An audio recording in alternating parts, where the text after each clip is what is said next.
matches, actually. So if we jump over to the screen, we can have a look at the preview, start there, and work our way from that. So here, look, we've got this pretty nice graphic, this nice image, nice layout. I didn't create it, but it's still nice. Here we've got NXT Championship. It's going to be Femi against Grayson Waller against Austin Theory. The way that's laid out, it looks like it's Femi against those two, but it is actually a triple threat. So any of those can walk away as NXT champion. Here we've got Giulia against Roxanne Perez against Bayley against Cora Jade. Again, that sort of makes it look like a tag match. Actually, I take back what I said before about this being a good layout. I don't think it's as good anymore. This kind of makes it look like a tag match. It isn't. It is actually a fatal four-way. They're all going up against each other. They're all going up against each other. This one is actually a tag match, right? So don't get confused. Even though that is the same layout as this, that one is a tag match. That one is not a tag match, right? So we got Fraxium against Josh Briggs and Inamura. Then we've got 3 other matches. They've really stacked this card, you know. I mean, normally NXT shows are like 5 matches. So we got Ethan Page against Javon Evans. We know about the build there. Trick Williams against Eddie Thorpe. That's going to be a strap match. And then here we've got Fallon Henley against Stephanie, and that is going to be NXT Women's North American Championship match. So we've got 6 matches in total, lots of championships being defended. We've got a strap match as well. Lots to look forward to. So should be a decent show. Obviously, a bit weird to be doing wrestling on a Saturday that isn't like the main roster. We do get the occasional NXT show on a Saturday, but this is obviously one of their big shows. And it's good. I'm excited. And obviously the big talking point is what surprises will we end up getting. We know about that new group that have made it very clear that they're going to be arriving at Vengeance Day. So we know the new group are on the way. Outside of that, I mean, I still think there's potential for Josh Alexander. I think, even though he's meant to be AEW bound, that could be a swerve. I think there's a chance of Malachi. I think there's a chance of Miro. I think you've got Hikuleo, who's been signed for ages. I don't know, man. I think there's lots of Jordan Grace. There's lots of potential. If we only get that group tonight, that would be fine, to be honest with you, because I don't know about you, the way they've been building them, it really feels like that's going to be a game changer. It really feels like that group's going to come in and really wreck shop, and they're going to make a statement, and they're going to be a big focus point. And so I sort of get the impression this is going to be a really important show for kind of where we're going in the future of NXT. So yeah, there's so much potential for surprises. It just makes it even more exciting. Alex said, I'm watching hockey and NXT at the same time tonight. Should be a good show tonight, said Zoom Station. Denise said, when does the wrestling start? Well, we've got an hour now for us to chat. And then we've got a countdown show. The thing with the countdown show is there's no wrestling on that. It's going to be the odd interview. But largely it's going to be video packages, just hyping up. So we'll be pretty much chatting then as well. And then we'll be at the show. So we are less than 2 hours away now from the main show. And that's when we'll get underway with these matches. And as we said, I mean, what I love about each of the matches tonight is there's not a single match there that I don't care about. Probably the match I'm least interested in is probably the tag match with Nathan Frazier and Axiom. Just because we've seen them a lot recently. They're taking on Briggs and Inamura, and we don't really know Inamura. We know Briggs, but we don't really know Inamura. So I sort of feel like this is a bit of a tag match that could have took place on a normal NXT. I don't know that it necessarily needed to be at Vengeance Day, but then it's a way of getting Fraxium onto the show, isn't it? Because Fraxium are arguably the best tag team in the world. I think they actually just finished second in the Wrestling Observer Awards, just behind the Young Bucks. So, you know, it gets one of the best tag teams in the world on the show. And so you can't really be down on that. I mean, it's not a match that I'm down on. It's just, if I had to pick one I'm least excited for, it'd probably be that. Javon, Ethan, I think, has had a pretty good build. Trick Williams, I'm a big fan of. So him going up against Eddie Thorpe, and what with it being a strap match as well, just kind of makes that extra tasty. Fallon against Stephanie, title on the line. That is probably where we could see a new champion. Then we got the tag match. Then we've got the women's fatal four-way with Bayley involved. That's going to be really fun. And then, of course, we got the title match, triple threat, Oba Femi, Austin Theory, Grayson Waller. Little strange, just because technically, they're all heels. I mean, Oba Femi is getting great reactions, but he is not someone that really panders to the crowds, or, you know, he's been a heel. In, like, you know, his time in NXT. I think they might have leaned him a little bit more face for this one. But technically, he's still a heel. Theory's a heel. Waller's a heel. So we got 3 heels battling it out. But people are going to be rooting Oba Femi, of course. So, yeah, good. It should be really, really fun. Earl said, what's up, Daze? Are you going to make an appearance on Vengeance Day like you did on SmackDown? Oh, shout out to you. Yeah, people have been saying this a little bit, and there is a lot of confusion out there. We was all over SmackDown last night, and yes, the answer is I will be all over Vengeance Day as well. That show will start in about an hour and 50 minutes, and we're going to be here for it from start to finish. Every single match, we are all over it, bud. So, yes, shout out to you, Earl. Isaac said, good afternoon, Daze. How was it? Disney Channel Debbie Ryan Radio Rebel movie last night on Peacock. Okay, let's unpack this, shall we? Good afternoon. How was it? I don't know what it was. Maybe SmackDown? I'm going to say it was a weak beginning, but a strong end.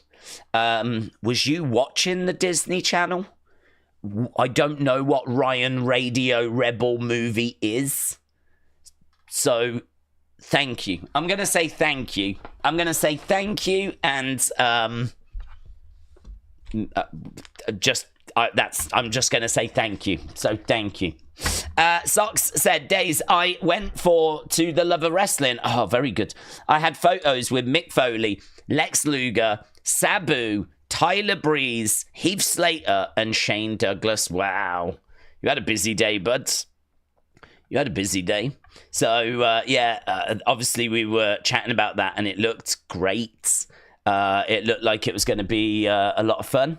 I was really tempted, but kind of what we're doing Vengeance Day. I mean, after this, I need to do an unseen. Then I got to do a review and opinions video. I always tend to put up the odd little reaction clip. There's just loads of little bits that I have to do. By the time I've done that, I'd be having to jump on a train. So wasn't one that I really felt that I could really commit to. But I must admit, I was tempted when Ric Flair was there. I mean, he is an absolute goat, but yeah. Not one I think I could commit to, but that's amazing. But that you went and met, who was it again? Mick Foley. Legend. Lex Luger, Lex Express. Sabu, come on. Amazing. Tyler Breeze, oh my God. Did you take a selfie stick with you when you had a picture with Tyler Breeze? Heath Slater, Shane Douglas. Sucks, that's amazing. But if you got any pictures, feel free to tag me in them on X. Right, Metal Mama, hello. Hello, Metal Mama. I actually read people saying hello to Metal Mama rather than actually seeing Metal Mama. Daze, they might have you on the show saying, whoop that trick. I don't think they will, because I'm here with you guys. So if I was going to be on the show, I'm sure they would have told me about it. Oh no, I've frozen. Look, I've frozen as I'm pointing. Oh my God, it looks like I'm pointing to my dong. I don't like this. I don't like this. Guys, I need you to know that what you're seeing there is actually from the past. That moment has already happened, and I've moved on in real life. But what you're seeing is what I was like about a minute ago. And that's just not good, is it? Let's get rid of that and let's start it back up again. Am I going to be back? I'm back. Look at this. Oh my God. I hate it when it does that. And I don't even know why it does it. Lovely. Right. Busy sports day here, said Uncle Revel. The youngest had hockey at 8 a.m. The oldest had hockey at noon. Then Finland, Sweden. Four Nations game. How's that? What's that? Is that hockey? Is that rugby? NXT at 6, then back to Four Nations for Canada, USA. Uncle Revel, what is that? What is the Four Nations? I mean, I can work it out. It's Four Nations. It sounds like it's Finland? What is that? Finland, Sweden, Canada, and USA. That's a bit random, isn't it? What are you lot doing together that we have been left out of, eh? What's all that about? Finland, Sweden, Canada, USA. What's that? Does anyone know what that is? Hannah said, it seems there needs to be a world find for the Wyatts, as there is no sign of them. But let's be happy that Tony isn't booking them, as he was heavily booed at the Australian show. Well, it's all good on the Wyatt front. You know, feeling pretty confident they'll be on their way back. Obviously, we're getting some real movement there with the glitches and tweets coming out. And I think they know not to do that unless... I think, you know, Rob Fee definitely saw the frustration from the fans. And I think Rob Fee would not be putting out official messages.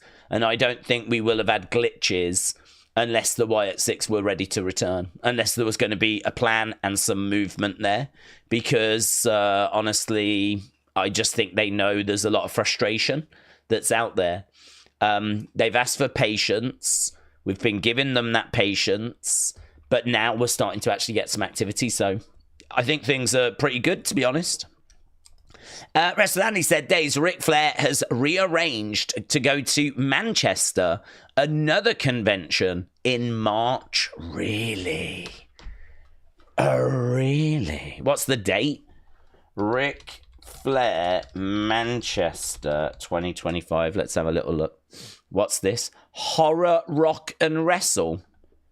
Is that what it is? Horror, Rock and Wrestle Fest.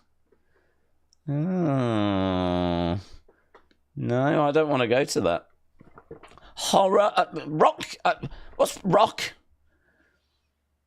Rock music. I don't want to go to a festival that's all about just rock music.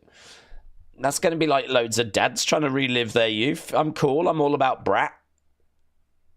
I'm about Brat and like Kendrick Lamar doing Not Like Us and smiling at the camera. I'm like, do you know what I mean? I'm Scissor. Yeah. I'm like current artists, not like all the. I bet Thin Lizzy is there or something. Def Leppard are probably there. Do you know what I mean? I don't want to go to one of those. They're old people. They'll be all old people. I might catch some. I might catch olditis. So rock horror. I don't mind the horror bit. That'll be all right. That'll be all right. The wrestle bit will be small, won't it? Oh, I don't know. Wrestle Andy, I think you've really messed up there, buds. I think you've dropped the ball on that one. Yeah, no. I've got a feeling there will be a lot of metal mamas there. And honestly, that ain't how I want to spend my Sunday. Yeah. What is it? 22nd and 23rd? I'm going to have a look at my calendar. I'm going to look at my calendar to see if what I've got on. On Saturday, it is the Better Biev Bivol fight from Saudi Arabia. I actually don't know what time that starts. I would go and see Ric Flair. But I don't know about going to some old person convention to do it, you know. Right, Jericho will be there. Oh, well, God, there you go. I knew it, didn't I? I knew it. I flipping knew it. Of course Jericho's there. Of course Jericho. That is precisely the kind of person I would expect to find at one of those places. Yeah? Someone that's like 50 7 and used to be in a band, probably still is. They never made it. Maybe they had like a little flicker of hope at one point. Yeah. Perhaps someone connected with the industry had a word with them once. Yeah. But it never went anywhere. They tried to, like, you know, go to the recording studio and do something on their own, but it never worked out. They've changed their lineup 27 times. Yeah.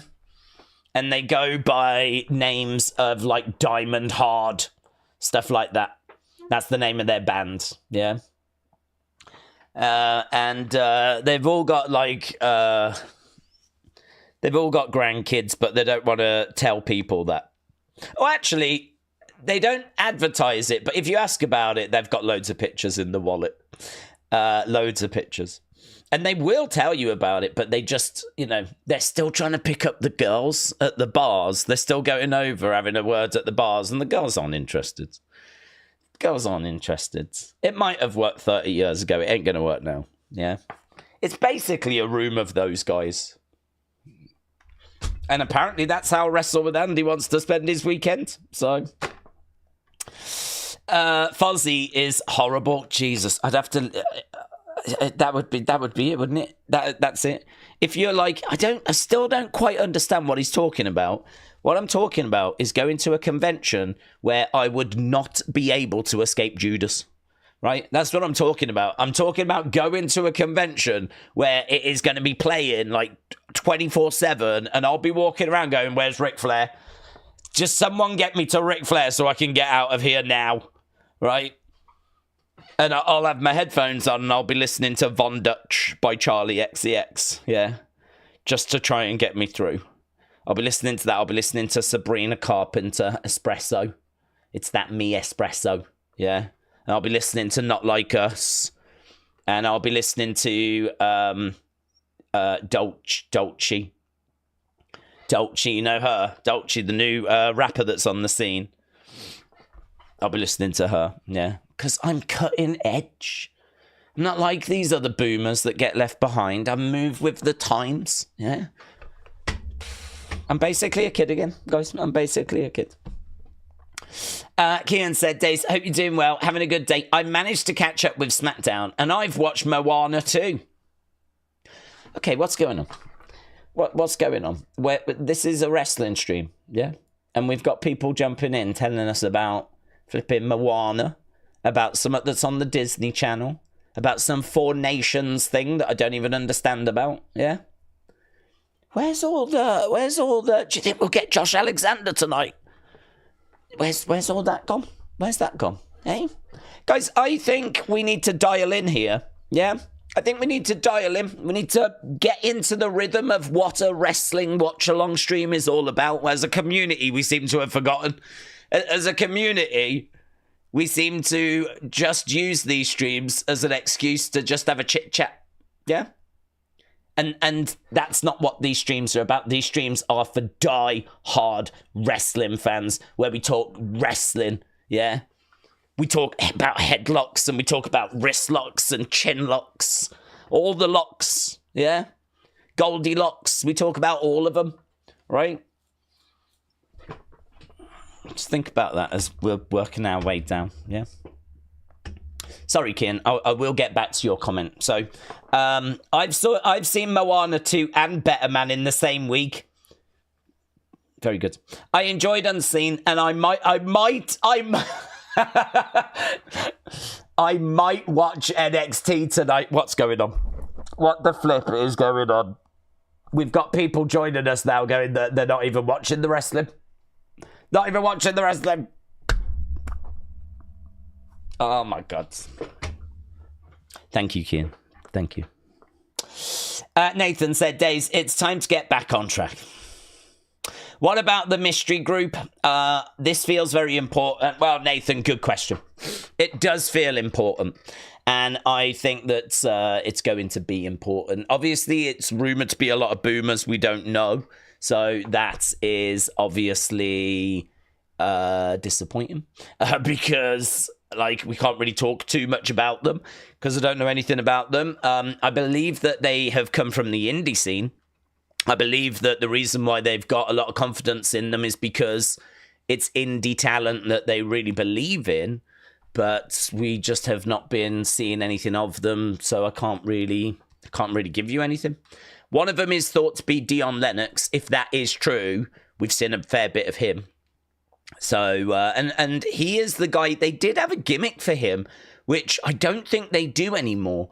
But do you remember, he used to wear the glasses, and then he would take the glasses off before his match, and then he would get, like, angry. Like, he kind of had a bit of a, when the glasses were on, I'm Clark Kent. When the glasses are off, I'm, like, flipping the Hulk, right? I know that doesn't quite work, but I don't know. Is it Bruce Buffer? Bruce Buffer. So, when the glasses are on, is Bruce Buffer, and when he takes the glasses off, he's the Hulk. But I don't think he does that anymore. And actually, I don't think he should do that because it's a bit cringe. It's a bit like people that listen to Judas. So, yeah, that's the only one that I'm aware of. There is a thought that Ricky Starks might be in the group, but I'm not sure, to be honest. I'm not sure. I've seen the names getting rumoured. Christian said, I love Moana 2 Days with Dwayne. Christian, thank you. Thank you for sharing that piece of information. Hannah said, Days, with more names being next for the Hall of Fame, would you be in favour of the most controversial names like Vince Russo or Jim Cornette going in? Yes, I would. I don't see a problem, to be honest, with either of them going in. I, for lols, would put them in the same class.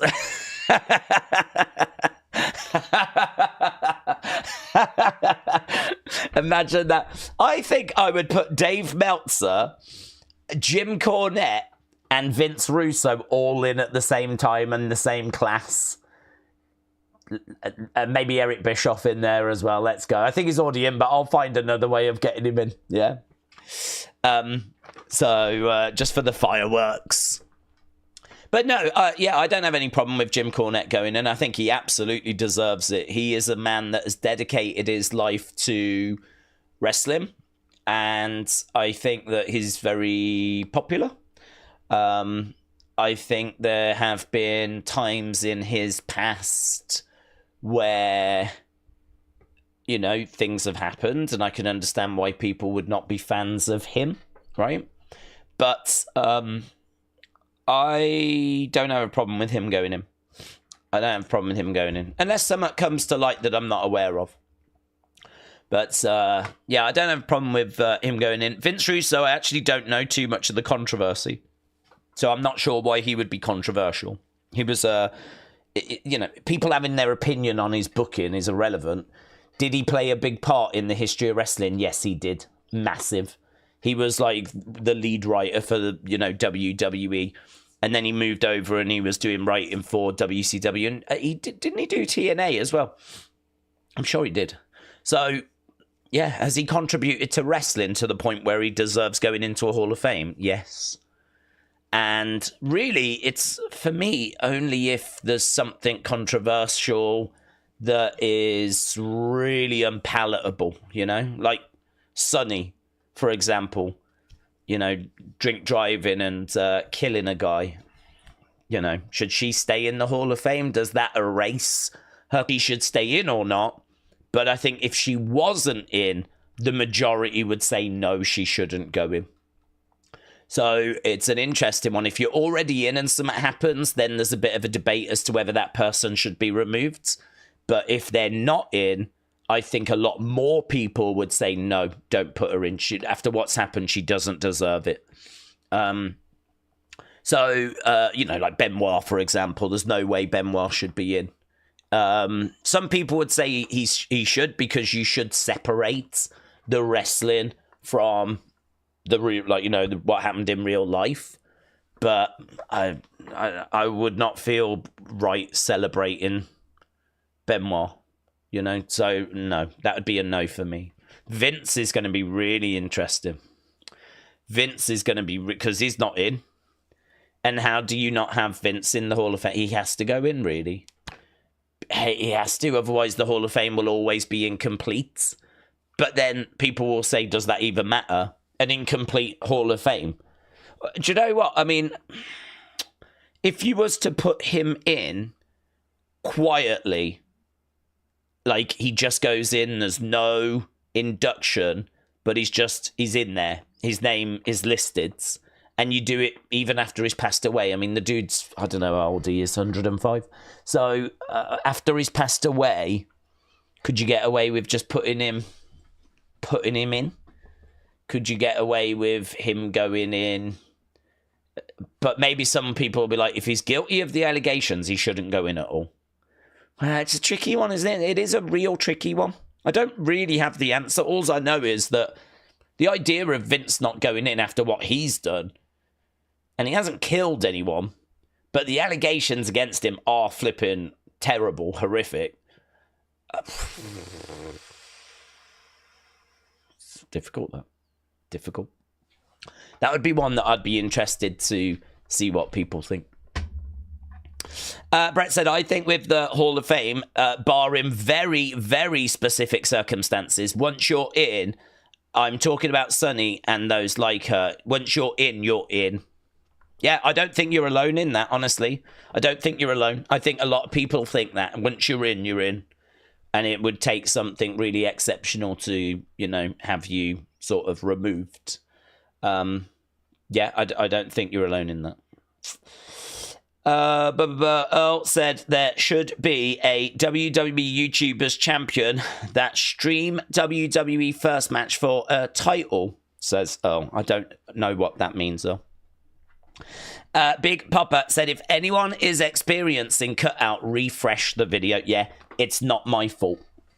It's not my fault. I have no dropped frames. Everything this end is working. I can't believe this is still an issue for YouTube. Apparently it's a known YouTube problem, which is very frustrating. The Beach said, if Vince's charges get dismissed, then wait a few years and put him in. Yeah. Oh, yeah. I mean, you'll still have grumbles because you'll still have people. I don't think he will ever clear his name.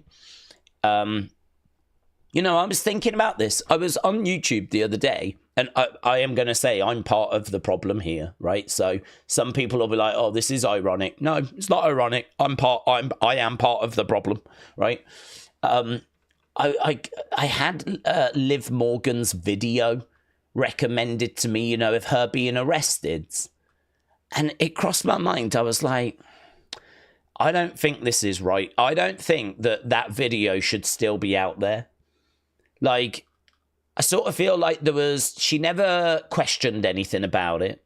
She never said that the way she was treated was bad.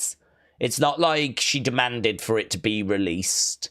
And it's, a situation where it never really went anywhere. She was never kind of, she never spent any time in prison or anything like that. I can't remember. There might have been like a fine for her just having a little bit of cannabis on, but the amount of cannabis she had was not cannabis and not enough that she was dealing. Yeah, it was just like personal amount. And obviously the big thing was the vape.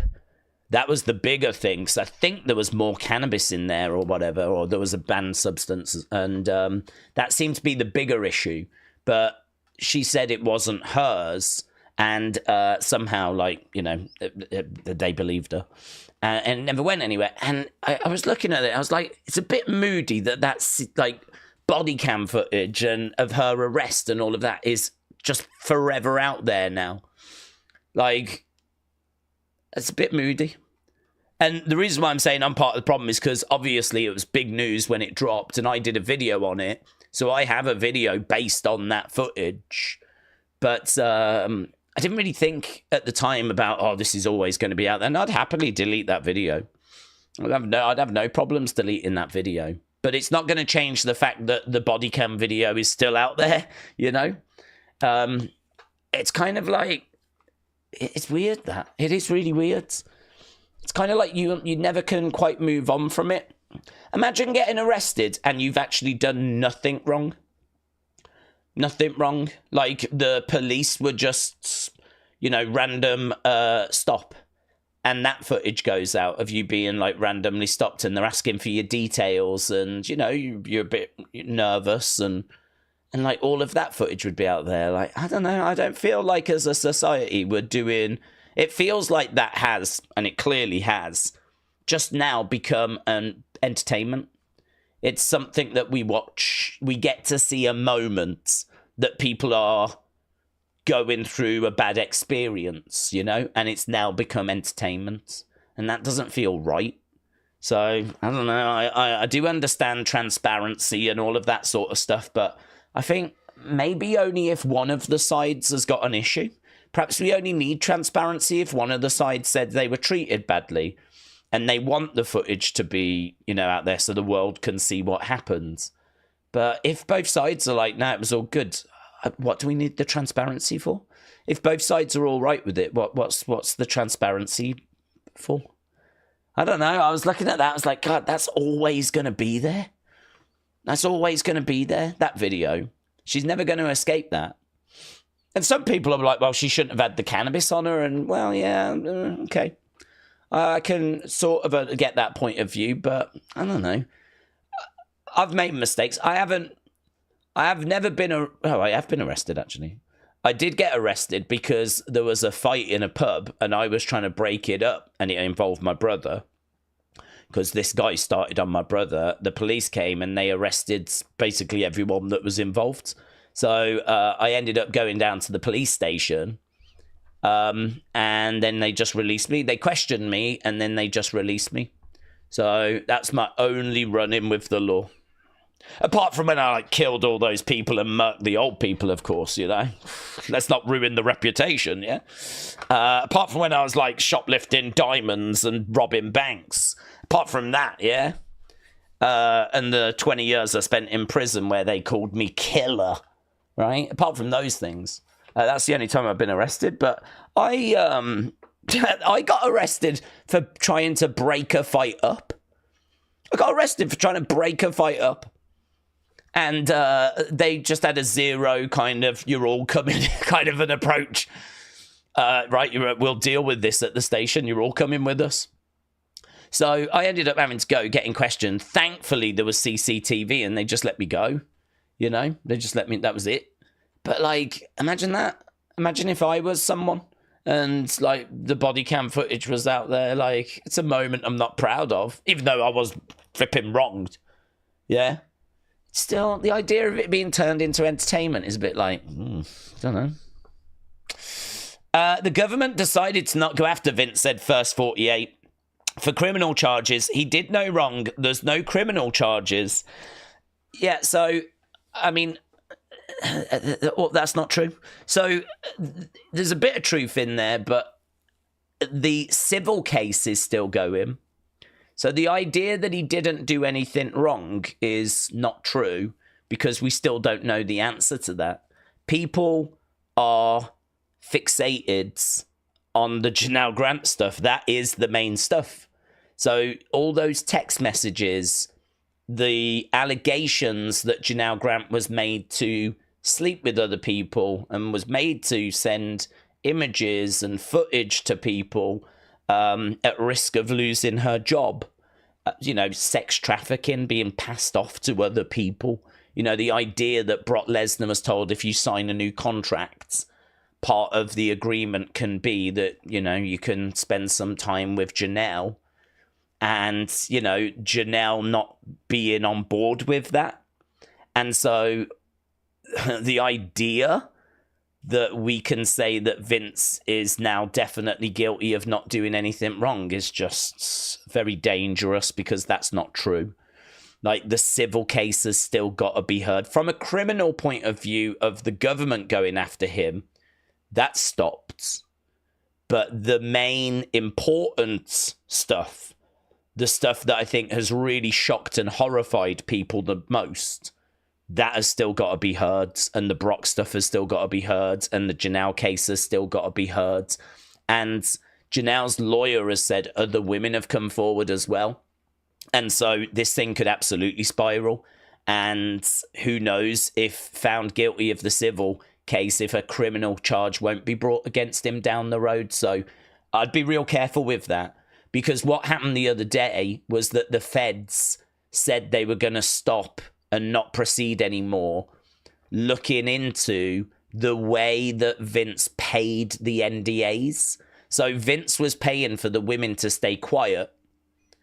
And the question was, that money came out of WWE. How was it recorded? What accounts did it come out of? Like, was some of the records falsified? You know, falsifying records or making up things in a business point of view is serious stuff, right?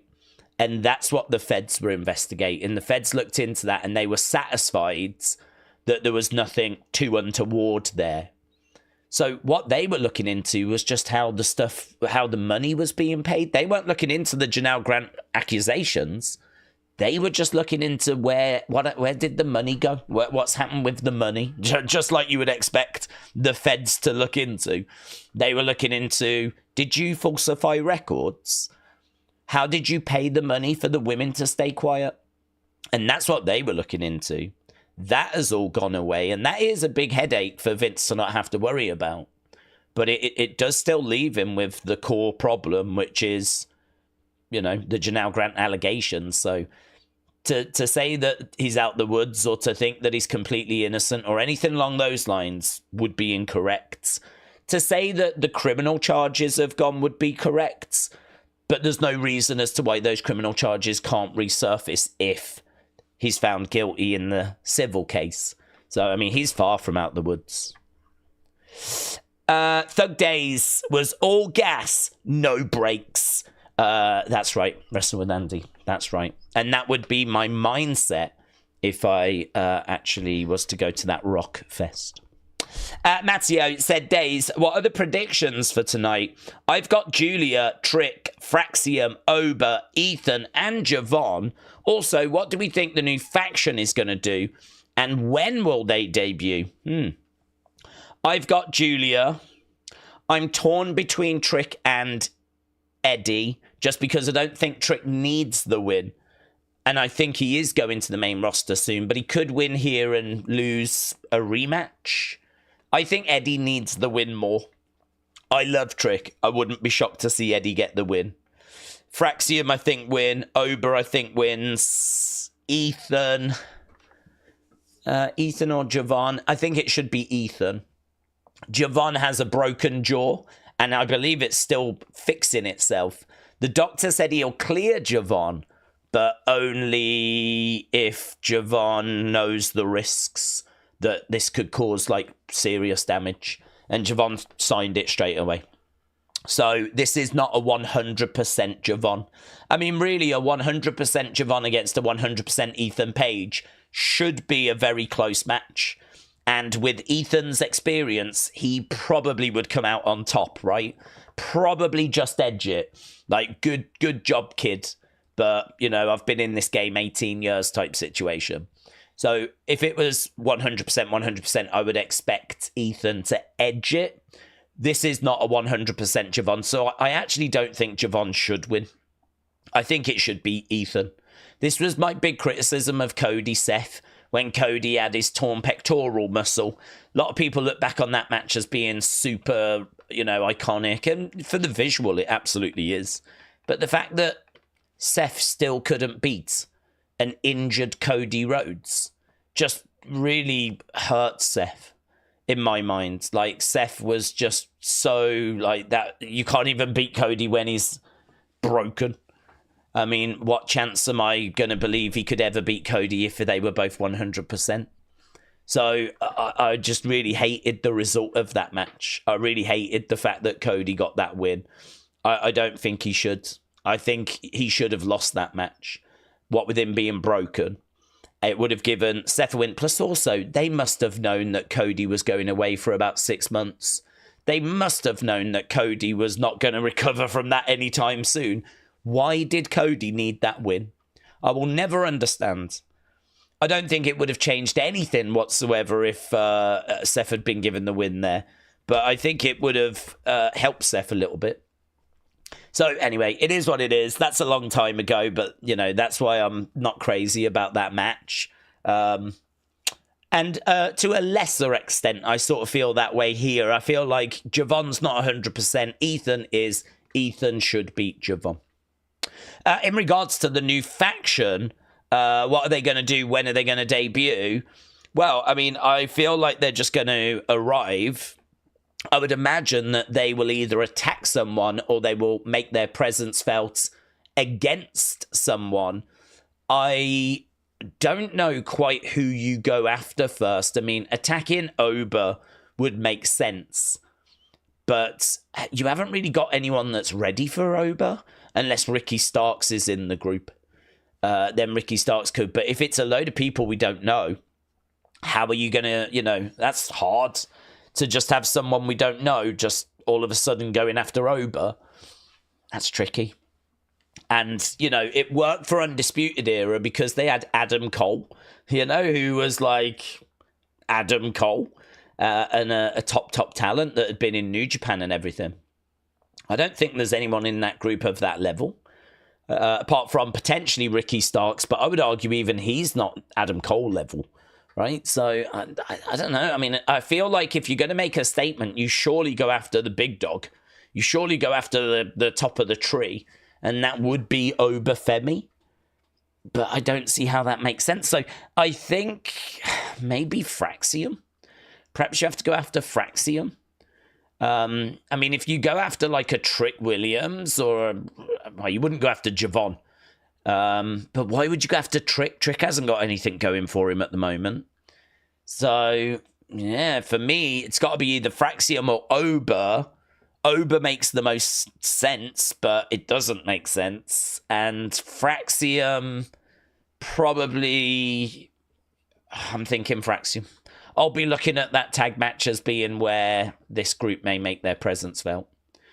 But I don't know. Yeah, it's a difficult one, to be honest. It's a difficult one because if there was a bigger name in that group, apart from the names rumoured, I think immediately you go after Oba Femi.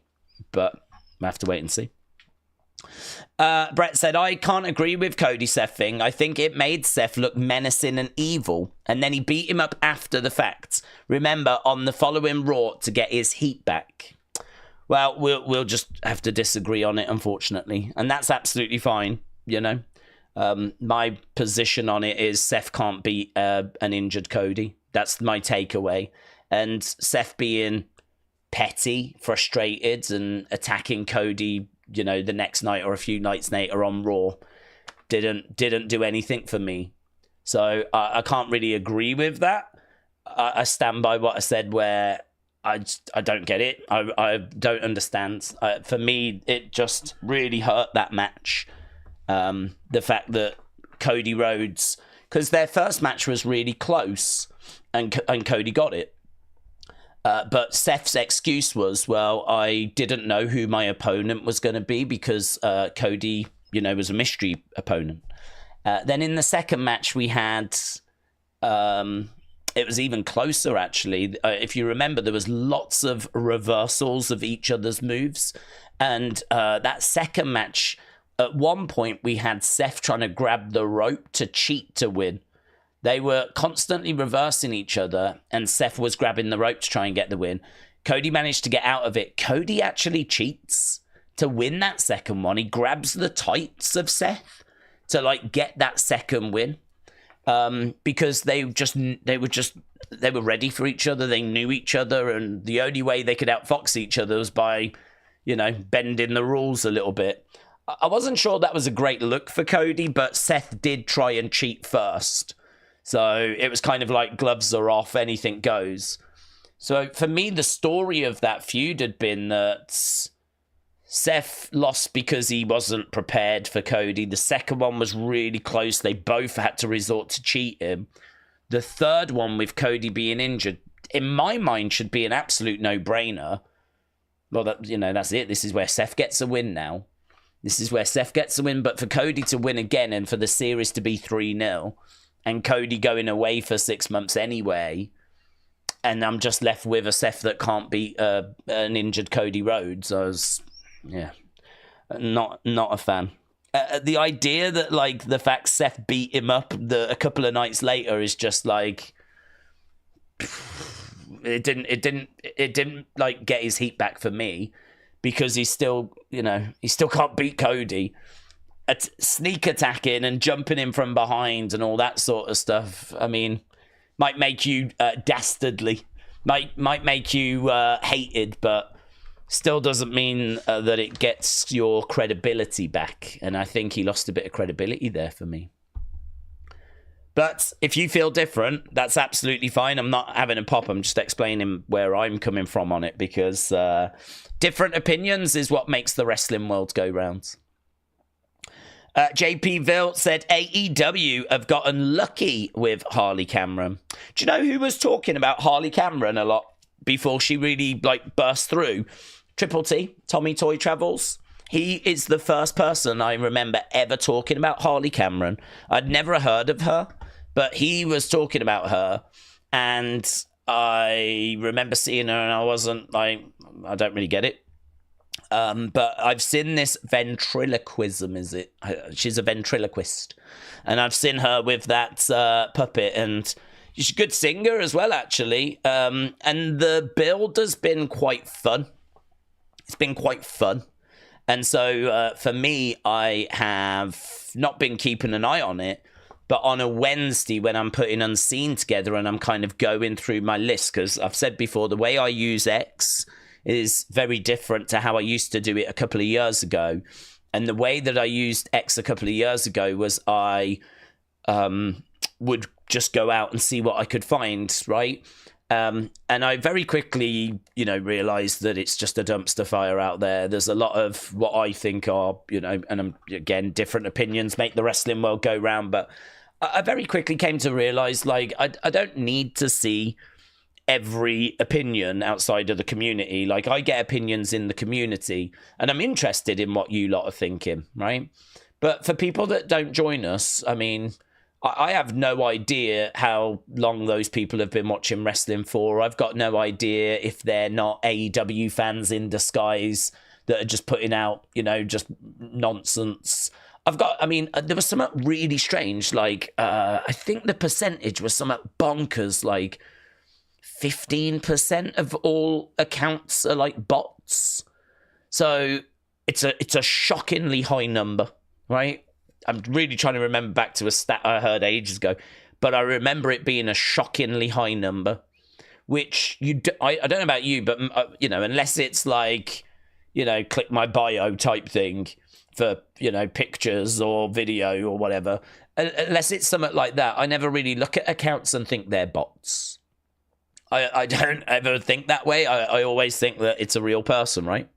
Maybe I might be a bit suspicious if it's got no profile picture, but apparently it's a really high number, 10%, 15%, something like that, are not even people.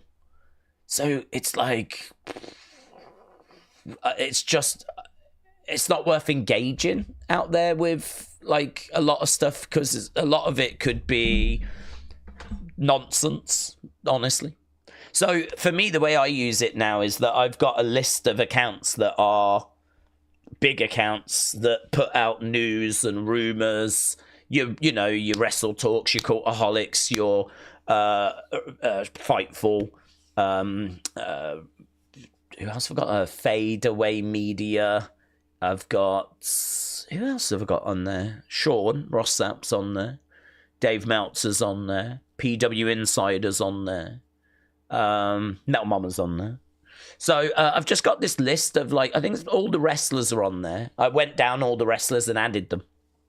So I've got over 200 accounts. I probably need to add more, to be honest. I probably need to double check the wrestlers that have been and gone and see if I've got them all again. But I've got just over 200 accounts, and I just go down them. And that's how I do Unseen. My notifications in that list. And it's brilliant. It's so much better. I cut out a load of the waffle. I cut out a load of nonsense. A load of bots. I just don't see any of that stuff. And I do find X to be a much more pleasurable experience now. I find it to be more insightful, more informative. The good stuff is not mixed in with a load of stuff that I'm not so interested in, right? So in regards to Harley Cameron, AEW, on a Wednesday when the show's on, I will see clips from those accounts that I follow. And so that's where I see like Harley Cameron bits, and that's where I see like what they're doing. And honestly, I mean, the Toni Storm stuff has looked great. The Harley Cameron stuff has looked great. I don't know what's happened with all the guys, because I just don't see I just don't see much buzz around the men's division. I put the question out the other day, like, where's MJF? I don't see any buzz around MJF. I don't see much buzz around Cope. I honestly, until a couple of days ago, when I actually saw a graphic for, I don't even know if it was Grand Slam, but until I saw a graphic, I couldn't have even told you who the AEW champion was. I'm not lying. I'm not being moody. I'm not lying. I genuinely could not have told you who the AEW champion was. I remember it being Swerve, and then I can't remember if he lost it to Hangman or if they got through that feud and it was still Swerve. That's the last I remember. And so, honestly, it wasn't until I saw a graphic the other day telling me it was Moxley, I couldn't have even told you who the champion was. So, I think the women have been doing an incredible job. I think that in the clips that I've seen, Mercedes feels a bit more of a bigger star than when she first came in, believe it or not. I think her walking around with the belts for all these different companies, being in what I think has been a quite fun build with the puppet that Harley Cameron's got. I actually think that's helped Mercedes, and I think Harley Cameron seems to be very entertaining. Mariah May, Toni Storm, absolutely brilliant as well. Been enjoying the twists and turns there. But yeah, the men's division, just haven't seen anything about it. It's just, they need to step it up, man. They need to step it up. But there's a couple of green shoots there. There's a couple of things for them to build on. So, again, I wish them all the best. Would Dana Brooke make AEW's women's division better or worse?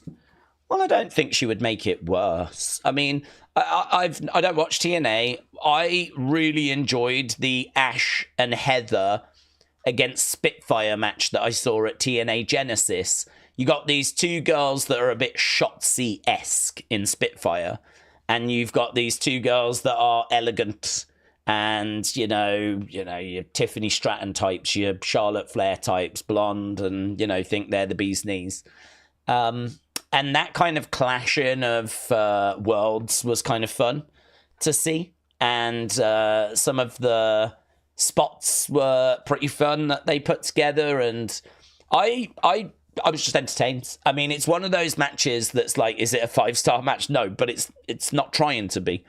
It's meant to just be like a fun little contest. The kind of thing that you can just watch, not really overanalyze or think about. And there is room for that in wrestling. A lot of people just want 5-star bangers all the time, but I have absolutely no problem with, these kind of more... I wouldn't say it was like comedy, but it had some like funny moments. I would just say it was fun. It was just throwaway, fun, enjoyable. There is absolutely a place for that in wrestling, and I enjoyed it. So I suppose in a way it's very similar to Harley Cameron. I mean, I don't know what she was like in the match or during the match, but certainly in the build she's been very fun, and I could see Ash by Elegance being given that same sort of creative and, doing something with it. I suppose the only problem she's got is when the bell rings. I don't think anyone's ever been blown away by Dana Brooke in ring, Promos, I always find her promos to be very passionate, actually. I always find her promos, certainly when she was Dana Brooke, when she was talking about being there for so long and not getting opportunity and watching others pass her by, I could relate to that. I could understand that. And I could sort of like feel that when she was saying it. I low-key had a bit of time for Dana Brooke. I agreed she didn't get much in the way of opportunity. But then it's difficult because I think there just was a lot of people that were just better.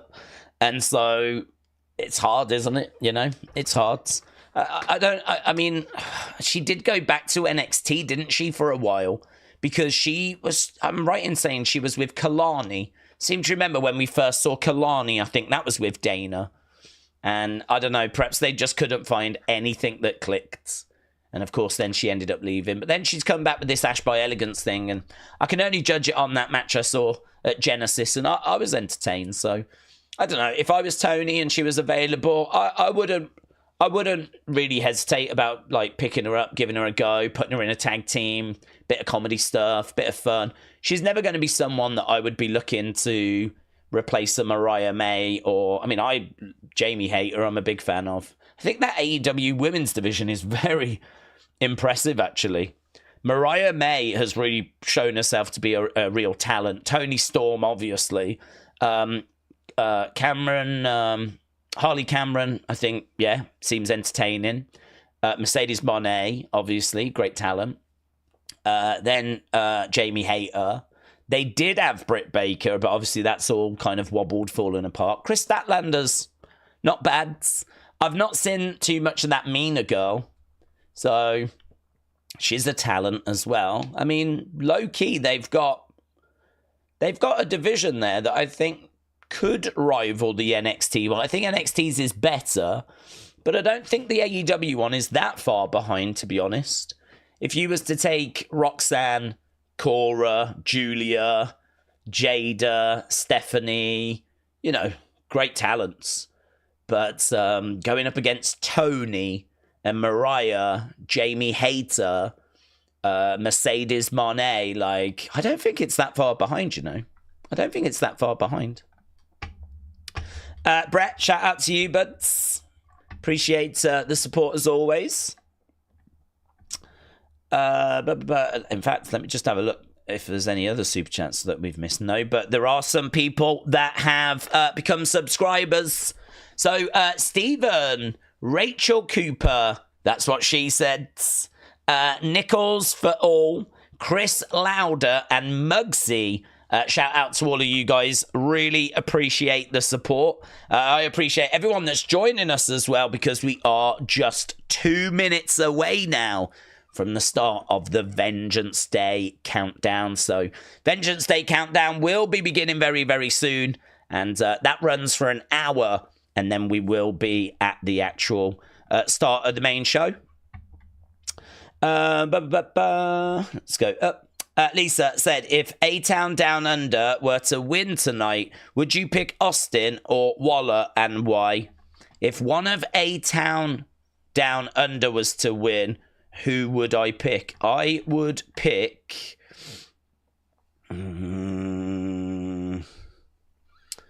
I would pick probably Austin Theory. And the reason why is because I would use it as part of the breakup. I think if Theory wins, Grayson gets angry, feels that he's been denied and cheated, turns on Theory, not tonight, but at some point, that can be used for the breakup. That can be used for the split. And I think it doesn't really matter either of them getting that NXT championship. They're both above that. But I think that is a way that it could play into, you know, the whole situation of them splitting, which I think a lot of people are, you know, desperate for now. I think a lot of us are just waiting for that. Yeah, been waiting for that for a long time. Okay. When Young Bucks parodied the top rope Matt Hardy fall, it was hysterical, said John. Mackenzie said Megan Bain in AEW. I don't know Megan Bain, so I can't comment, to be honest, but I am not familiar with her game.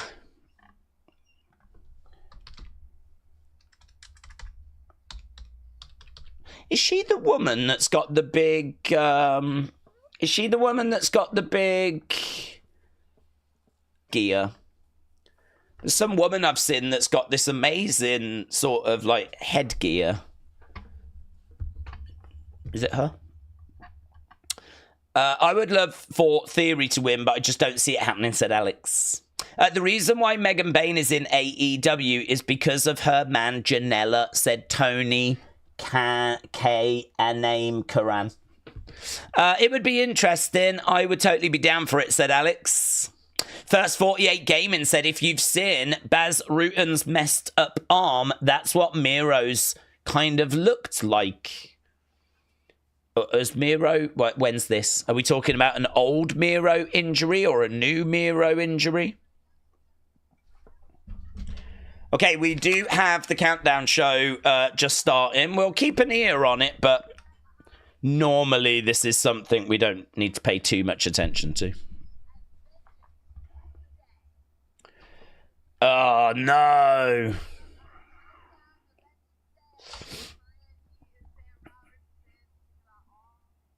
Okay, it's Megan and it's Sam and it's from the headquarters, so it's going to be a lot of them just previewing and the odd interview. It's not even like a kickoff table at the arena, which I thought is what they was going to do.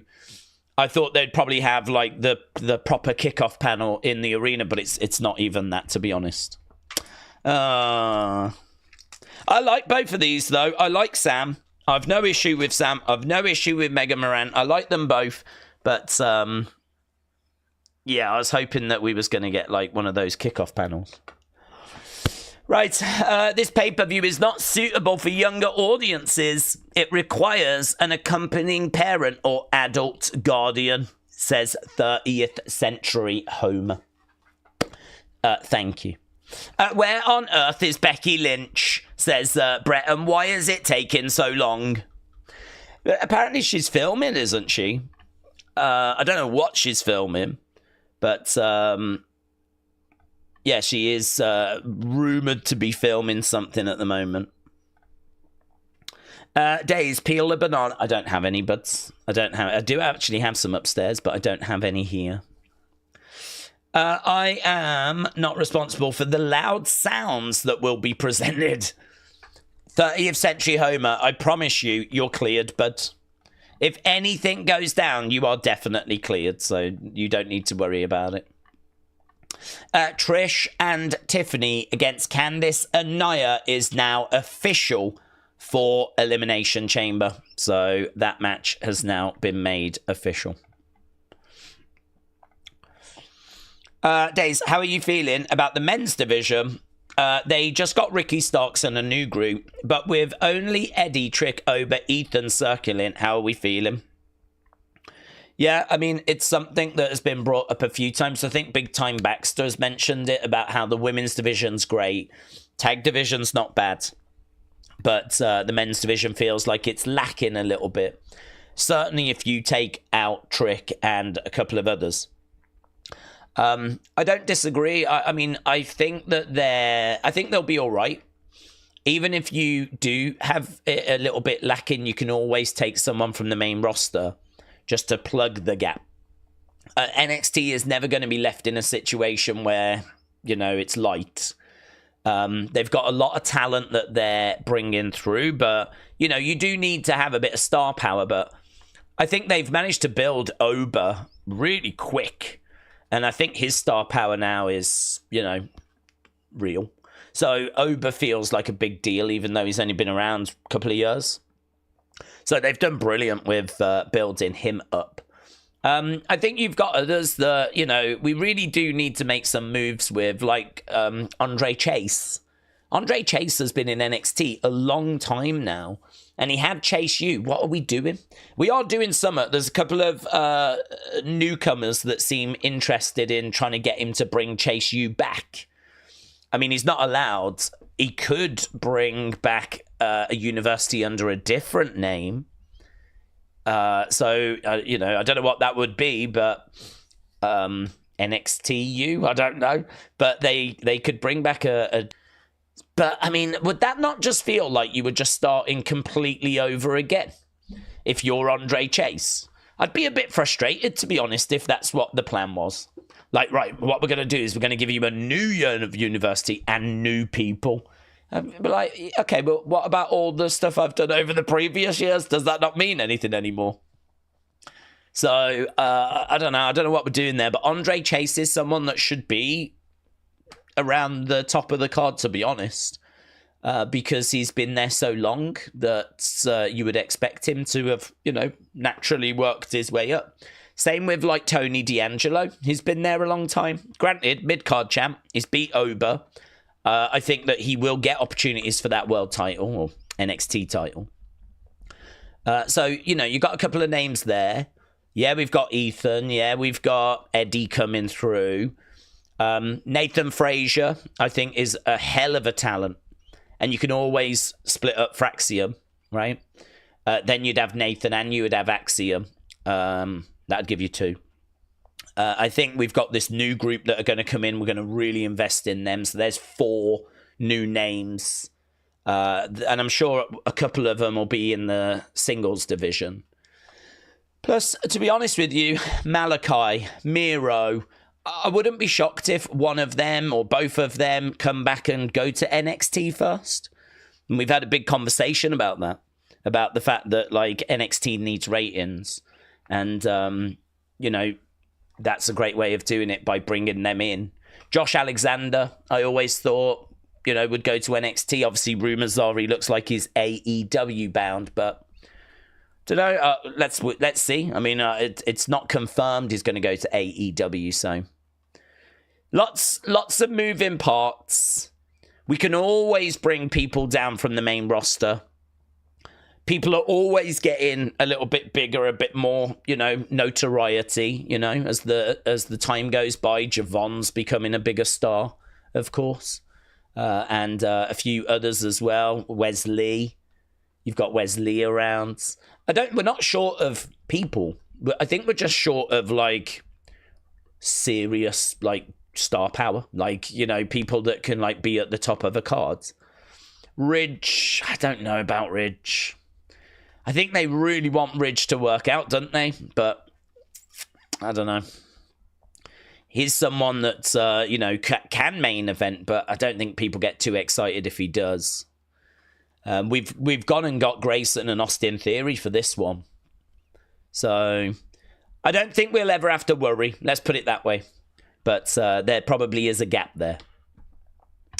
When is the NBA All-Star Game? It was yesterday. It was yesterday. A little worried we might see some more releases. Riley Osborne's wife, Blair Davenport, she got released. Plus, there was no direction for Thea or Riley. I'd even forgot that Riley was there. Dash Kingdom, to be honest with you, buds. I'd forgot that Riley was still around. I would love for Riley to be a bit more British Bulldog-esque. He is from the UK. He has got a little bit of size to him. He is a bit of a powerhouse. I would love for them to sort of lean into a bit of British Bulldog kind of vibes. Obviously not just be British Bulldog, but maybe just like have a look at Bulldog's movesets. Maybe lean into the whole British thing, I wouldn't be down on that. Not like crazy. Like, I'm not saying he has to come out decked in the flag. But I would be looking at something like that for Riley Osborne. I think there's a talent there. I like him. Thea, I love her energy, but you need to find a way of presenting that. And I don't quite know how you present that. It worked in Chase U when she was like the cheerleader, but how's it going to work when she's on her own? Perhaps it would, perhaps it will, perhaps she can just come out and just be hyped. We'll have to wait and see. But I think she works really well in like a group, maybe a tag team. Don't know if it would work as well on her own. Don't know. There's something there. We'll have to wait and see. We're just having a look at an interview with Bayley. Corey Graves is just talking to Bayley at the moment. Jake said, I've never been interested in NXT, but I am going to watch tonight. Shout out to you, buds. Yeah, Jake, I think this is definitely a show that is worth watching. It's a show that there's a lot of excitement for. It's a show that, honestly, I think will deliver some moments tonight. I think we are going to get some new arrivals. I think we get at least one new champion. And normally with these shows, if it's going to be a case that people check it out, I think they will walk away going, I really enjoyed that. And then normally what happens is they'll watch NXT and then they'll be like, oh, this wasn't quite as good. And it's like, yeah, the PLEs are really, we go all out. And the weekly product is a step down from that. But in 2025, I have no problem saying NXT is the best of the 3 WWE brands. I think it's incredible. Corey Graves with an exclusive with Raw superstar Bayley, said Tony K name Karam. Metal Mama said, I don't watch NXT every week, but prior to last year, not so much. And I do not miss one here and there, but today has got enough great potential, says Metal Mama. Yeah, I agree. I think this is really something that can change NXT. It's just got all the pieces necessary. We've just spoke about how there's a little bit of a gap there in the men's division, and certainly with people potentially getting called up soon, there's just a little bit of a gap there. And not only that, we know there's a new group that have been heavily teased that are going to come in, and that's going to be a big thing. There's lots of free agents that are out there. That's obviously a big deal. So it does feel like the ingredients are there for something pretty special tonight, to be honest. And honestly, I think that's why there's so much interest in this show. I think this is going to be one of their PLEs that performs quite well. Ashma, shout out to you, said, do we think it's possible they bring in a new NXT tag team belt for the women at Stand and Deliver? I don't think so. I don't really know why they got rid of it in the first place. I can't give you that answer. That was a decision that I thought was quite surprising. So I can't really give you the logic as to why they did that. So without knowing why it was removed, I can't really make an argument for why it would now just come back. It's not a decision I would have taken. There's been no word or rumour that a women's tag title will return. To be honest with you, if I was to guess, right? So if I was to guess as to why they got rid of the women's NXT tag titles, I would say it's because they don't want to produce women's tag teams. They don't want NXT making actual women's tag teams for the main roster. And I think the reason why is because the women's tag belts were, maybe not so much now, but they were the mid-card belts for the women. The women didn't have Intercontinental or United States titles. They had the women's tag titles.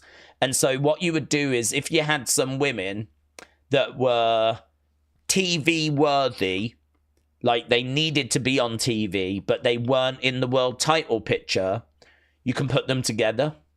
Look at our champs that we've got right now. It's Naomi and it's Bianca.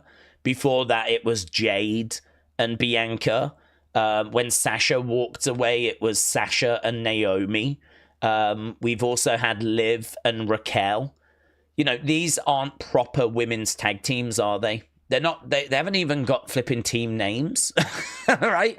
They're not like Kaden and Katana, who are a proper women's tag team. They are basically single stars that have been thrown together because we don't need them in the world title picture at the moment. So I don't think WWE are looking to create a women's tag division, because if you do that, you've then got to use that women's tag division. And what are you going to do with the women that aren't around the world title picture? What I would say, though, is that situation has maybe changed a little bit now, because we do actually have women's mid-card belts. So all of a sudden, Bianca could be the Intercontinental champ. Naomi could be the United States champ. There is something else for them to do now. But I still don't think they want to fill the women's tag division with actual women's tag teams. You could easily go out and get some women's tag teams. You could easily put a couple of people together. I mean, you can make the argument we got Lash and Jakara, you know. They've been together for a while. So you could make an argument we've got those two. But really, who else is there, you know? You could make the argument we've got JC and Jasmine, but they're only just chucked together in a group, you know, in a Fatal Influence group. They're more of a faction than a tag team. Truth is, I just don't think that they want NXT producing women's tag teams. I think they want women being brought through NXT.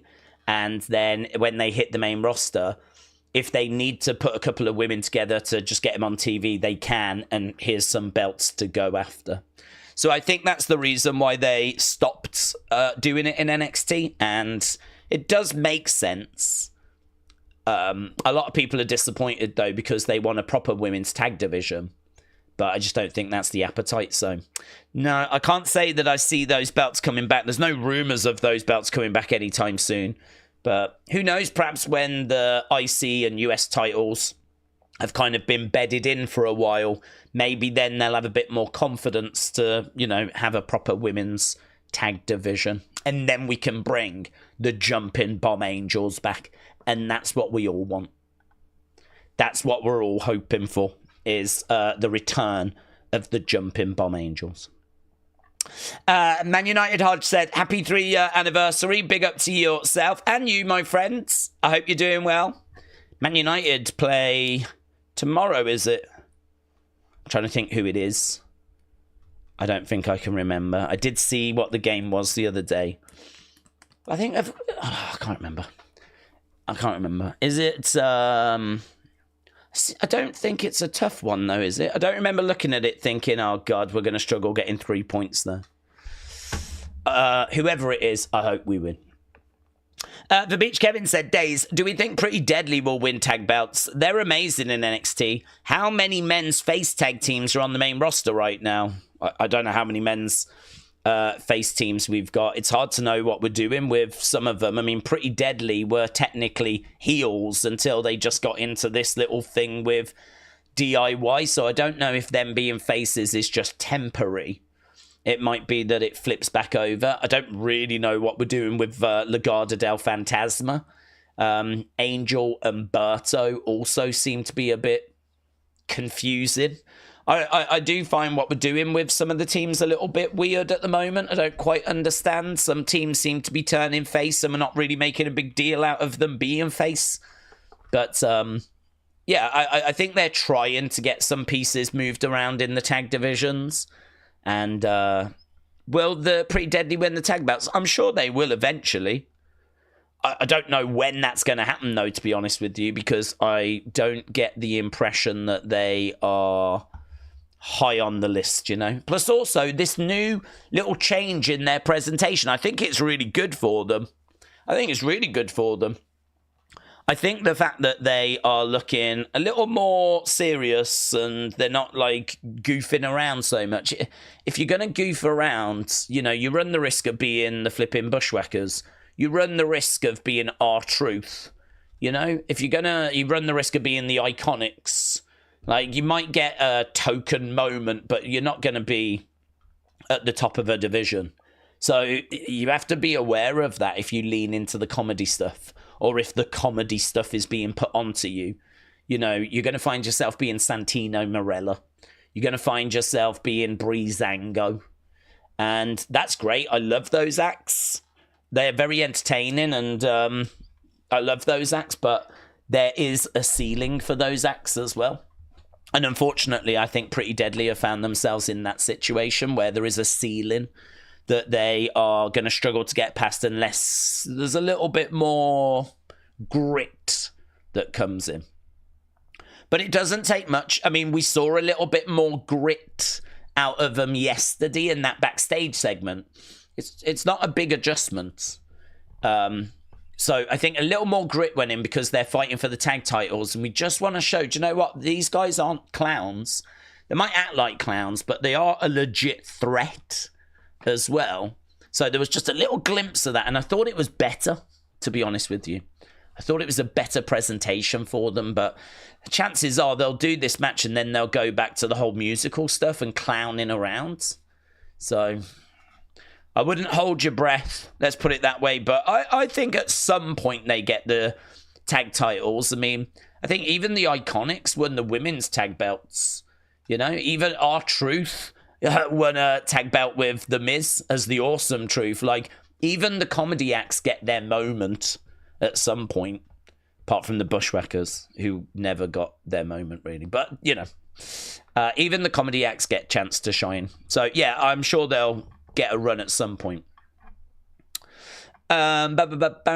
Daze, I feel like there are talents such as Sami Zayn or Kevin Owens that deserve to have a championship, and they don't have one, says Brett. How would we feel about another singles title, like a TV title, for instance? I don't know. I mean, there is that criticism of AEW of too many belts. And I sort of feel like people are probably okay with the belts in WWE because world champion, mid-card, tag titles. You do that for the men on both brands. For the women, you do world title, mid-card, one set of tag belts, right? If you was to introduce a second set of tag belts for the women, I think people would be okay. There'd be some grumbles. Like, oh, we don't even know how to book one set of tag belts. Why are we bringing in another? There would definitely be those comments. But if you look at it more as it's a way of getting women on TV that are struggling to get onto TV, and we're going to use it as a vehicle to get 4 women onto TV that otherwise would have been sat in catering, right? Then you can see why introducing some other women's tag belts might make sense, right? And then you'd have them on, and then it would just be the guys and the girls have got the exact same belts. And I don't think there'd be too much grumble there, right? I think that would be acceptable. I think anything above that is going to get pushed back then, because I think you really need another belt if you're going to introduce it to really mean something. I would not be down on a world title, and I've said this before, that is limited at a certain weight. 205 and below.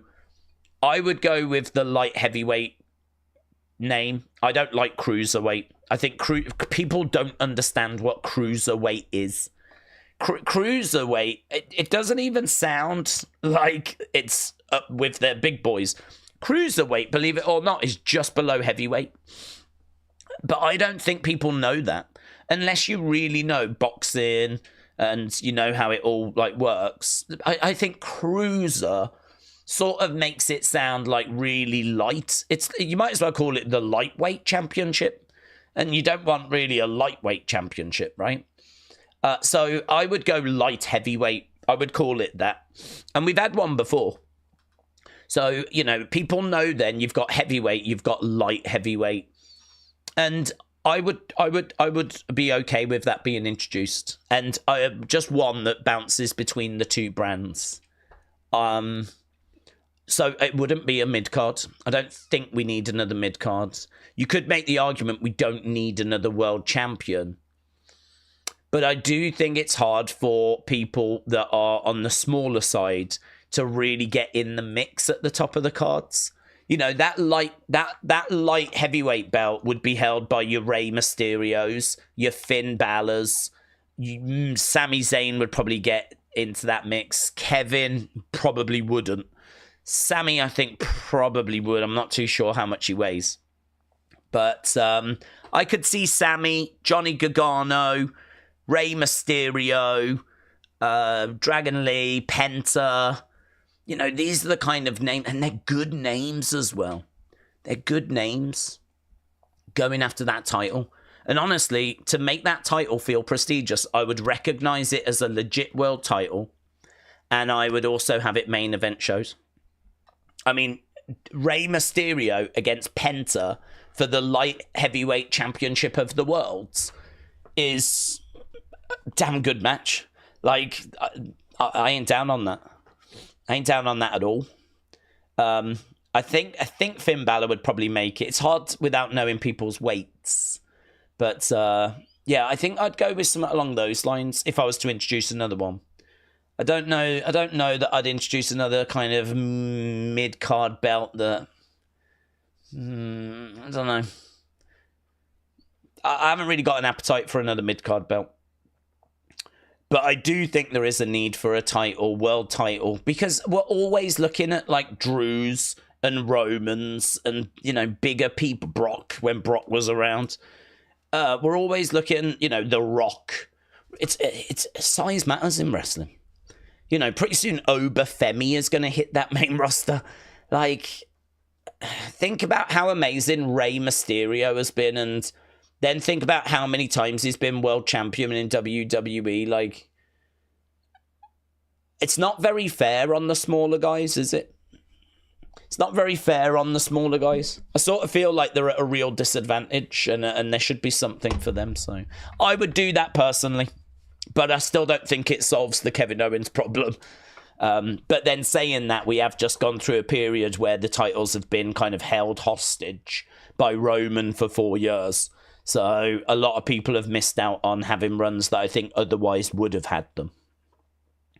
Michael said the Wyatts will help Pretty Deadly beat DIY. That will start Wyatt's DIY. At Candice Nia feud, that will bring in Miz and Alexa. Trust me, on the cards, says Michael. Hannah said, have you seen the news of the new head writer? Would this explain why SmackDown is what it is? I have seen the news. I don't know when he started, so I can't really comment. But it is Road Dogg, isn't it? I don't know. I don't know what he's like as a booker, as a writer. So, you know, it'd be unfair for me to critique. The only thing I'd say is that SmackDown has felt not brilliant. And I think this week was feeling not brilliant until the second part of the show. And it does sort of feel like two different people wrote the show, actually. If you told me that someone wrote the first part and then someone different wrote the second part, I could believe it. Because they did feel like two different shows. Like, the first part was a bit mid. Second part was really good. And so, yeah, the second part really saved the show for me. And actually, we did a video and a lot of people were saying the same as well. So, I don't know. It'd be unfair for me to comment about, like, oh, yeah, he's the one to blame. Because I don't know what he does. I don't know what his work is. Mackenzie said, do we think that Roxanne and Cora could get in each other's way? Oh, definitely. Definitely. Their relationship's completely broken down, yeah, so they'll get in each other's way. I'm sure we'll end up with some really good combinations of those four. You know, I'm sure we'll get a Giulia Bayley moment at one point. We've already had Bayley Cora, and it was fun. Bayley Roxanne, that'll be fun. Roxanne Giulia, we've already seen, obviously, but I'm sure we'll get that as well. So we will get little glimpses of these different matchups in that match. And yeah, it's going to be good. Really looking forward to it. Boom. Right, we are up to date with the super chats. That's good. Midcard is in a bad state, said Adam. It feels like Gunther's work on the IC is going up in flames. But to be honest with you, I think it would feel fine if we saw Braun defending that title, and if Shinsuke was defending that title. Shinsuke is now going to go into a feud with LA Knight. I'm not down on that. Braun feels like he's going to go into a feud with, is it AJ? Penta was being teased as well, so I sort of look at the mid-card and I'm like, yeah, I think we're going to be okay. I understand, though, where we've been so far this year has not been brilliant. It has felt a bit quiet. So I do understand that. But the pieces are there. Yeah, we're not struggling for talent. We're drowning in talent. It's just we've got to get the pieces in place. But I think Shinsuke LA Knight is perfectly acceptable mid-card feud. And I think Penta, AJ, Braun, these are the kind of names you want to hear being around the Intercontinental. So I'm not too down on that. So I think we're going to be all right. The potential is there, says Adam. Cheer up, everyone. We've got NXT tonight, said Felix. Taker said, what's your opinion on intergender? Not a fan of intergender wrestling, which I don't know if that's a popular or unpopular opinion, but I'm not a fan of it. Mixed tag belts, I don't mind. You know, if it's a case that you have a man and a woman, and the men fight the men, the women fight the women, I don't mind that. But I don't have an appetite to see guys beating up on girls. That's not something that I'm interested in tuning in for. I get that it's done in other companies. And it has been done at times, very rarely, in WWE. And normally it's where we get like a really weak guy, like a Kira Tozawa or a James Ellsworth. And if we've got someone like a Rhea Ripley, you know, or an Asuka that's kind of a dominant female force, then, you know, we just basically, we feed the guys. If you ever look back at those matches, the guys really don't get any moments off in those matches. I think we also did, like, was it Sasha Banks against Reggie? Do you know what I mean? Those are the kind of intergender matches WWE do. And if you look back, the guys don't get anything off on the girls. They're not competitive matches. It's not like the clips that you see of Chelsea Green and Penta from like Lucha Underground. So it's just absolutely not to my taste whatsoever. No, I'm not interested. But the Mixed Match Classic was really fun. That's where we had a guy and a girl against a guy and a girl. The guys would go against each other. The girls would go against each other. And some of the teams we had Asuka and Miz, Jimmy and Naomi. I mean, think of who you could have now. You know, you could have Dominic and Liv. You could have Damian and Rhea. You could have Seth and Becky. You could have Alexa and Uncle Howdy, or Alexa and Braun, because Alexa and Braun were actually together in, which is fun if you think about it, with what Alexa would go on to do with Bray, and the fact that Braun had been with Bray. So that's kind of fun to think about, that they were together in the Mixed Match Classic. So you've got that. I would have said Charlotte Andrade, but obviously I don't think we can do that now. Bianca and Montez. So actually, if you look at like doing another Mixed Match Classic, I'd be really down for that. I think there's loads of great men, women teams that we can put together and do a new Mixed Match Classic with. So I'd be really down for that, yeah. But as I say, intergenders, we've spoke about it before. It's just not to my personal taste. It's not something that I'm interested in. I'm glad that Aleister Black, it looks like he could return. Yeah, well, him and Zelina. That would be another team, wouldn't it? Always a fan of him and his aura. I expect Rey Fenix and Miro Rusev also, says On. Muggsy said, do you think the new group will attack someone tonight or just appear in person?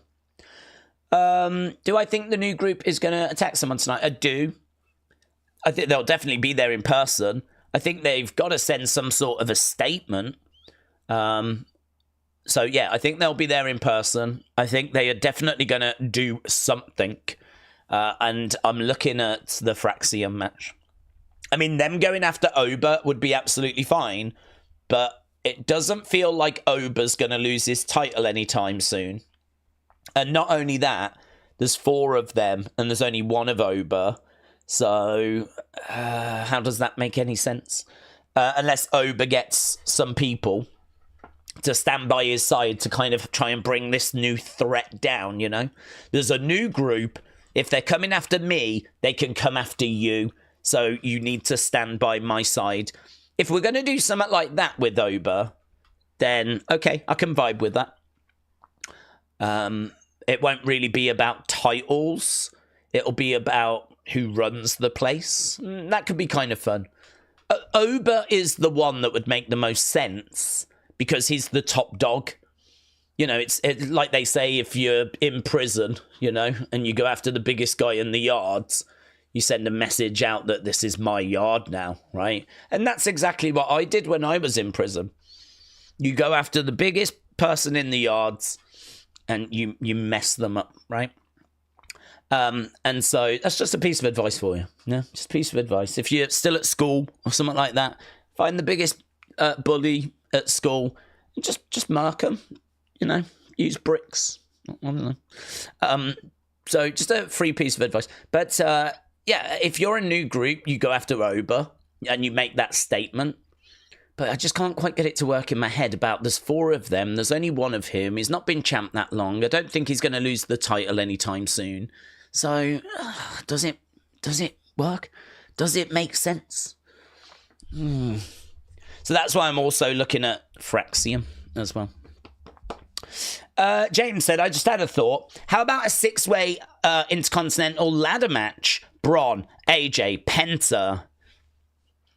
Yeah, that'd be fun. I'd be definitely down for that. I'd be definitely down. There's no rumours of it. But that's all right. Not everything has to be reported on. But a ladder match involving Braun, AJ, Penta. Probably put like Ray. Maybe put Ray in there.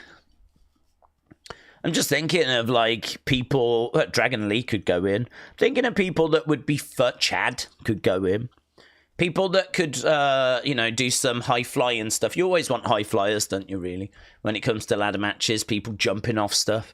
Chad's a worthy challenger to go into that.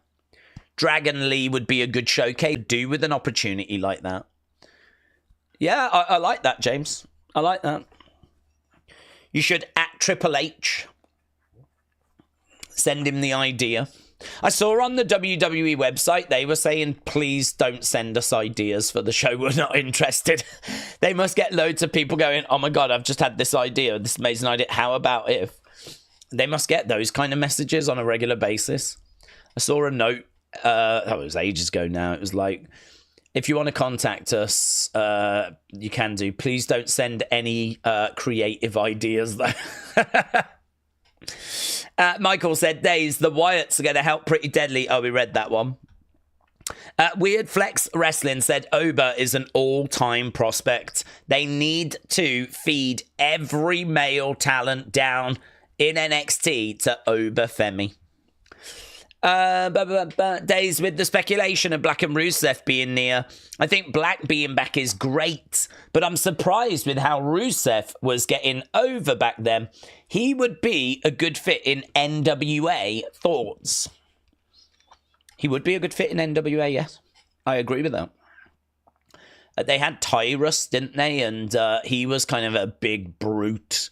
I could see Miro doing really well in NWA. I could see Malachi doing some stuff in NWA, but Miro feels like he fits very well.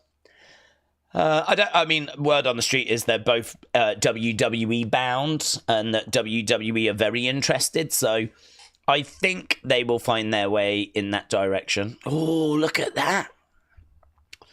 Look at that. That is Fujinami. How random that we were talking about this and then a picture has just been added 3 minutes ago from Alan Cheapshot. Definitely worth a follow. You should see some of the images, right? The WWF. So this is before it became WWF. Oh God, I can't remember when that was. Late 70s? Or did Vince change it in 83? Can't remember when WWF became WWF. It's late 70s, early 80s. But it's the WWF Junior Heavyweight Championship. They've had these belts before. It's not a revolutionary idea to have a light heavyweight championship. Obviously, most recently, we've had Cruiserweight Championship. But go back here to like the 70s, early 80s, you've got Junior Heavyweight Champion. That is the WWF, which is WWE. That is what that belt looked like. Oh, it was only posted 3 minutes ago. There's a picture that Alan put up of Dynamite Kid. That I was like, no way, man. Just made me laugh. Look at all these. Brilliant. Where's the Dynamite Kid picture? Oh, look at that. That is Earthquake at the age of 23. Look at that. In All Japan. In his debut match. That's what a 23-year-old... You know when I say if you're older than 21, you're a boomer, And everyone's like, yeah, okay, whatever. This dude's 23. Yeah, he looks like he's 57. So, do you get it now? If you're older than 21, you're pretty much dead. So, there's John Tenter, earthquake in all Japan. I was going to retweet this, and I was going to say me whenever I see Jada Parker. I was thinking of saying whenever I see Linda McMahon. But I was like, no, I can't put that out because it really does make me look like a perv. And I am a perv, but I don't want that to be my public image, right? I don't want that to be what people think of. But, oh, come on, is this not just one of the best pictures you've ever seen? It's Bad News Al and Bad News Brown. Yes. Look at that as well. New Japan president Hiroshi Tanahashi poses with a fan. So there's Tanahashi that we all know and love. And there's the fan that he's posing with. Amazing. Gorilla Monsoon against Antonio Inoki, 1969. Oh, there it is. Look at this. Oh, my God. I've got this cape. If you're English, we all wear these. Look at that Dynamite Kid. Dynamite Kid. The Dynamite Kid, the British welterweight champion. Do you know, that looks like it says England, England, England. Why have they written the country name 3 times? England, England, England. So that we definitely don't get confused where he's a champion of. Nice, different shaped belt, actually. It's a bit like the current New Japan IWGP title. But look at that. But look at this. Oh, my God. He looks like the kind of person Robin Hood would have stolen from. That's the vibe I get. It's like he's spotted Robin Hood coming to take his pearls. So, I love it, though. England, England, England. He looks like a fabulous Rougeau. It's got that sort of vibe. Yeah, Alan Cheapshot is a really fun follow for, like, old kind of historical... There's Davey Boy when he was in Stampede, North American champion. Look at Davey. Look at him. Look at him. Davey Boy, man. Ledge. What a ledge. So many great pictures. So much good stuff on here. Oh, Queens. Look at this one. This is actually going to be an unseen. Look at this, Undertaker, 94. I don't know what's scarier. Is that scarier or is that scarier? You know, look at that. It's like the 2 girls out The Shining type thing. Is that scarier? These are like jeans, aren't they? That's got like a jeans vibe. This is like casual Undertaker having a little stroll. He didn't used to wear jeans when he was in the ring, so... This is hiking Undertaker.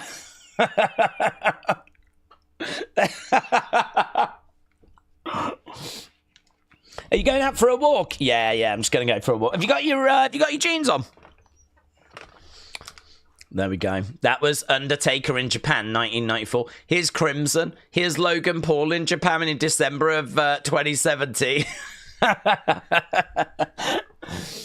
There's only 23 years apart between these 2 images. Isn't that mental? Look at this. Look at this. I still think that's intimidating, though, to be honest. Yeah. But what an image. What an amazing image. Alan Cheapshot's a really good follow on X. Right. It looks like he left the building to get a coffee and just came back empty-handed, and he's walking quite angry. Isn't the nephew currently wrestling for it? Yeah, there is a Billington, isn't there, that is wrestling in AEW. I don't know if he still is, but yes, there was a Dynamite Kid relation that was around. Yep. I hope it works out, you know. I hope that that's something that comes good.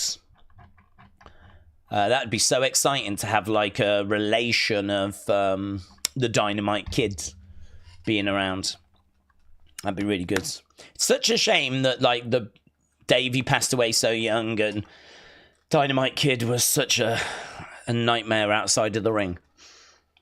They would have been loved at conventions, and, you know, imagine them coming out on, like, those kind of old throwback shows, the legend shows and whatever, but their relationship really broke down. You know, the whole Davey coming back under the British Bulldog name was not something Dynamite really appreciated, and their relationship really broke. I don't know if their relationship got repaired before Davey passed away, but obviously Dynamite, you know, was really ill. He was in a care home towards the end of his time. Just really sad. Just really sad. Arn said, Undertaker HBK WrestleMania 25 is still one of the best matches I've ever seen. Yeah, I completely agree. I also have it as, I think, my favourite WWE match. Yeah, it's the one that I always go to. Grade 6 said, I don't know if we covered it during Nightbirds. I recently learnt that Lilith is referred to as a Nightbirds. I think Lily is Lilith, and that is definitely going to be Alexa's fiendish side. Lilith herself is an interesting read, said Grade 6. Yeah, I think we've touched on that. Her being like isn't she like a god of the underworld? She's the god of like a river or something, I believe. Down in the underworld. So we have touched on that at times.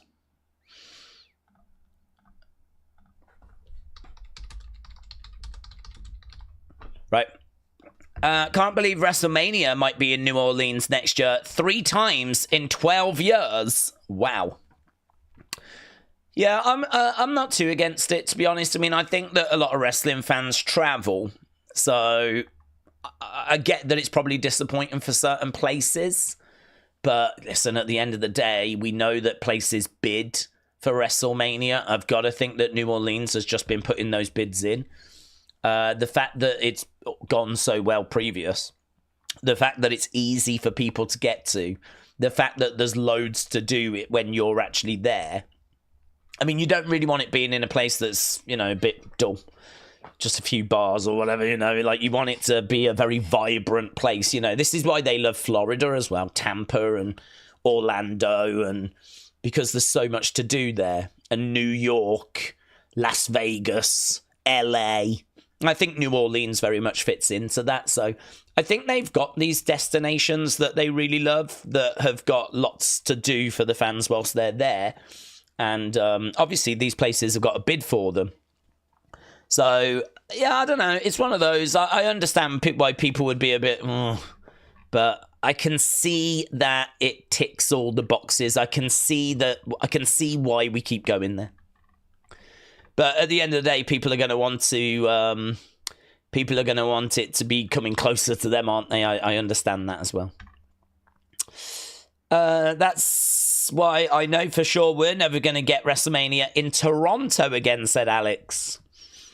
I like Toronto. Yeah, I don't know. I would say that Toronto, I really like Toronto, and I think you've got a chance. But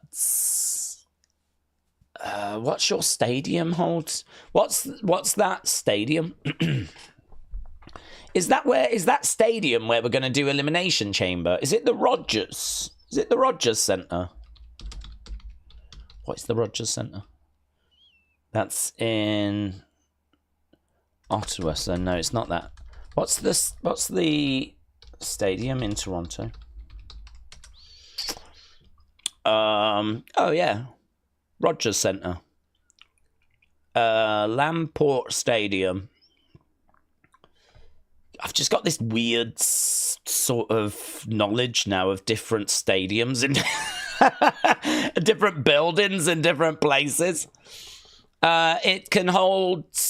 Well, listen, WrestleMania 18 did 68,000 in the Rogers Centre.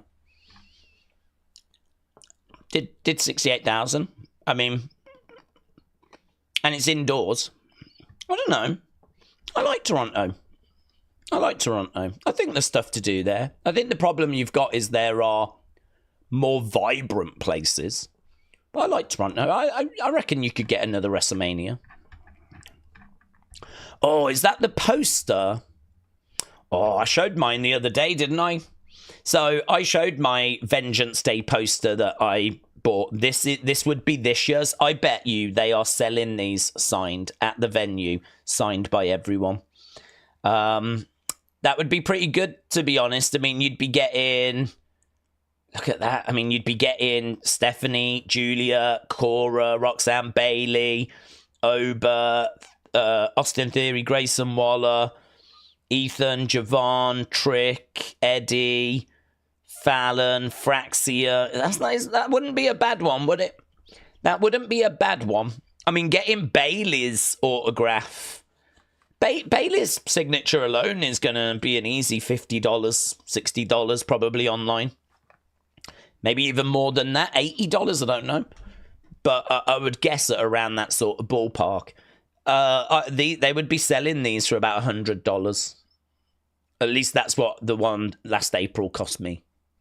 So, and you can normally get them from like NXT house shows. So yeah, that'd be a nice one. Sean Michael said, all the ingredients for a can't miss night of action. Vengeance Day is live tonight. Let's flip in go. How long we got? 9 minutes! Jesus, I didn't realise.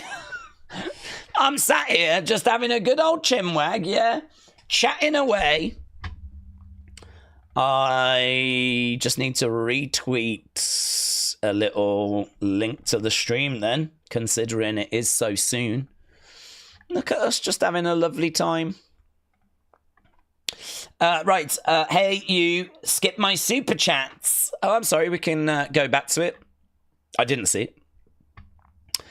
Ricky Stark said Vengeance Day is live tonight and I'll be tuned in, but I also know there's some questions that need to be answered. Okay, so he's sort of suggesting that he's not going to be there. Does that mean he's going to be there? Should we watch that? Let's watch it. The hottest free agent shocked the world last week when I appeared on NXT. He did. And tonight, it's Vengeance Day, and I'm going to be watching on Peacock. And I know you probably are wondering, what's next? Well, I got the answers for you. Where is he? This Tuesday, live on NXT, in the middle of that ring, I'm going to be signing my official NXT contract. And then you're going to have the absolute truth from the man himself.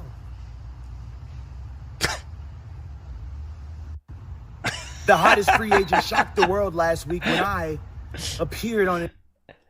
Just felt just a little tiny bit awkward.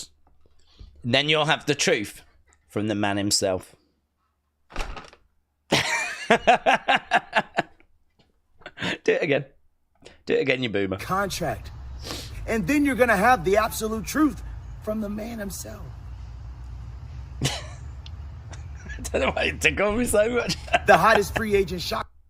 I think it's because it sort of feels like he came to the end of the promo, and then I don't know if there was a second where he was like, what shall I do now?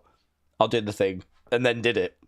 But there's just that little slight pause, just little tiny thing, where it's like, what's he going to do now? Boom, and then he does that. Do it again, you boomer. Contract. And then you're going to have the absolute truth from the man himself.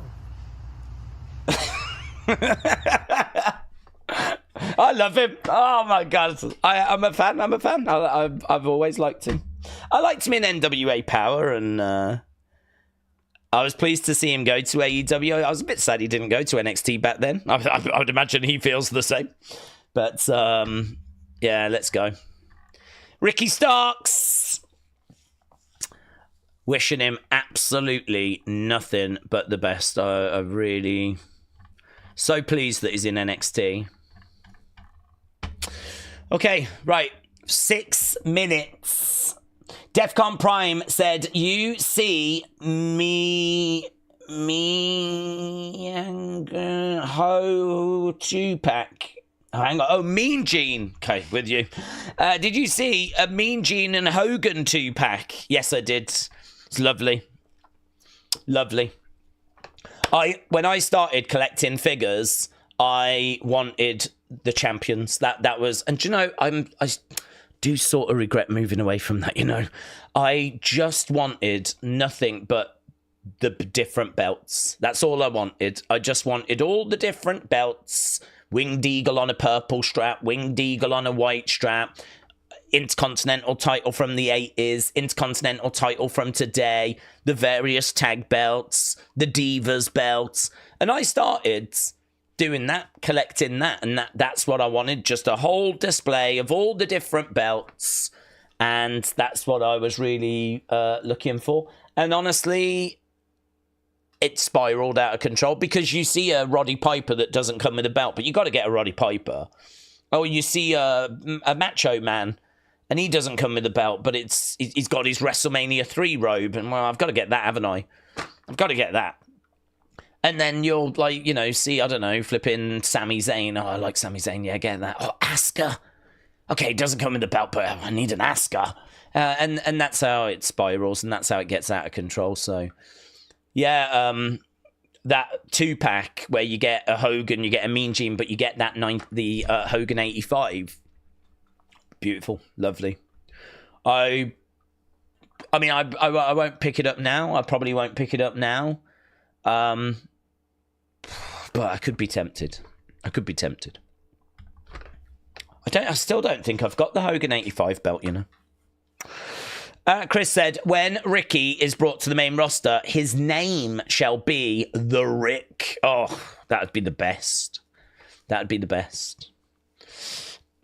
Kelly said, damn, I'm missing a lot of people here.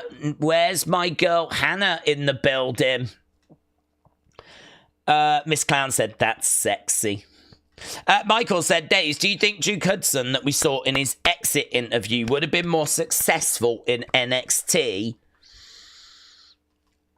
Yes, but I don't know quite how you would have presented it. I mean, if he was to do interviews where he was like talking to himself all the time, I don't know kind of why he would be doing that.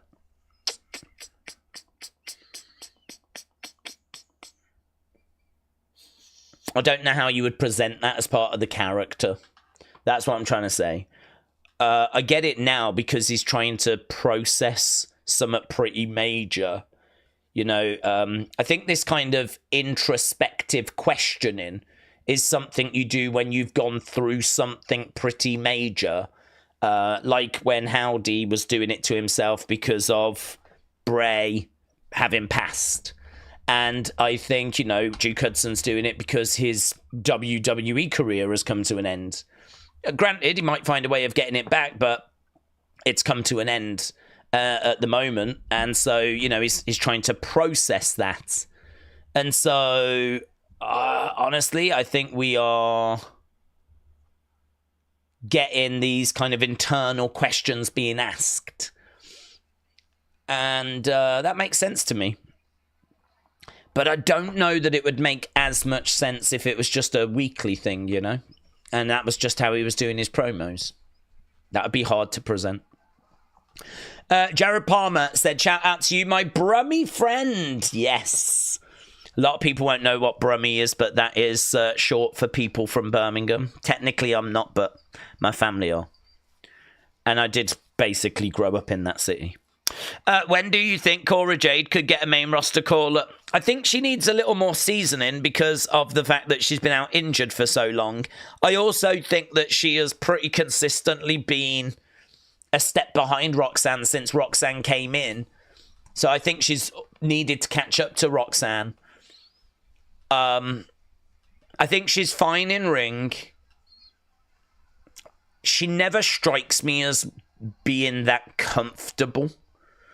I never really, like, she comes out and she does the very obvious low-hanging fruits. I'm the best. There's no one that can match me. I'm what you lot think of when you're at home. It's all real. There's not really much substance to it. I don't find her coming out with any kind of witty, zinging lines. You know, it's all kind of like, look at me, I'm amazing. All the other girls suck. Don't know. That bit is the bit that I think she's struggling with. In ring, she's fine. I mean, I haven't really got an issue with her in ring work. I just think her character is a bit generic, and her promos are very generic. I don't know. I mean, like, do you just move her to the main roster and just hope that she evolves with time? Is it that she needs better creative to get her teeth into? I mean, look, you got to remember, this is NXT. This is where people are working this stuff out. So I'm not throwing shade at her. I'm just saying that if, you know, there was to be an opportunity to say, this is where I think you need to improve, that's what I would say. I think your in-ring's really good. I have no issue with watching her matches. But I do find that her promos are... It's very generic. It's very like, I'm brilliant, you're not. Everyone dreams of me, blah, blah, blah. So, could be a bit of creative. Could be a little bit that she's not kind of really figured out who she is yet, you know. I feel like she needs to do that. That's what I'd want her to focus on in 2025. So, I would keep her down in NXT this year. Move her up next year. Grayson Waller is reading a book called Inner Excellence. There is Bayley. Big cheer for her. Apparently she had one opportunity to score and she missed it. There is Roxanne. She is inside a building. There is Cora. She is looking at a spike. There is Giulia. She is also looking at a spike. Let's go. Yeah, good energy in the room. So, Jared, shout out to you, buds. The Beach Kevin said, Daze, you cheeky git. It's time for Vengeance Day. Yeah. NXT, NXT, NXT, NXT. We're not doing love tonight.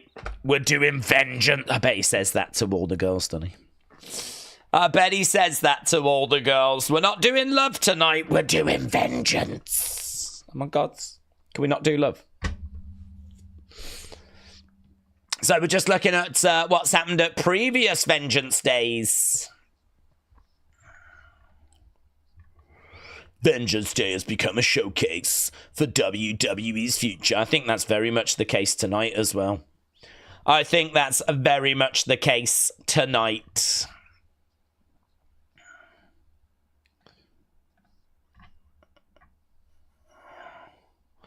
What's this?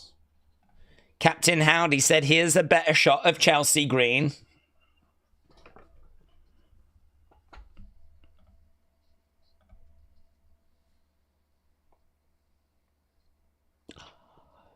Dude, I didn't expect it to go super perv. I knew it was going to go perv, but I didn't think it'd be super perv. I didn't expect it to be a case that they were going to flip and zoom in on it as well. Sorry, kids, I didn't realise it was that pervy. Just let me save that personal folder. There we go. Yeah, no, I've deleted that. Deleted that, guys. There's no place for that. There's no place for that. Right, that's a peach. That's not PG, said Mr. B. I never claimed to be PG. This has always been TV-18. Yeah. If you're under the wrong assumption that this is PG, I can't help you. Right, Stephanie's coming out. Here we go. Let's go, Queen. Let's go, Queen. Yes. Mommy is here. Stephanie, Stephanie, Stephanie. Here we go. LS Dub. The best of us is in the chat. Yes. James said, good thing Chelsea Green is hot AF. Oh my God, James, I'm going to recreate that for you and I'll send you the video. I'll do it to William Hensey. And then William Hensey can do it to me. I'll send you both clips. Daze would have kept viewing that. Daze would have kept viewing that was Otis. If it was Otis. There's Jada in the crowds. She could have Punk for a mouthpiece for a bit. She could, I suppose. Obviously, it'd be good, though, if she can just get it to click. She's a great talent. I'm sure she's going to be absolutely fine. I mean, they're giving her loads of opportunity. And everyone's got something to improve on, so it's certainly no knock. Okay, here's Fallon making her way down. It's a very short walkway. Very short. James said, please don't. Please don't. There we go. The jacket thrown out. Oh, I do love this from Jasmine.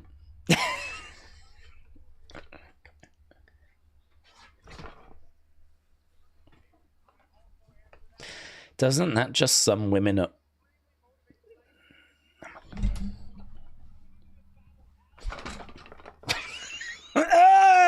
Go away. There's Kalani. Shaking her head. I'm not sure why. Probably because she wants to be in this match. Why is there so many empty seats? This isn't a good look. Look at all those empty seats behind Carmen Petrovic.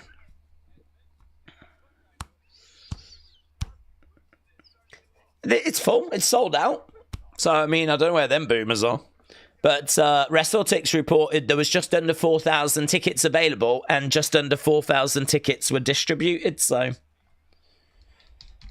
Stephanie. Look at the smile on her face. She loves it. She loves being cheered. Right, here we go. Here we go. There are too many pretty women on the screen. What is happening, said Johnny. I can't cope with all these pretty women. Where's the ugly women in wrestling? What's going on?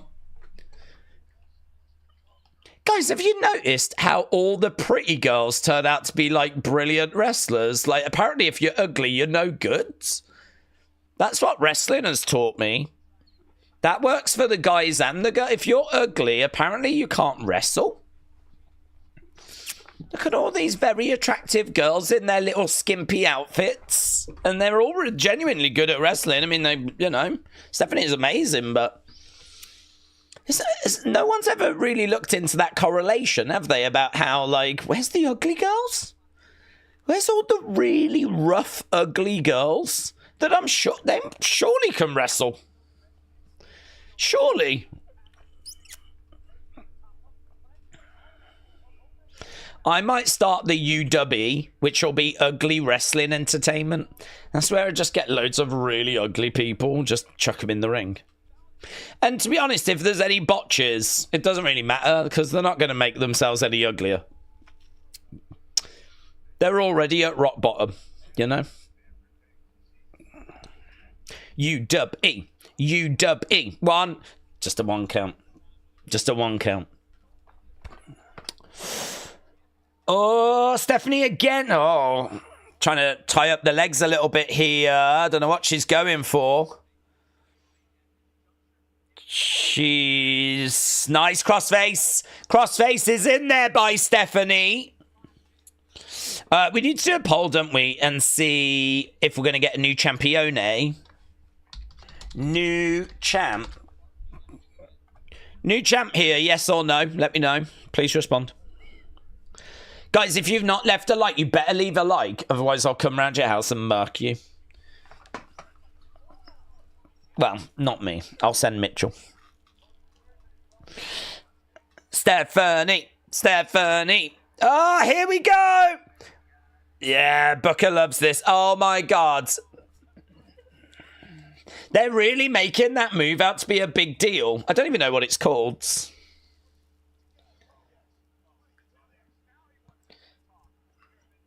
Slap there by Fallon. Crowd do get excited when she... I don't know why the crowd gets so excited whenever Stephanie gets another woman's head in between her thighs. But they do get very worked up. Right now, she's got the arms. Oh, look at that. It's like a straitjacket, but she rolls through. Lovely reversal by Stephanie. 2, kick out. Stephanie on one knee, looking over. Fallon back up on her feet. Fallon trying to get round the back of Stephanie. Stephanie reversing. Goes through. Seated position. Nice, rolling up. Kick out there by Fallon. Charging over. Up. Wheelbarrow. No. Down. Armbar. Armbar by Fallon. Fallon has got an armbar in on Stephanie. Yeah, Stephanie is not in a situation that she wants to be in here. Right now, trying to get back up. Daze is going to come to your house and give you a glow wedgie. Like that, yep. Going up in the corner, Stephanie. Mitchell is the toughest here, says James. Mitchell and Edward. They're my hitmen. Oof. What were those two in the Turtles? Rocksteady and who's the other one? That's basically Mitchell and Edward in this community. Oh, big boot by JC. So Jasmine distracting the referee. JC grabbing Stephanie, hurling her back in, saying to Fallon, put her away, Fallon. Put her away. Yeah. Ref, you suck. Ref, you suck. Ref, you suck. It's not the official's fault. Whose fault is it? Of course it's the official's fault, you boomer.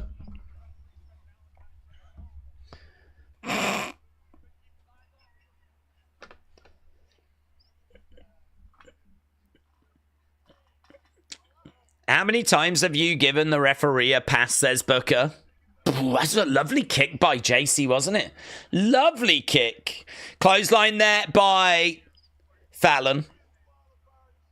Going over, laying down a big shot. 1, 2, shoulder up. Shoulder up. This is a main event anywhere in the world. Especially Washington.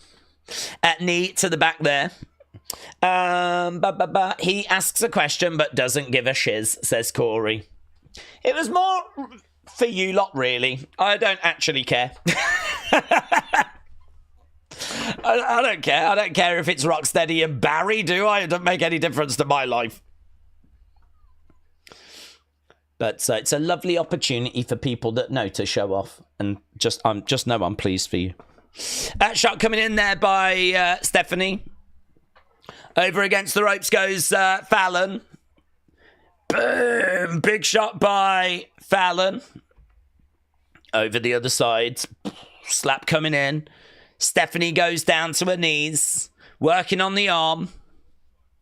Stephanie down over by the ropes. Another big strike coming in. Stephanie goes down looking for the cover. 1, 2. Shoulder up. Shoulder up. Booker is a bot, said Shelf Presence. Dan said, sorry, I'm being quiet. I just like to lean and stay in the shadows. Dan, I love the shadows. Not the musical group, they're boring, but shout out to you. Shout out to those in the shadows. Shout out to the lurkers, yeah? Let's go, Stephanie. Stephanie in the corner. Stephanie might not win because of the outside help, said the 6 Horror Kingman. Going for the cover there. Fallon, kick out by Stephanie. Fallon over by the ropes. Fallon grabbing Stephanie. Dragging her back into the middle. Yeah, it was nice. Roadblock blockbuster. I know it as a blockbuster. I don't know where the roadblock thing came from. She's keeping Stephanie down. If I'm the ref, I am demanding them to get back to the locker room. This interference is BS. When belt is on the line, said Thomas. He didn't see it though, did he? He didn't see it. I don't think he knows that there's outside interference. This ref thinks everything's... He is going to be so embarrassed when he watches this back. When he watches this back and sees that when his back was turned, those people kept getting involved, he's going to be like, I can't believe this. I am so rubbish at my job. But right now, he doesn't even know. I think there was a hair pull there. Oh, Stephanie pulled the hair. In response, referee is letting them both get away with it. Going over the other side, clothesline. Steph moves out the way. Lovely kick coming back. Fallon over against the ropes. Stephanie against the ropes over the other sides. 619. She's on the outside. Springboard. Springboard crossbody. Right now, she grabs Fallon up. Lovely. Belly to back. Round the back of Fallon. Ah, here we go. Boom, boom, boom, boom. Yeah.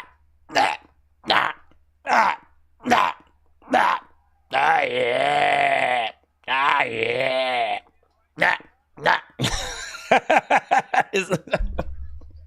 It's so stupid.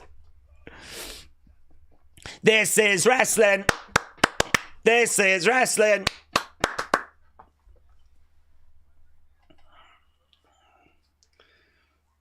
It is one of those, isn't it, where someone would be like, oh, you're into wrestling? Yeah, I love wrestling. Show us a match then. And you show them this, go, oh, got you. You're a pervert. It's like, no, I'm not a pervert. It's when it looks like you're a pervert. Over the other side. Oh, back elbow. Against the ropes. Takes the legs away. Down goes Stephanie. Fallon against the ropes. Goes for a kick. Stephanie underneath. Grabbing the leg. Rolling up. Going for the cover. 1, 2. Kick out. Kick out. Booker lost his mind. Oof. Rob said, what else can be said about that move other than God bless her? Horror 6 King Mayhem said, why do people hate Booker? I think he adds a lot. I think it's probably because he makes just random noises, which isn't quite what commentary is for. It's kind of add to the match. So, oh yeah. It's like having Otis on commentary. But he is funny. He is fun. I will give him that. And he is obviously a legend, so he gets that as well. But yeah, he did win Worst Announcer at the Wrestling Observer Awards. I'm sure he's gutted. Double knees there by Stephanie. Booker is a goat, said Kader. Mr. B said, don't lie, you wanted to do that move to you. I don't, honestly. I respect women. Here we go. Double underhooks. No joy. Knee to the midsection there by Fallon. She's going around the back. We're already 20 minutes in. We've got to be... Oh, lovely. We've got to be getting towards the end of this. Booker T is entertaining, said Mr. Quake. Tony McMahon, not like us. Ba, ba, ba, ba. Over by the ropes. Roll up. Here we go. 1, 2. Kick out by Fallon. Oh, big shot there by JC. Stephanie down. 1, 2. Shoulder up. Lovely. You could see it a flipping mile away. A flipping mile away. Oh my fudging lord. My nurse just peeled into the room. I thought it said peed. To say that watching porn in my current situation is ill-advised. And that was Daze panting. She now thinks I'm crazy. Thanks, Daze. Really, your nurse thought you was watching pornography because of my performance? God, I give everything on these streams, don't I? I give everything. I give everything. There's even nurses out there that think I'm performing pornographic scenes. Shot coming in to the outsides. Tony McCann, not like us, ba ba ba ba. Shout out to you. Right, Stephanie goes to the outside, grabs Fallon, boom, into the ring post. Lovely selling. Oh, lovely selling. That was great. Fallon getting smashed in the ring post, and she's like... Kick coming in. Yeah. Whoa. Shot to the back of the leg there by Stephanie. She's got Fallon. Edge of the ring.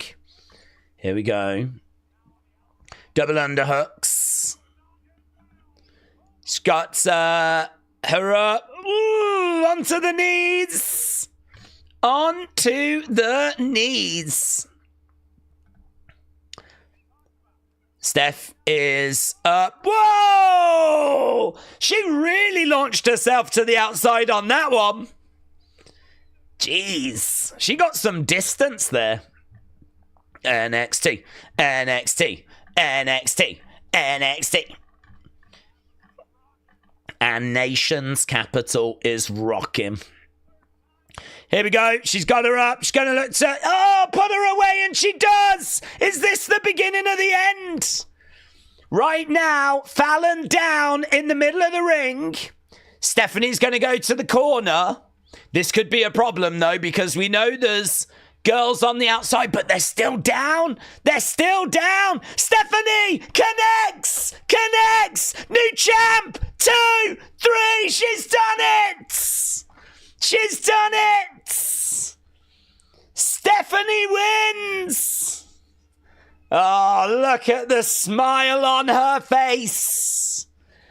We have got a new women's North American champion. JC Jane can't flipping believe it.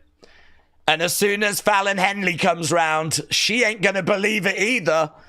But we've got a new champion. So good. Really fun. Not a bad little match.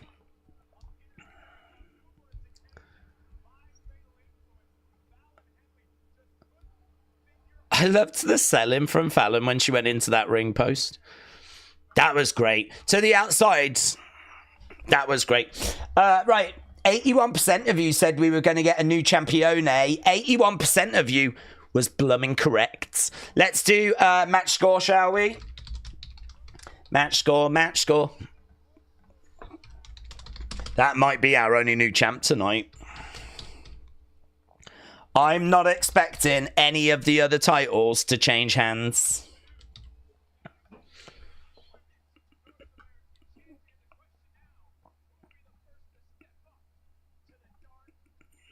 Who will be the first to step up to the Dark Angel? Jordan Grace. Congrats to Stephanie. Yeah, big shout out to Stephanie McMahon, the new Women's North American champion. That is big. That is big for the McMahon family with everything they've been through. And she looks so good in that ring gear as well. Stephanie's finisher is pretty spectacular, and the NXT production crew do an amazing job of making it look great, said Shauna. Opulus Travel said, I've put that as an all-time great.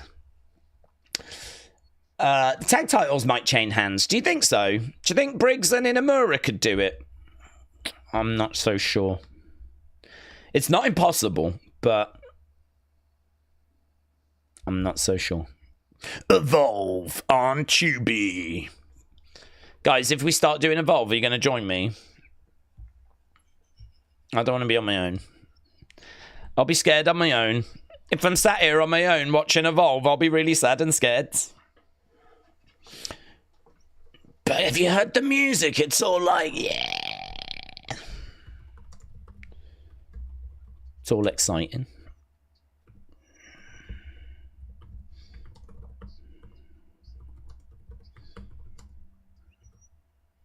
So here we've just got Josh Briggs talking to Inamura. Whoa, whoa, whoa, whoa. This is so cool. Wednesday Night Wrestling again, said K-Dub. I'll watch Evolve, said Alistair. Yeah, of course you will, because you're the best. You're the best. You're a true wrestling fan. I am I'm definitely down for doing it. I think it's on a Wednesday, though, which is a bit of a problem because of Wrestling Escape Pods, but I'm sure we can work it out. Daze, what if Stark's new name is Ricky Khan, the long-lost relative of the Khan man, who shall be unnamed? Well, all I can say is that would certainly get a lot of attention. A lot of attention. Okay, we've got LFG, Legends and Future Greats. This premieres tomorrow. And it is CM Punk just talking to a load of boomers. JMB said, what if Evolve outdraws Dynamite? I think it will. I think Evolve is going to outdraw Raw. It's going to be imagine that if it was WWE's biggest brand. Evolve, and everyone's like really confused. Evolve did 1.6 million views on Tubi. What? That would be the best. That would be the best. Imagine if Evolve was the very bottom brand, but for some reason it was doing like 1.6, 1.7 million views.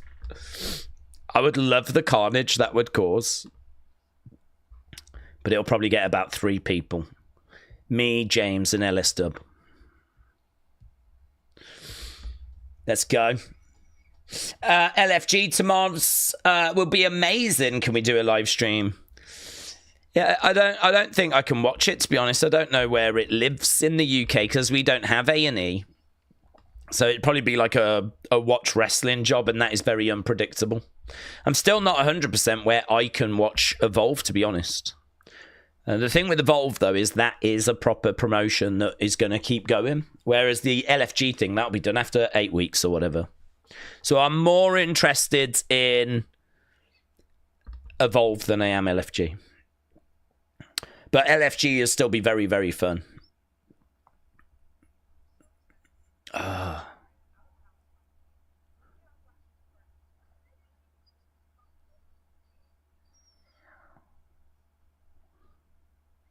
Hey.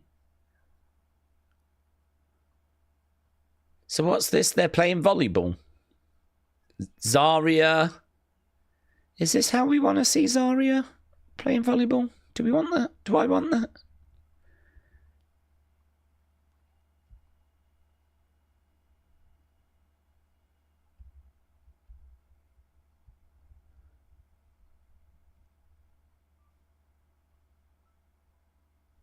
Zarya on a skateboard.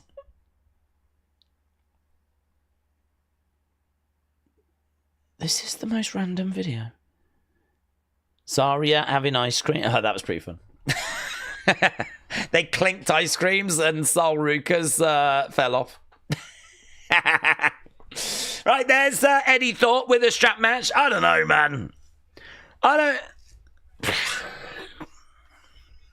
We did funny stuff with Brock and Kurt, so. Here's Trick backstage, just getting a little. Daisy's bamboozled. What are we watching? I don't know what we're watching. What's that? Why have we got a smoking skull?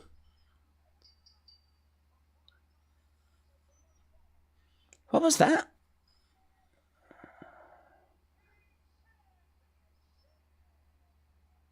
Flipping Josh Briggs has been inspired by Papa Shango. Why has Josh Briggs got a skull on his shoulder that's got smoke coming out of it? Right, NXT, what's going on? What's going on? You're showing me Zarya on a skateboard eating ice cream, and now I've got Josh Briggs channeling his inner Papa Shango. What's going on? What is this?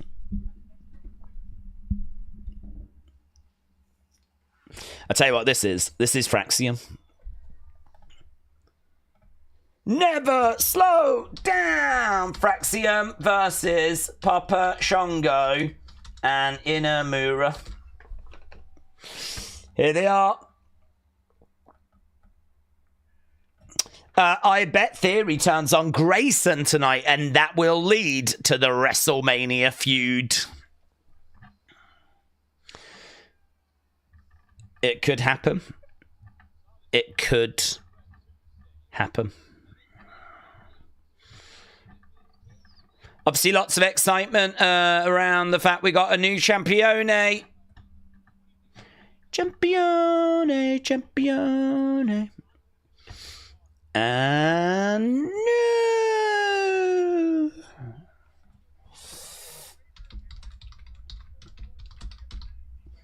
Frazier and Axiom are doing the Lord's work.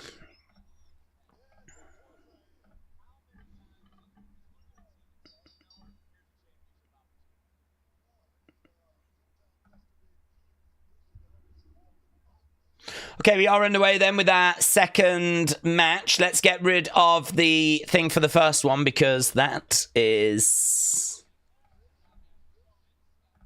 going to get confusing. Let's jot this down. Do you know I am totally up to speeds with match scores for this year? I've got everything in a spreadsheet. I am on it. I was not on it last year. I'm still trying to chip away getting last year's results in. But I'm all over 2025. I'm doing so well. I really want to get a little short video out about what the top 3 matches were for January. So that is on my to-do list.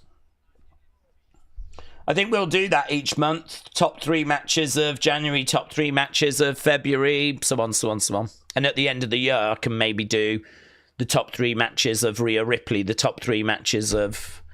That's kind of how I'd like to use the data. 62, 20, 15, 1. That first match has come out as great. 77. People have really enjoyed that. The first one. Stephanie versus... Oh, clothesline. I tell you what. Briggs is fired up for this one.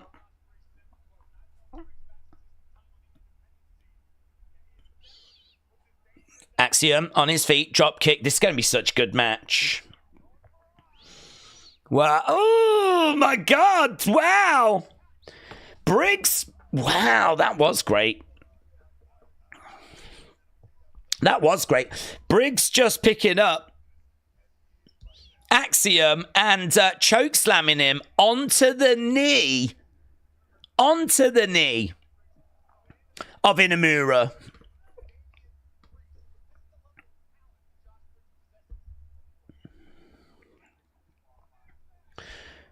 Okay, Briggs in there with Axiom, murking him at the moment. Daze, I've just tweeted you the Chelsea Green tweet. What has she responded? What's this? Dear WWE Universe,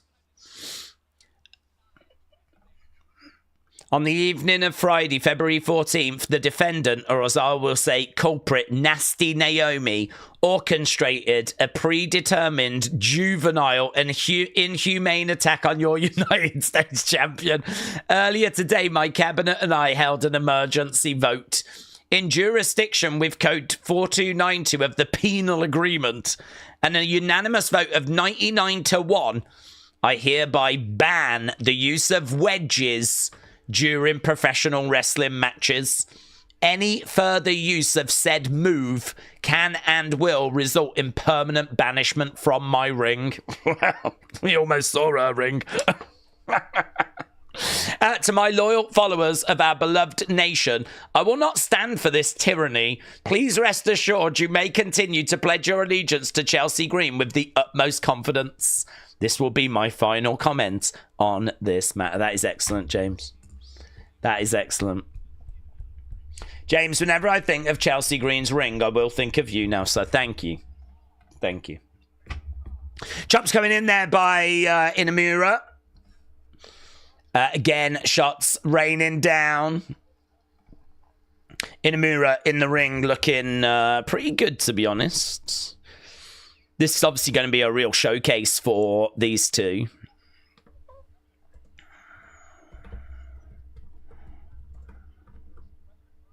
I can't remember seeing a Fraxium match where they didn't have to battle a great deal of adversity, said Corey Graves.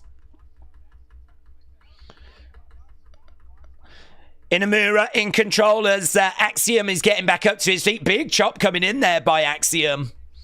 Inamura, middle of the ring, pointing over at... they're going to do that spot. I'm not a fan of that spot. Where it's a very Japanese spot, isn't it? Where they both stand there and they... Yeah, I'm not a fan of it. It's where they just allow each other to hit each other, and I don't understand. I mean, he's just allowed him to kick him, and he's just gone down because he got murked. Bang! Kick there by Axiom. Inamura goes down. It was a hell of a kick, that, you know. Hell of a kick. Roll, tag. In comes Briggs. In comes Nathan Frazier. Over the other side. Lands on his feet. Back in the corner. Big kick there by Frazier. Goes up. Looking for a DDT. Boom. Gets it. Gets it. Kick coming in there by Frazier. He's murking everyone. He's murking everyone. Kick out. Kick out. Nathan Frazier coming in like a man possessed.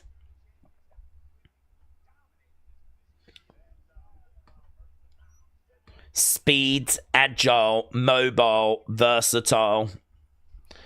Boom, comes crashing down. 1, 2. Did come down on his face there, that moody. Over in the corner, to the outsides. Tag being made. Yeah, Briggs is holding on to his face. Oof, in the corner, no joy. Nathan nearly got thrown into Axiom. Axiom goes down. Picks him up. Oh, powerbomb! Yeah, Josh Briggs is in and he's cleaning house. Right. We need to bring back Catchers Catch Can Wrestling, said William Hensey. Lovely powerbomb there by Inamura. And Nathan Frazier makes the save.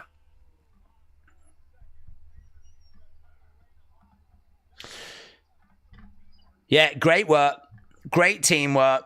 The kind of thing that you expect as the crowd are chanting, this is awesome. This is awesome. This is awesome. It is very fun. It is very fun. Oh, hello. Inamura is up top. Inamura. Inzaguri. Top rope Inzaguri by Axiom.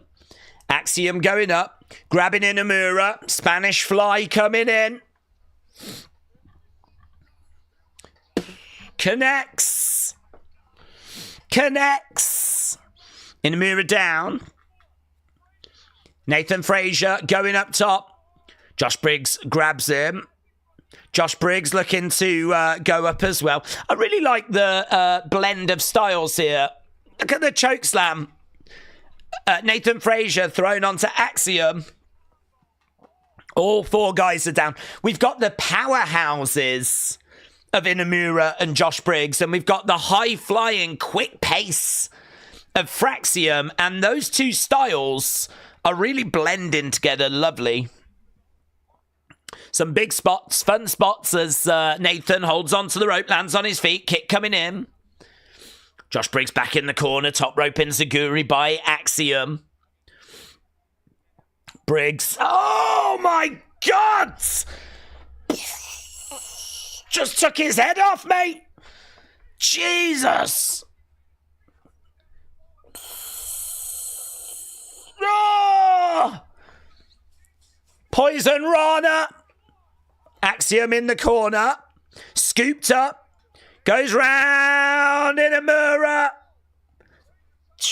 Now we've got Nathan Frazier jumping onto the back of Inamura. Jesus, that clothesline from Josh Briggs. I don't know how Axiom's head is still on his shoulders. Right now, Inamura is powering his way up to his feet. Spinning around. We've got Nathan on the back. We got Axiom on the front. Axiom goes down. Inamura has got Nathan on his shoulders. He's going to look to... Ah! Damn. 1, 2. Kick out by Nathan. Kick out. This is stealing the show, said Weird Flex Wrestling. Inamura is a beast. King Yeti. King Yeti, shout out to you, my friend. Oh, my sound effects still don't work. Don't know why my sound effects don't work. Here we go. Inamura is going... I love how he bounces the ropes before he jumps. I don't know quite why he does it, but I love it. Oh, it was stupid. He should have just jumped. He gave them too much time. They moved out the way. What an idiot. Oh, to the outside goes Nathan Frazier. Oh, look at this. Non-stop. Bonkers. Exactly what you expect from these guys. Going up. Missile drop kick and a lovely leg sweep at the same time. 1, 2, 3. And that puts them away and that ends the match. King Yeti. Shout out to you, my friends. So appreciated. But you know that already. King Yeti, so supportive. All-time greats, goods, bads. I have got a feeling that match is going to score very well. I think it was a very fun match. Didn't outstay its welcome. Loads of fun spots in it. Very entertaining. Hard hitting as well. Hard hitting.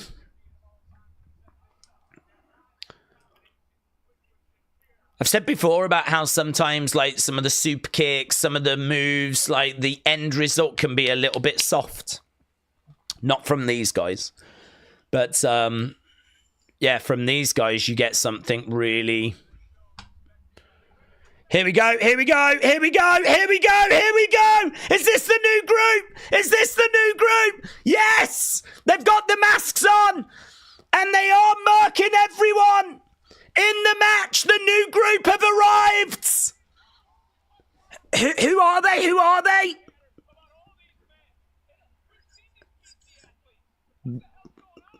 Okay, so... Oh my God! Oh my God! Dion Lennox is one. Dion Lennox is one. Yeah, this group, they've been built. We knew they were going to be here. They've made quite the statement. There we go. They've attacked and they have just murked Fraxium, Inamura, and Briggs. Dion Lennox was one. Vic Joseph was saying they are performance center recruits. We've seen these people. They're performance center recruits. So I'm guessing it will be the names that have long been rumored. But I wonder if they return again later. I wonder if that was like a one-off hit. Or if they start like murking people backstage. And honestly, I mean, Femi as well has got to be a bit concerned. I wouldn't be shocked if that group come back out and murk Oba, Theory, Waller.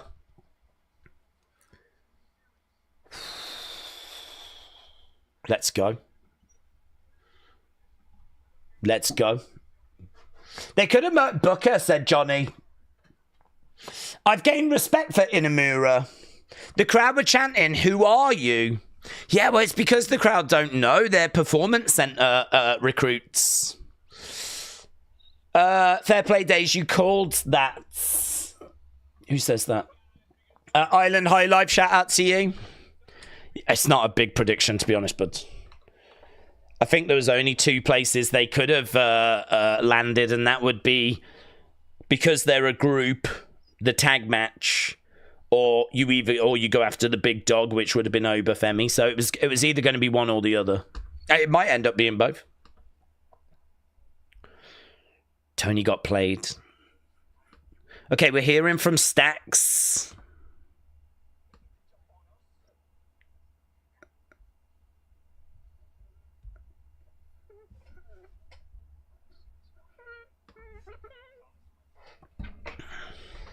I promised my mother I would curse less this year. He's angry. He's upset. He's hurt.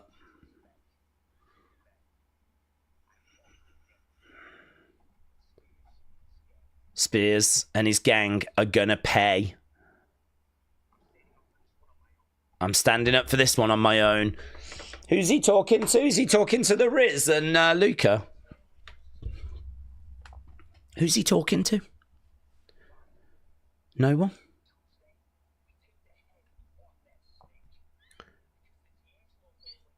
He wasn't talking to anyone, guys.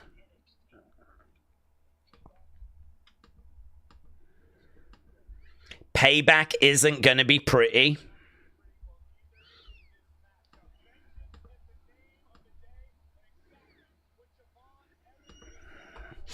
Daze, that was a good point. If AEW can't beat WWE's Level E show, then does Khan really get the message he needs to improve? I think he's got that message anyway. I don't think he's sat there thinking everything's going swimmingly.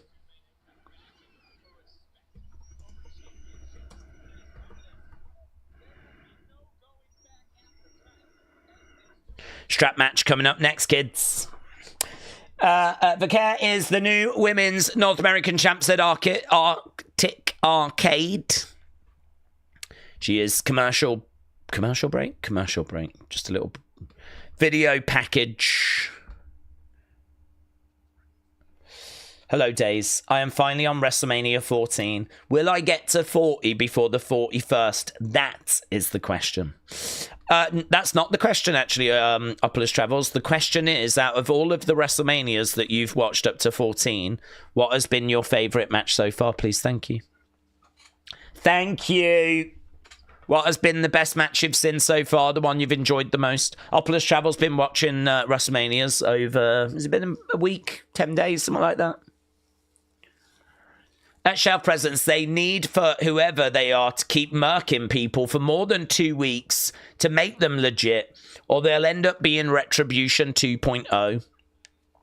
LS Dub said, I'm such a Javon fan, dude. I met him once before he got to WWE. He was working DP dub shows and local NC indie events. That's cool, but did he ever do ARW Pro? Because, to be honest with you, he's a nobody if he didn't. No offense. 2 Deadlock Pro Wrestling World Champs on the same NXT card is awesome, said Gwen. Days, Jey Uso is going to dethrone Gunther. I think he will as well.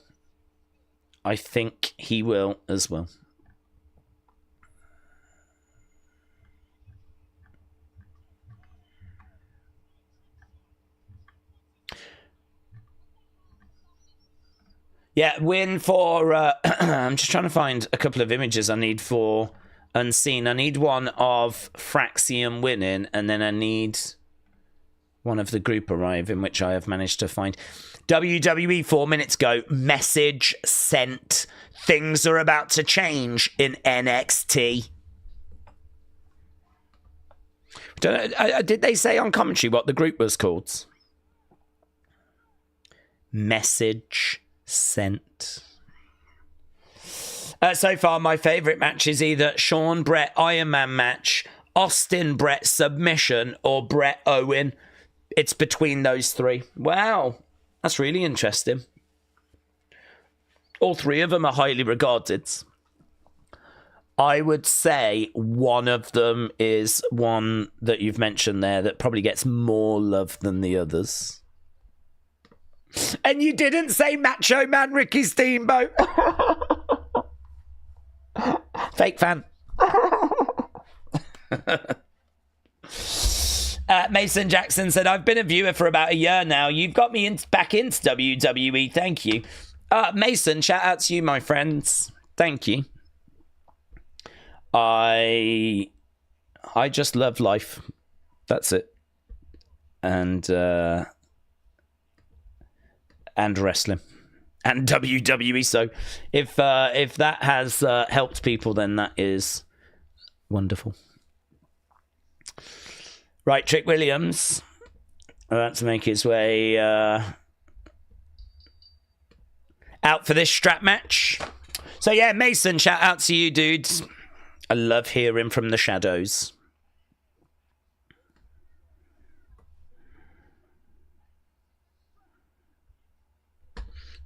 Both superstars will be tied to a leather strap, and using the strap is legal. Oh my god. Just when you think this show couldn't be any more pervy. Okay, here we go. Trick Williams against Eddie Thorpe. Okay, second match. 60% great. 20% good. 17 all-time. 1% bad. Great. Oh my god, that is the second match to get great 77. According to you lot, both of the first two matches have scored exactly the same. Stephanie Fallon, great 77. Fraxium against Inamura Briggs, great 77.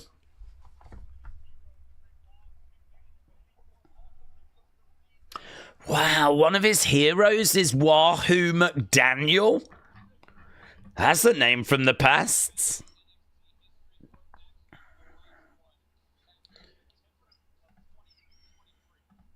Osiris Griffin is one of the members, apparently.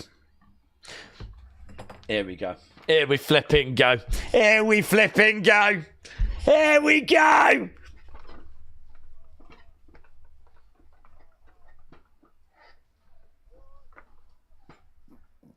Whoop that trick. Whoop that trick. Whoop that trick. This is my guy. This is my guy.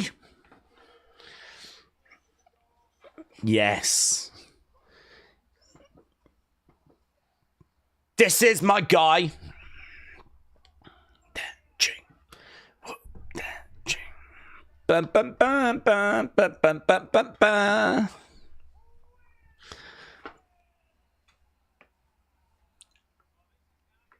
Oh my god, there's people out there that like Stan Cena and CM Punk. I couldn't.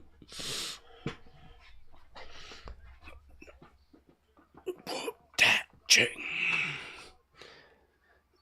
Bum bum bum bum bum bum bum bum bum. Come on, Chick. I hope he puts on a banger, man. This music's so good. I don't know if this is Death Rebel. Ah, classic. Just as the strap was about to get put on, Eddie Thorpe comes, look at the shots! Look at the shots! Look at those blows from Trick. He's a good striker. Nice clothesline to the outsides.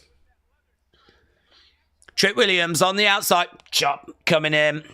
Yeah, oh yeah. Oh yeah. Another chop as well. Trick grabbing a hold of Eddie over the other guy. Look at that girl. That's me, that is. That girl in the glasses that's like, yeah, Trick, do it, come on. That's me. That is me. Whoop that Trick. Whoop that Trick. Big back body drop there by Trick. Eddie feeling it. Now we're going to get the old strap on. What? Right now we've got Eddie down. Daze, no one decent goes to ARW Pro. I mean, that is true, but you know. Kicks coming in by Trick. Stomping down on Eddie. Yeah, he's getting that strap over the arm of Eddie Thorpe.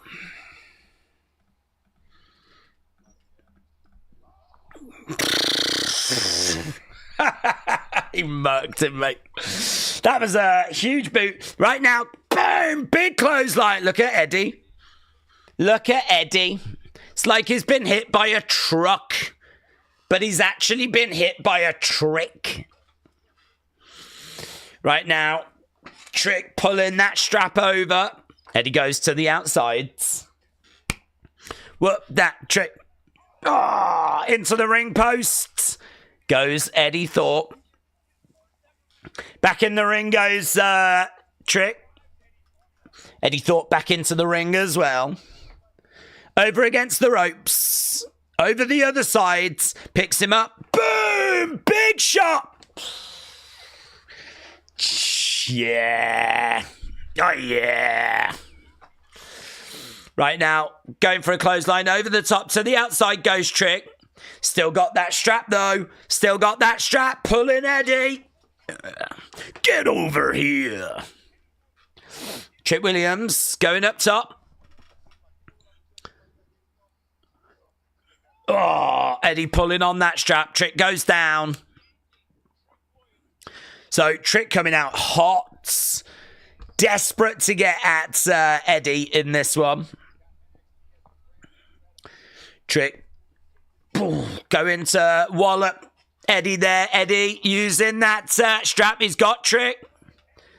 Oh, and he's tying up the legs of Trick. Stomping down. I think, is there an Eddie sucks chance? So Trick is down. Again, kick coming in there by Eddie.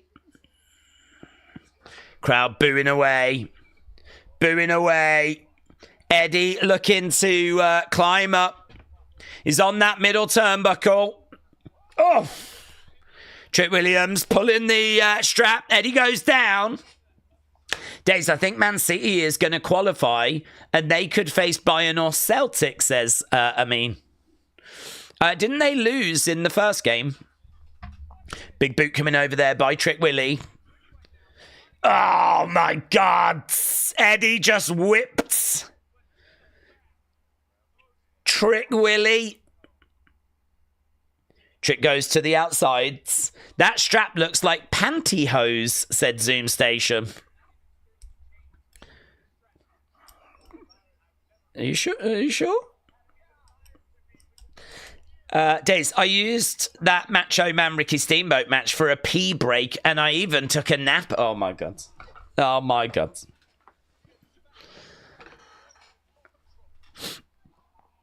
Is it FU Eddie chant? I think there's an FU Eddie chant that's broken out.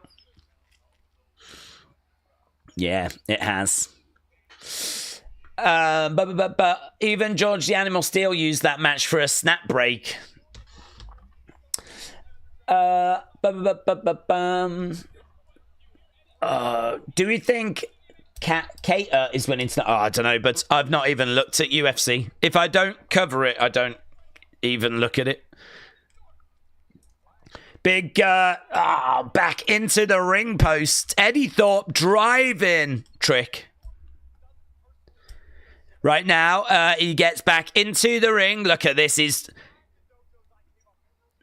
Kick coming in. He's kind of got Trick Williams all tied up against the ring posts. Whips him. And again. And again. Oh, my God. He's just whipping away on Trick Williams. So, Trick Williams' momentum. His aggression is being slightly subdued at the moment. Big boot there by Trick, though. Now we've got a bit of a tug-of-war. Trick goes into the ring post. Oh, another kick coming back. I never thought I would hear an FU Eddie chant in WWE, said LB. Oh, yeah. Anyone that's watching for the first time...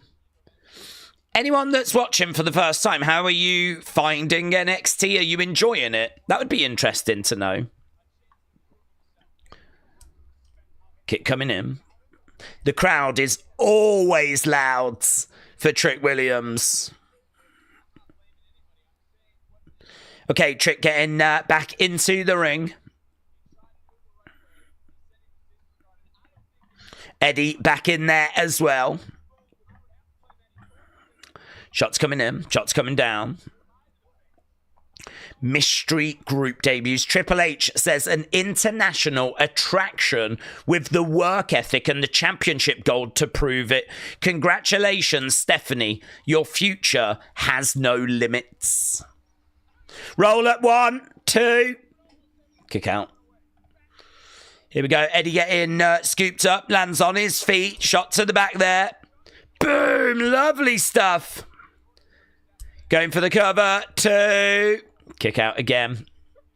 Kick out again. So he's managed to get his shoulder up there.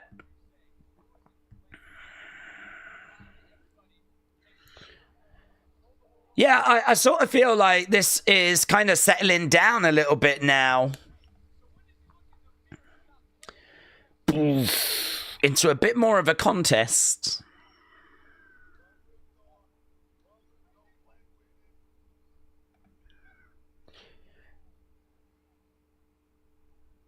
Right now, Eddie, middle of the ring, dragging. Trick over to the other sides. He goes over to the other sides. Face first. Crowd are booing.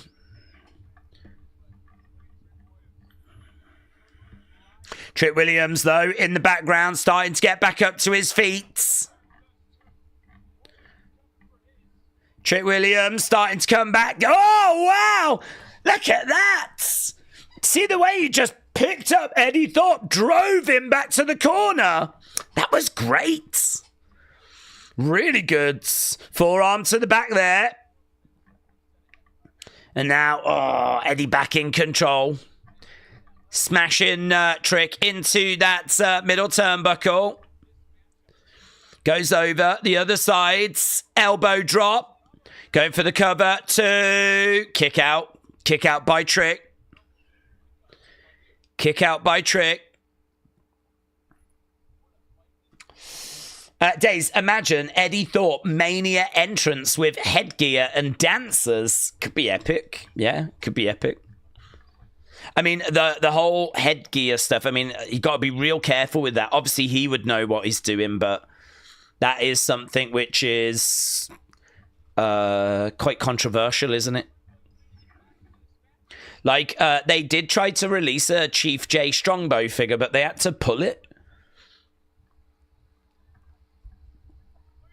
Right now, Crossface using that strap. Crossface using the strap. Is he going to tap? Trick in control. Eddie teasing that he might tap. No joy. Crowd are still making noise here. Gets to the ropes. Eddie Thorpe reaches for that bottom rope. Yeah, Trick Williams screaming out.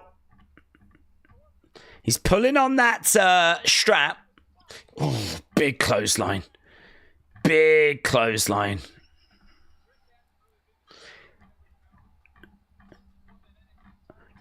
Trick hasn't been the same Trick that we've known since he won that second title. Yeah, crowd are chanting, whoop that Trick. He's coming over. He's standing over Eddie Thorpe. Oh, now he's whipping him in the buttocks. In the lower back and the buttocks. Oh, my God. Eddie Thorpe goes down. Trick is unloading. Trick is... Look at him. Look at him. Whipping away. Trick Williams. Shh, mates. Oh, man. His body is going to be a mess after. His body is going to be a mess. Oh, he goes for a big kick. Eddie goes down. Trick Williams got Eddie against the ropes, picks him up. Oh, slams him down again. Over the other side, picks him up. One more for the road. Kip up there by Trick.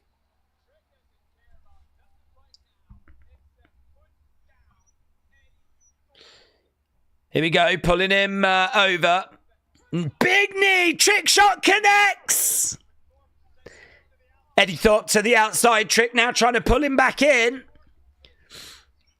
Yeah, he's like a dead weight on the outside of the ring. Thorpe is dead weight and Trick knows it. Eddie Thorpe goes back into the ring. Ah, big boot. Big boot. And again, big kick coming back. No joy. Misses. Oh, no. That strap was right in his dong. Oh, no. You hate to see it. Thoughts go to Eddie wins. Eddie wins. Wow. Eddie gets the win, and it's all because he pulled that strap and it hurt Trick's dong. Thoughts are very much with Lash Legend at this time.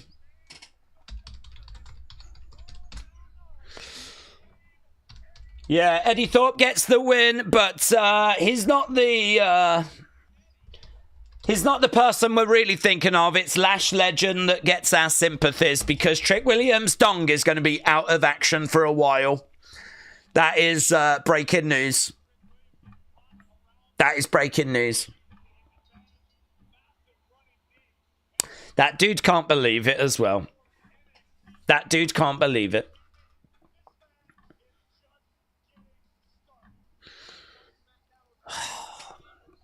The balls. It was. Erase your mind, you're right. It was right in the balls.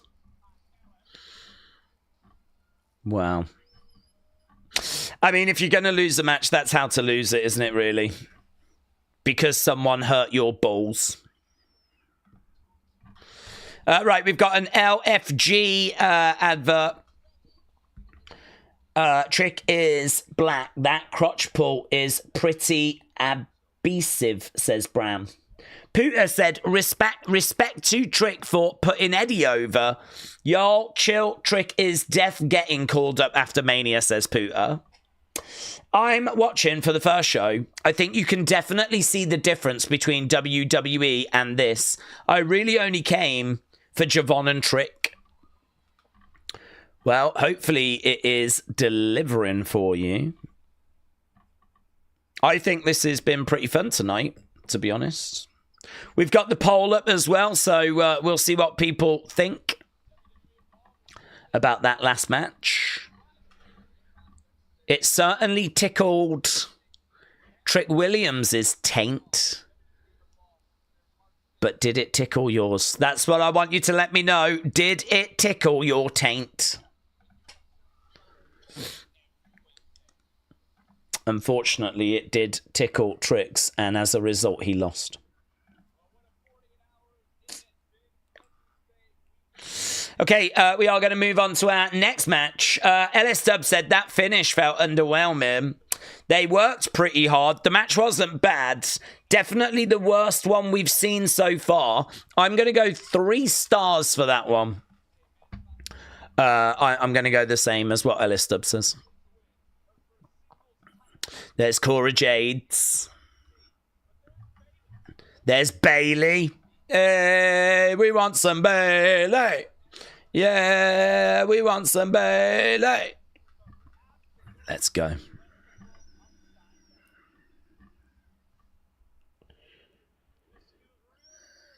Yeah, Ricky Starks. Ricky Starks, we're just seeing the moment Ricky Starks shocked the world and arrived. I'm just having a look, seeing what people are saying about the finish to... I'd imagine they're probably going to play the little thing that Ricky recorded earlier. Daze, I bet Trick and Lash are glad that Valentine's Day was yesterday. That's a really good point. That's a really good point, buds. Eddie beating Trick is like Tama Tonga beating Roman. There's a huge gap in star power between them, says Brony. Adam said, do we expect any surprise guests tonight, like Starks or Alistair Black or Jordan Grace? I don't expect any of those, but I wouldn't be surprised to see any of those. But I don't expect any of those.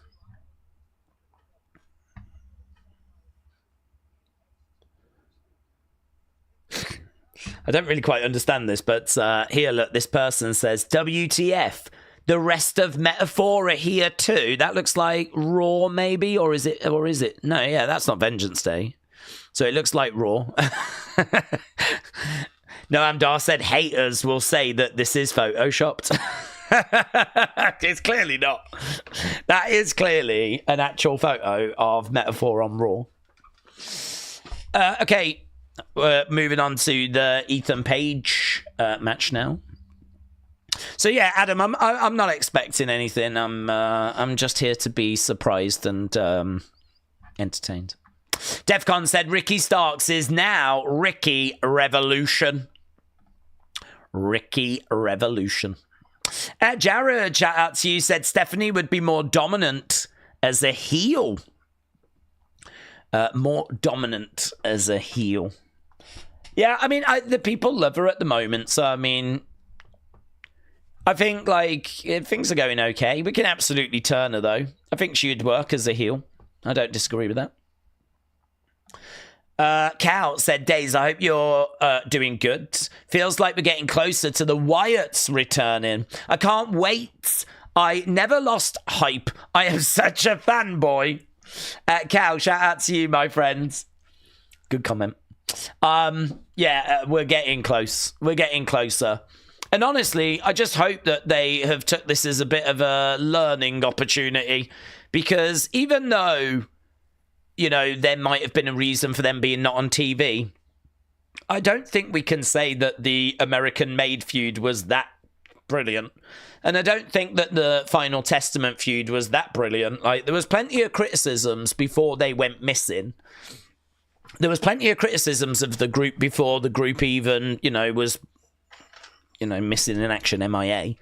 So I hope that they've took this break, not them, more the creative team, to just sort of reanalyze how they were presenting them, like how often they were using them and how infrequent we were getting promos. I mean, part of the joy of Fiend and Bray was the Funhouse. People love the Funhouse and the puppets. I mean, they became characters in their own right. There's no fun in the Wyatt Six. I understand that, like, there's a dark cloud hanging over with Bray, but I don't know, man. It's all doom and gloom, and I'd like a bit of fun. I'd like to dig into the characters, and I know people will say there's plenty of time for that, and that's true, but why are we sat here 8 months later and it feels like we still haven't got started? So hopefully this break has made people kind of reanalyze, reassess. Hopefully we do get a few tweaks in the presentation.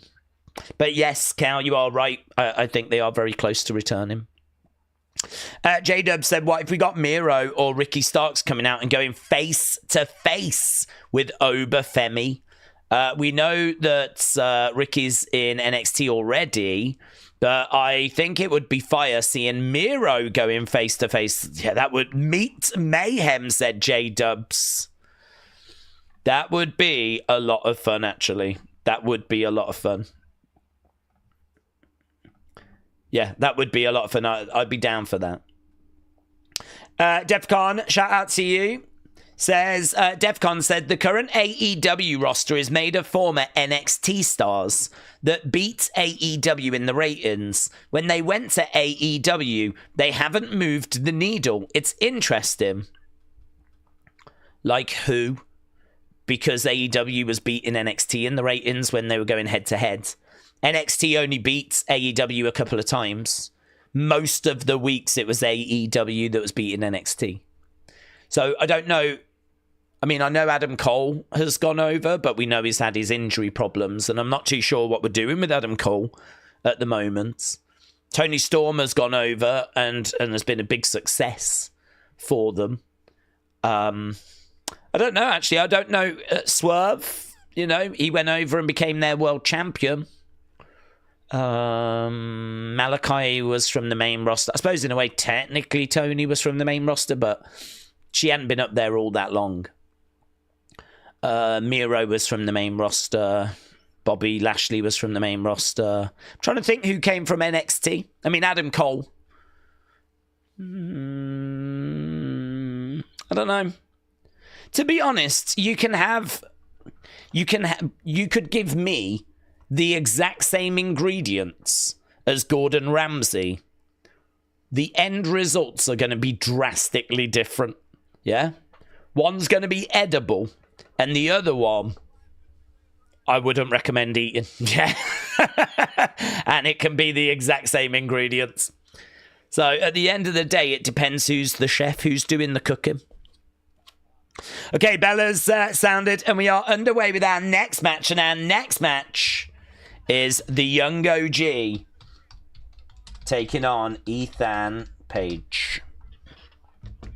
We've still got 2 more matches to go after this, but we're doing all right time-wise. We're an hour and 16 minutes in. Strap looked like it was from Party City, said Zoom Station. Oh, there we go. Javon already launching himself. Do you prefer that version of the strap match? Yeah. Not the touching 4 corners. Yeah. Here we go. They're fighting well, kind of in the crowd. They're over by the crowds. Over round the backside of the commentary table. Shots coming in by Javon. Lovely looking shots there by Javon, actually. Lovely strikes. Yeah, he is absolutely fired up and unloading. Look at him go, man. Look at the young OG. Look at the young OG. Oh, yes. This boy is angry. Javon, whoa. He can actually properly fly, can't he? Like, he just jumped off there. He got such good hang time in the air just from jumping off that commentary table. Dude's learnt the power of actual flight. Oh, my God. Oh, inverted atomic drop. Chop coming in there by Javon. Oh, he's got a gum shield in. Right now, he's got Ethan. Yeah, lovely. Suplex there by Javon. So he's got that gum shield in. Oh, lovely. Planting Ethan. Ethan, though, didn't quite have his shoulders down.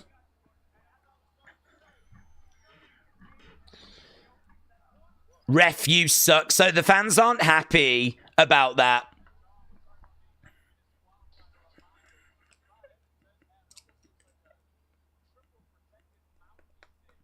Over in the corner. Chop coming in.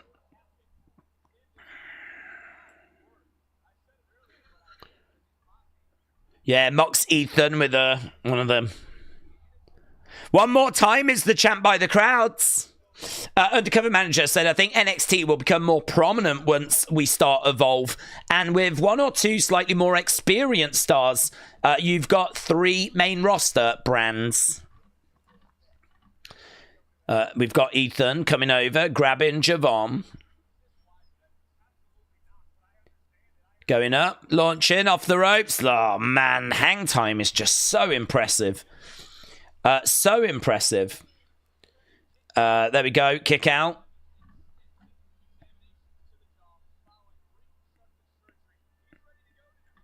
So, very much all Javon here at the moment.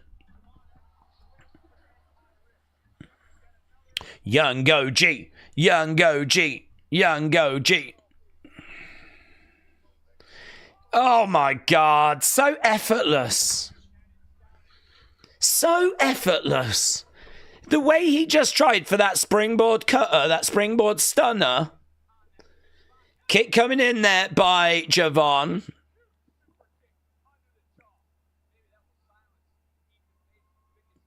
So, yeah, Ethan goes down. From me, someone who doesn't watch NXT all the time, guys like Thorpe and Page are talented, but there's nothing about them or their characters that make me want to keep coming back and watching them, said LS Dub. I agree with LS Dub. But I wonder if Josh Alexander heads to NXT and possibly reforms a team with Ethan Page, says Scott. Right now, we've got Javon grabbing Ethan. Ethan down on his hands and knees at the moment, over by those ring steps. Yeah. Javon having a word with Ethan here. I think Ethan's got a bit of blood coming down his nose. Javon is going to stomp on his head here. I'm sure Ethan will move, but there is blood. Yeah, he does move. And he takes Javon's leg away. He traps it in the steps.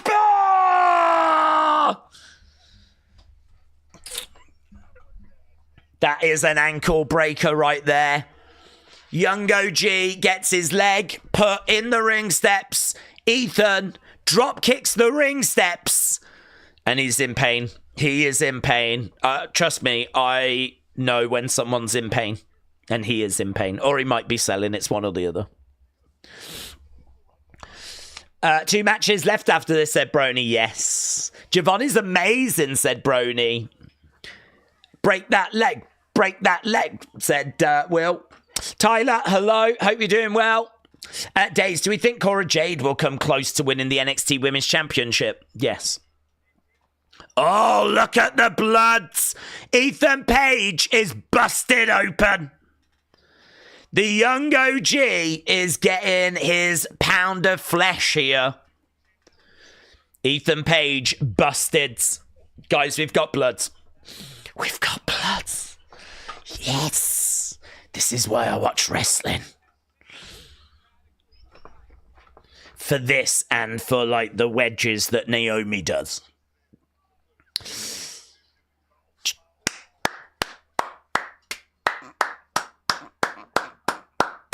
Come on, young OG. Come on, young OG. Ethan busted open, said Kader. Alex said, made me choke on my ice cream with that comment, James. What did James say? James said, LS Dub is the golden child. He could say that Daze is like Drake at a Diddy party, and Daze would agree. That is true, actually. That is true. Was that bad? Drake at a Diddy party, is that a good thing or a bad thing?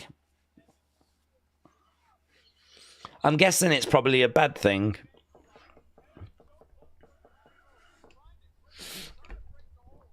Kit coming in. I was never at the Diddy parties, so I don't know what happened there. And I know that Drake is a much-loved hip-hopper, so... but I'm guessing there's probably something negative there. Slam coming down, but LS Dub would never do that to me anyway, James. That's why I prefer him to you. Boom! Going for the cover. 1, 2. Shoulder up. Shoulder up. Tyler said, Daze, I don't see it. Who was in the group? It was James Chadwick, William Hensey, Rudy One, and also Brony FM. Those were the 4 people in the group. It's quite shocking, actually. We thought they were going to be NXT talents. Turns out it was community members.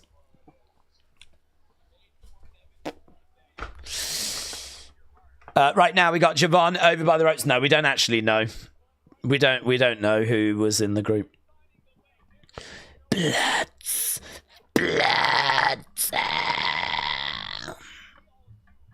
Oh my god, I've got a picture of Ethan. Ethan is bleeding. Look at the blood. Yeah. Lovely. That's why I watch. Javon manages to get over by the ropes. Come on, young OG. Come on, young OG. I'm riding with you.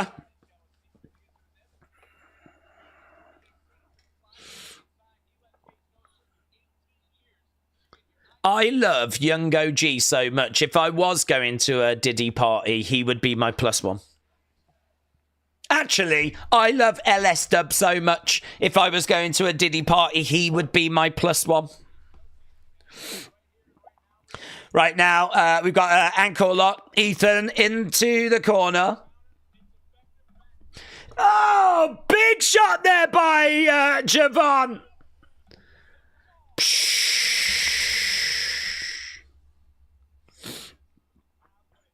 Javon going over to the corner, going up top. Leg taken away there by Ethan. Is this an Ethan's edge? Ego's edge. Ego's edge. And he gets it. Got it. He got it good. Oh my God, Jesus is in the crowds. I didn't know that. Shoulder up. If I was you, I would stop talking about those parties on the internet, says Tony McCon, not like us. Bah, bah, bah, bah. Well, I don't know anything about them, so, do you know what I mean? I can only presume they were just wild parties, and I love a wild party. I'm sure things got a bit out of control, but, you know. Normally a sign of a good party, innit? Kit coming in. Me as Daisies +1 lives in my nightmares, says LS Dub. I agree. Lives in mine as well. LS Dub's right. Here we go. Javon getting up onto his feet. Javon. Oh my God. You see that? Came from over here.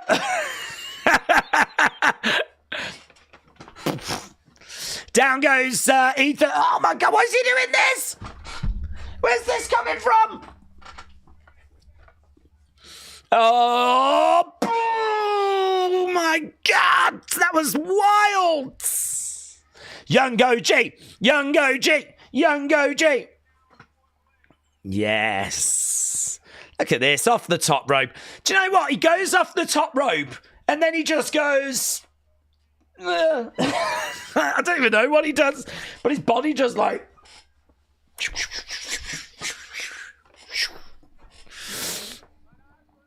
Oh, stomps down. Oh, onto the face of Ethan Page. Javon trying to break the face. Oh, over the top, young OG. Yeah, man. Look at him. What an entertainer. This kid is unbelievable, says Booker. Javon over the other side. Springboard. Ah, got caught. Oh, no. Oh, no. No! The mouthpiece! No! No! No! Oh, no! Young OG! Bob! Wow. That happened. That happened. Oh, dear. Oh, wrestling sucks.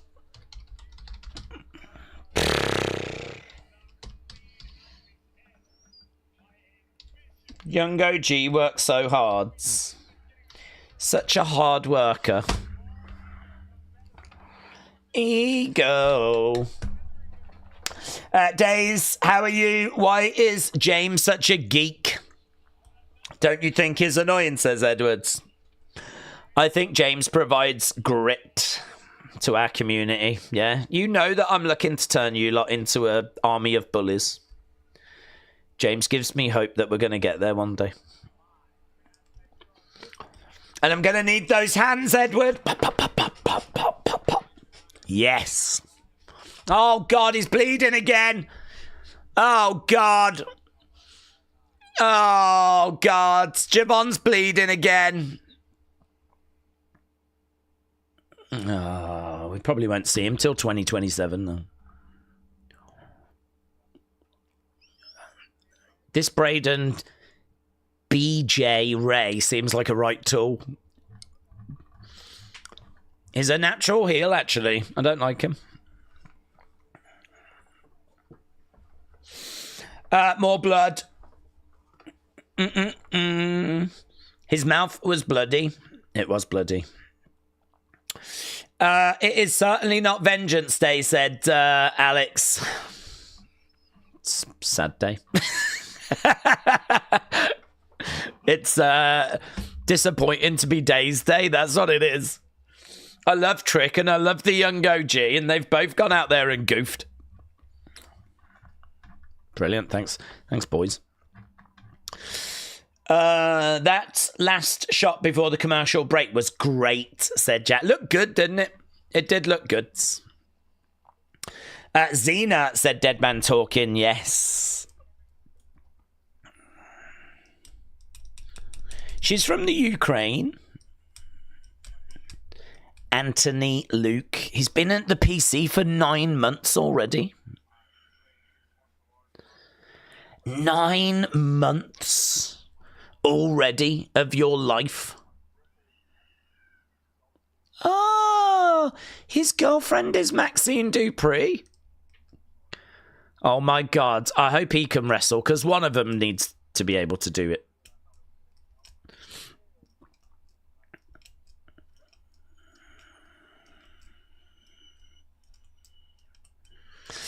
Right. Oh yeah, I love this girl. Olympic gold medalists.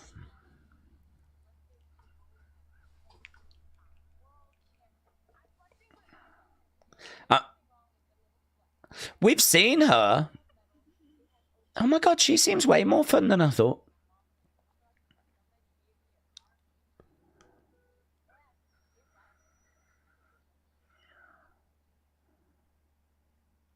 Oh, I didn't know she was on LFG.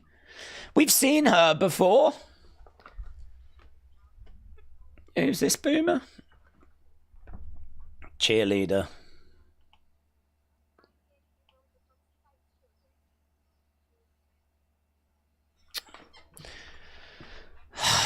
Why do we hire cheerleaders? God, back in the day, we used to have Bruiser Brody. We used to have Andre the Giant and Bruiser Brody.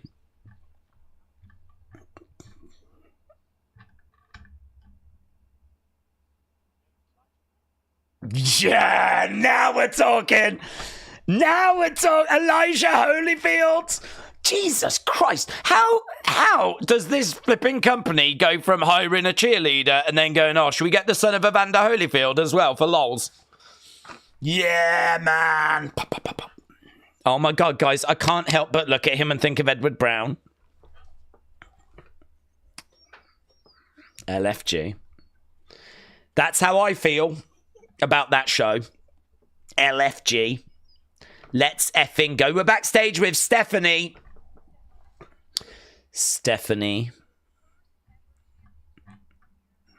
Yeah, you just won your first title. How'd you feel, you boomer? I am NXT Women's North American Champion. Yeah.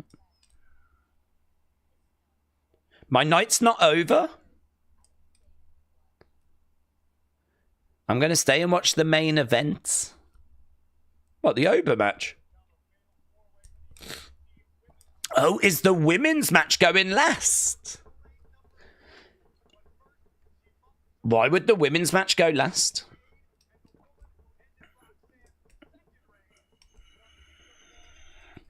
There's Giulia. There's our queen. There's our queen.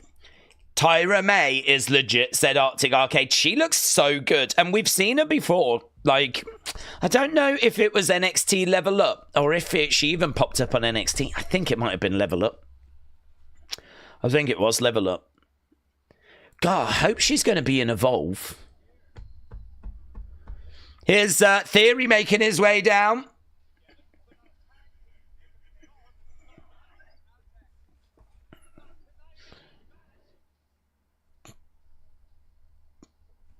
Okay, so Austin Theory making his way out, coming out on his own. He's still coming out to the A-Town down graphics and everything, though. Austin Theory was built. Ah, oh, Grayson's coming out to his music.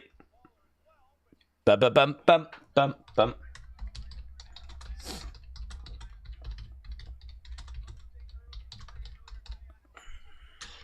I've been waiting a long time for this. We are going to see A-Town Down Under going at it. There are definitely going to be moments where they go down on it. Are we going to get that the start of the moment like Shawn and Triple H super kick? Boom. Theory looks so shredded. Grayson does as well, actually. But Theory even more so at the moment. Good luck, boys. Good luck, lads. I don't know who you upset to find yourself in this match, but here he comes. Here he comes. Oppola said Maxine has got so much better at wrestling these days. All right. Here's Oba.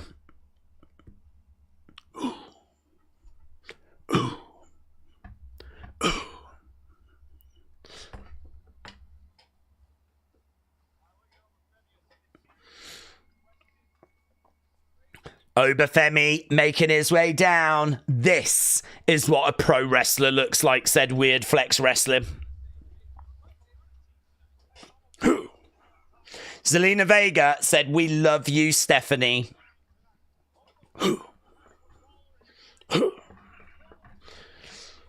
Yeah, man. Yeah, man. I'm hoping that Kylie Ray is on LFG. She's a WWE ID wrestler. James said Elijah Holyfield's finisher should be called the Tyson Bite. I hated Theory when he came to the main roster, said Kelly. I loathed him. Then I had to go and find out what a great guy he really is. Just like James. I love Oba's strut, said Sis. It's iconic, isn't it? He's going to strut all over these two carcasses as well in a minute. I mean, the fact this is not the main event doesn't really suggest we're about to get a new champ here, does it? I think this is just going to be about A-Town Down Under kind of going at it for a little while.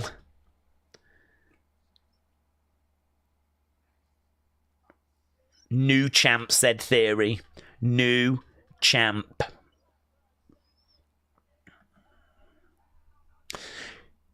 Grayson.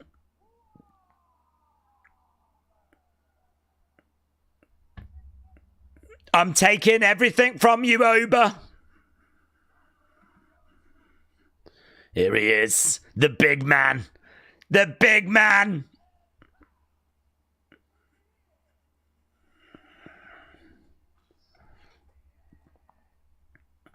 Oba.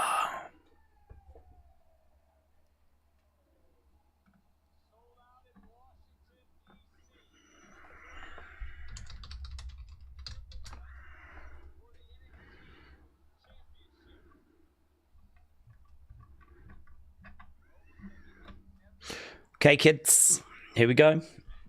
Let's end this poll so we don't get confused. This was for the Javon match. I love Oba. He's my favorite wrestler right now, said Kieran. Let's go, Oba is the chance. Okay, so Waller actually kicks Oba and A-Town Down Under are working together. So they are working as a team. I mean, it does make total sense for them to do that. So here we go. They're working together and they're going to try and wear down Oba. But then, of course, they're going to find themselves in a situation where they're just going to be staring at each other.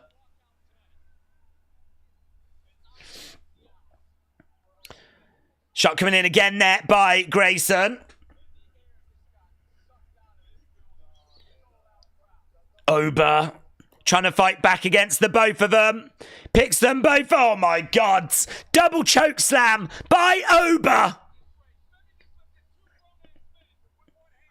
And again, just hurling Grayson. Oh, my God. The personification of dominance. Kick coming into the midsection. And another kick there by Grayson.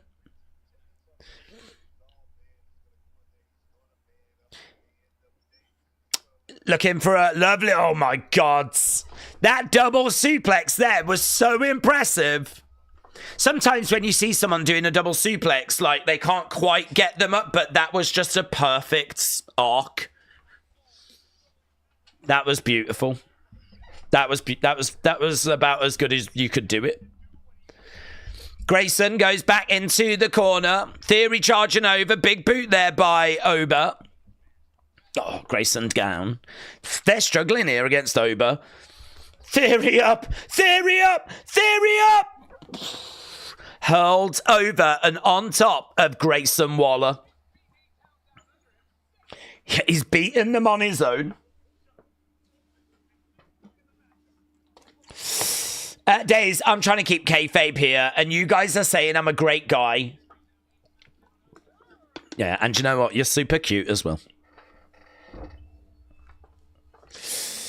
Powerhouse Ober, said Matthew. Johnny said Omos should go to NXT, start a feud with Ober. Mr. B said Ober is our ruler. Okay, there's a little bit of pushing now. Here we go. Here we go. Theory pushing back at Grayson. They got to fight. It's a triple threat. Here we go. Oh. Grayson pulled out the ring. Oh. Big chop coming in there by Ober. Ah! Oh, my God. An even bigger one to Theory.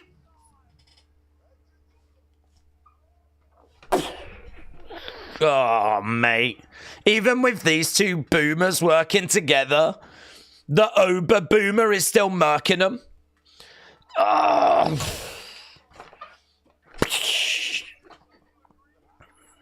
Right now, we got Grayson back in the ring. Theory is very much in the wrong part of town. Very much in the wrong part of town. Grayson actually comes to Theory's rescue. Right now, over the other side. Into the ring steps. Goes Grayson Waller. Into the edge of the ring. Goes Ober. Now we got ring steps being introduced. James is also a huge Live fan, and he's got a Live Book Club if you want to join, said the 600. That is so lovely. I think it does a lot of work for charity. Oh, ring steps. Thrown over to Austin Theory. Ober is winning me over, said Will. He's just a beast, isn't he? It's just a beast. Oh, he misses with those ring steps. He was trying to throw them at Grayson. Right now, Grayson has got Ober looking for a DDT, and he gets it. DDT connects. Right now, Ober back into the ring. We got a chair here by Grayson. He's coming back into the ring. He's grabbing Ober's head. Knees coming in there by Grayson. Pop, pop, pop. Crowd are chanting, we want tables. Elbow there. And again. Elbows coming into the side of the heads. I can see a fair few Giulia shirts, you know. Nice shot coming in there by Ober. Ah, to the midsection. Chair to the mid. Boom, across the back. Grayson with a chair. Oh, drives it into the ribs of Ober. And again, driving that chair into the midsection of Ober. And that chair is going to be a great equalizer. I just can't like Waller. It just doesn't do anything for me, said Miss Clown. Dude, you're sexier than all of these. Shot coming in there by Grayson. I just got a winter storm warning. Hello, Sonny. Hope you're well. Ober grabs Grayson. Couple of elbows coming in. Ober goes down. Picks him up. Onto the chair! Ah! Ah! 1, 2. That chair is messed up, mate. Messed up. Right, Theory's in there now. Big shot there by Ober. I mean, this has really been Ober against A-Town Down Under. Theory on the outside is going to look to go through the ropes. Roll. Nice. Into a drop kick. Great. NXT is cooking, says Pooter. Yeah, through the chair. That was moody. Right now we got Theory and we got Grayson looking over at each other. They've got a plan. They've got a plan. Looking to go up. Have we lost commentary? I feel like the sound has gone a bit quiet, and I feel like commentary might have vanished. Is that just me? Or is that a thing that's happened? Oh, there we go. Shot coming in. I love how Oba is able to take these two jokers like it's nothing. This is a handicap match, said Will. Oh, look at this. Boom! Electric chair suplex. We saw that the other day.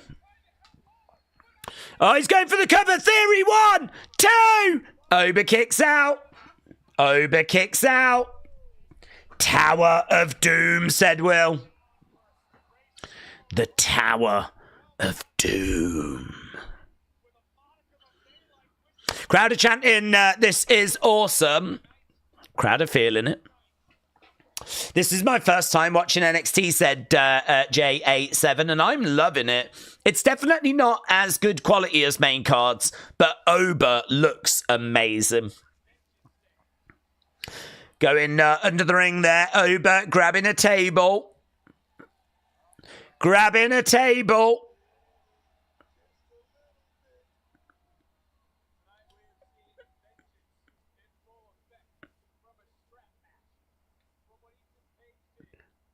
Okay, so table being set up. We got a big blow there to the back by Austin Theory. Theory is slick, said Will.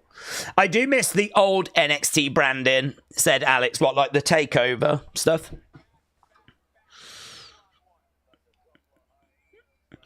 They're like a couple of hyenas. So table has been set up. Are we going to get a big spot here? Surely we are. Surely we are.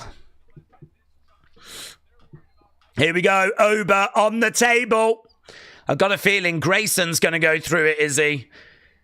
Grayson goes up, down. Oh, he does drive Oba through it. Shh. I thought Oba was going to move, you know, or he was going to pull Theory onto the table. But no, it's nothing but net for Grayson Waller there. Waller is down. That's going to give Theory an opportunity. Yeah, here we go. Look, Theory grabbing Oba, and he's going to look to drive him back into the ring. Goes for the cover. 1, 2. Kick out by Oba. Kick out by Oba. Evan said this show has been really good. Next year at Mania, I would have Oba Femi versus Jacob Fatu versus Bron Breakker, said Weird Flex Wrestling. Has the new group attacked? Yeah, they attacked earlier. I don't know if they'll make their presence felt again here. Oh, he was going for... doesn't matter what he was going for. Flipping spine buster. Yeah, Oba Femi getting crazy support right now. The Conqueror. Oba Femi charging over. Collides into Theory. Back over the other side. And again. Oh, Grayson into Theory. Oba into both of them. Grabbing Theory. Hurls him. Beautiful. Beautiful. Now, Theory needs to capitalize on this. They've left the door open. And Oba is finding his way back. Grayson slammed onto the commentary table, and the commentary table breaks. But it is the old style commentary table. Oh, Theory with a chair. Theory with a chair. Grayson down. Theory with a chair. Oof. Picks him up. DDT! Theory looking to put him away. Gets him up. Here we go. A-Town down. Connects. He won't get it. He won't get it. 1, 2. Ref out the ring. Yeah. You could just see Grayson You could see Grayson get into his feet. Austin Theory was just denied a 3 count by Grayson Waller. But it's a triple threat. It's a triple threat. He's not happy about it.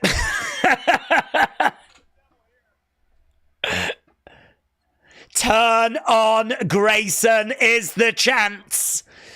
Theory does have a bigger problem behind him, though. Oba. Whoa! Here we go. Boom. Oh, mate.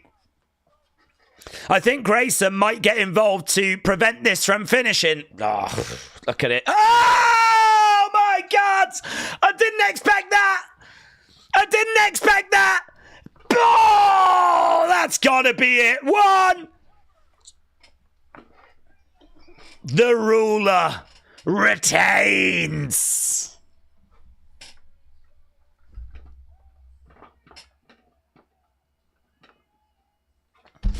Let's go. They did that match really well, said Miss Clown. The reviews are coming in. Bum.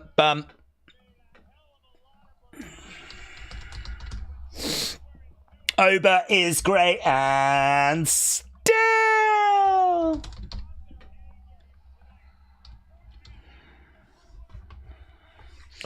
The ruler don't play games.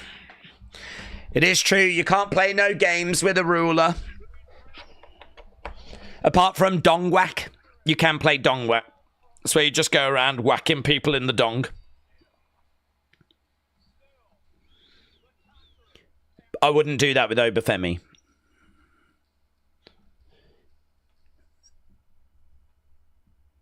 Have the lights gone out? Or is this just us transitioning? Oh, okay, no, something is actually happening. Oh, it is that group again. And you can... They look so cool in the crowds. They haven't got any, like, stupid costumes or anything. They've just got, like... They're in black with the masks. Now the lights are, like, all dancing away. Okay, Oba's in trouble here. In the ring, here we go. Second attack by this group. Second attack. Listen, I think this is what they need to do. You go after the biggest dog in the yard. Yeah, look, they're sending a message. They're coming for everyone. Ah, lovely work. Oba down.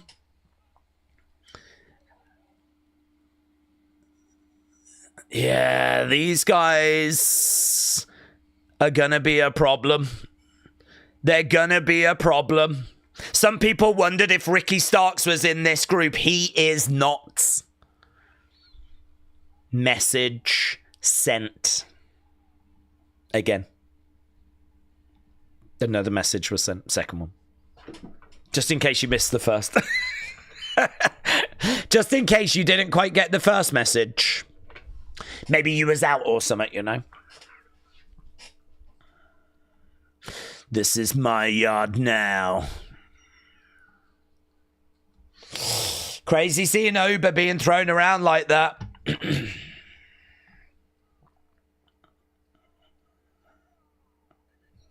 NXT.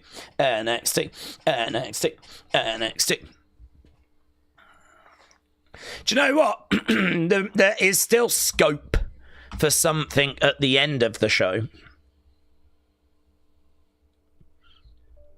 Jordan Grace, maybe? Dion Lennox is in, so it's an L, said Alex. What if he was, like, just on a reconnaissance mission? What if all he's been doing is just seeing what the landscape's like? What if you've never actually seen the real Dion Lennox yet? What if the Dion Lennox you had was a Dion Lennox that was in disguise? What about that? Here's Ava.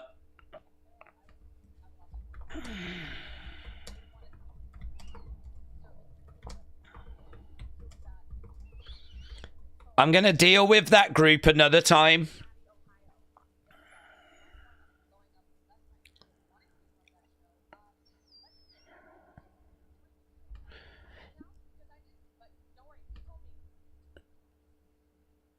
We're going to be in Ohio.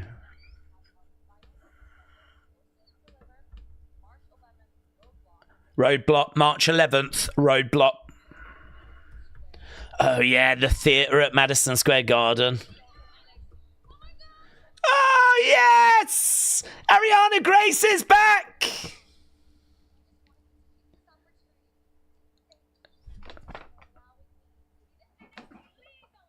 Is her dad here? Where's Santino? Hands. It's been amazing. I need you to meet someone. Yes! Santino!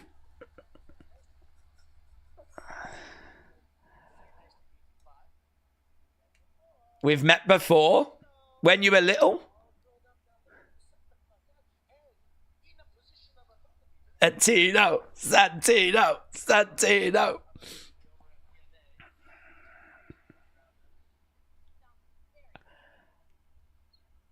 Thank you.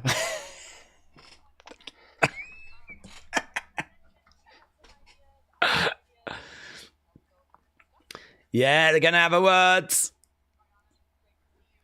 What does the future hold for this relationship? NXT, TNA. And we're just seeing the carnage after that title match.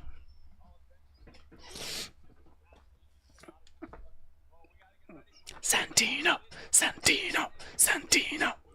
Great crowd reaction for Santino. He's the man. Triple threat on Tuesday. Jada, Kalani, and Carmen. Solruka and Zarya against Lash and Jakara.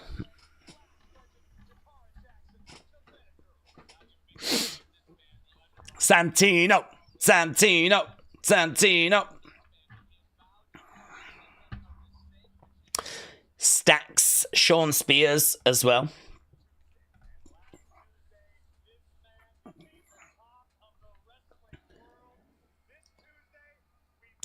Contract signing as well coming up on Tuesday for Ricky Starks.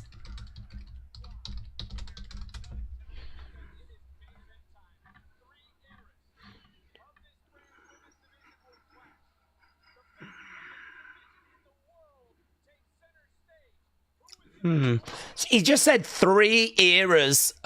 And I suppose that is true, past, present, future. But is Giulia the future? She can't be more the future than Roxanne. Is it 3 eras? I don't really think it's 3 eras. I think it's 2. Yeah, no, I've decided that was a stupid comment. I noticed they still haven't said Ricky's name, and they did the "you know who I am" thing, said Joe. They still won't say Ricky's name, said Tyler. Well, we're going to have to wait and see as to what it is. Internally, he's listed as Starks. To be honest, I just don't think a decision is made yet as to what they're going to refer to him as. I hope it's Ricky Starks. I really don't see the problem with it being Ricky Starks. So I hope it's Ricky Starks. But, okay, we are heading over to our main event, our final match of the evening. Giulia versus Roxanne versus Giulia, Roxanne. Who else is in it? Bayley and Cora Jade. Na na na na na na na na na. Cora Jade. Cora Jade. Na na na na na na na na na. I'd start that. If ever they come to the UK, I'll go and start that chant. And fans will always join in with that chant.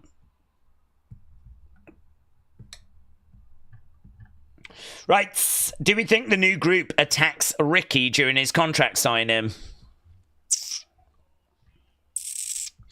They could do. I wouldn't advise for it because I feel like both need to win, don't they? Ricky's only just arrived. He needs to win. This group have only just arrived. They need to win. So I would personally keep them separate. At Port, Zoe Starks might get a name change, said Mr. B. She could be Zoe Sparks. That'd be nice. Zoe Sparks. We have got a little message from Ego. Ego. What's it got to say? What you got to say for yourself? Better be sorry. Is that music? It better not be music.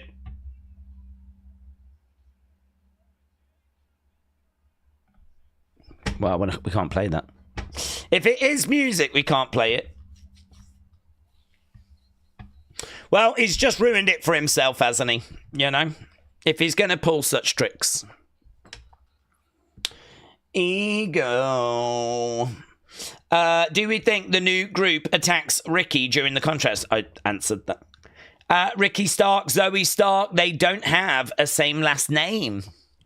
Jared said, I get the feeling Roxanne will be a babyface on Raw, as I feel she won the crowd by being the Iron Woman in the Rumble. She always gets a massive pop, too.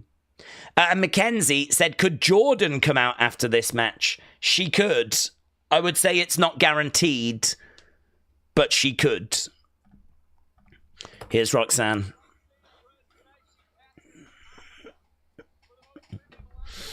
Oh, she has now overtaken Asuka for the most premium live event appearances. Shop, shop, shop, shop, it up, bop, bop, it up. Joey, we answered this, Joey. Joey, do you not listen to the answers? They will call him the Stone or Ricky Maivia. Let's go. Ricky Maivia. Here is Cora Jade. Cora Jade. Cora Jade. Na na na na na na na na na na.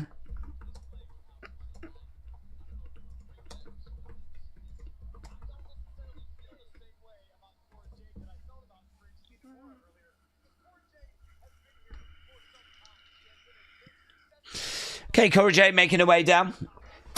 I think the Oba match should have been the main event and the new group ending the show standing over Oba, said Lisa. I don't disagree with that, to be honest. Does Faithful get stuff wrong like new signings? Fightful. Do Fightful get stuff wrong? Yeah, I'm sure there's probably stuff. I can't really think of anything, but I'm sure there is stuff they've reported and plans have like changed after. But I wouldn't say they've got a reputation for getting loads of stuff wrong, to be honest. In fact, I would struggle to think of anything that they've reported that didn't come through. There's a lot of stuff that they say that we can't really verify, though, you know? There's a lot of stuff like the original plan for this was such and such, and well, we never find out if that was true or not.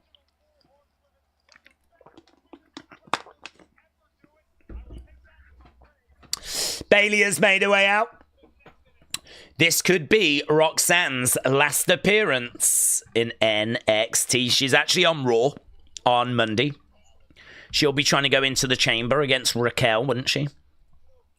I think the best way to bring in Josh Alexander is if we're going to go to Toronto Elimination Chamber, said Leon. The new group has got some Shield vibes, said Joey. Ah, here she comes, man. Here she comes. If Trick Williams is king, then this might be queen. Da-na-na.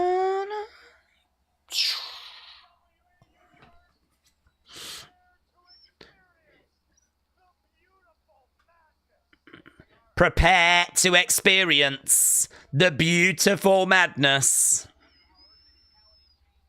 I still don't quite get the mask, but it does look like some animal is attacking her face.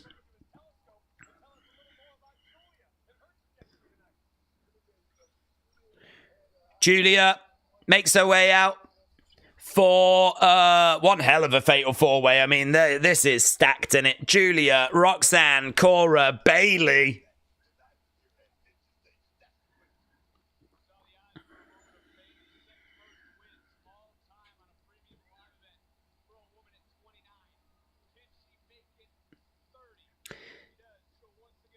Second most wins by a woman on a premium live event. In premium live events, Bayley.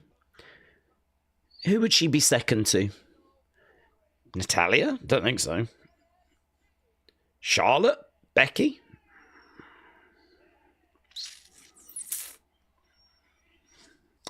Can we find that?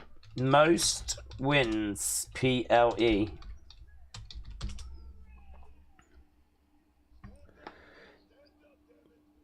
Natalia has the most wins. She holds the record for most PLE appearances. But what about most PLE wins? I don't know if that information is to hand. Yeah, I can find lists of wins. I mean, Bayley is second for just wins in WWE to Natalia. Natalia's actually got the most. Bayley's only 3 behind Natalia, though. That's a record that Natalia's going to lose very soon. Natalia's on 684 wins. Bayley is on 681. Becky's on 639. When was this article written? October. She's probably passed her already, isn't she? That was in October.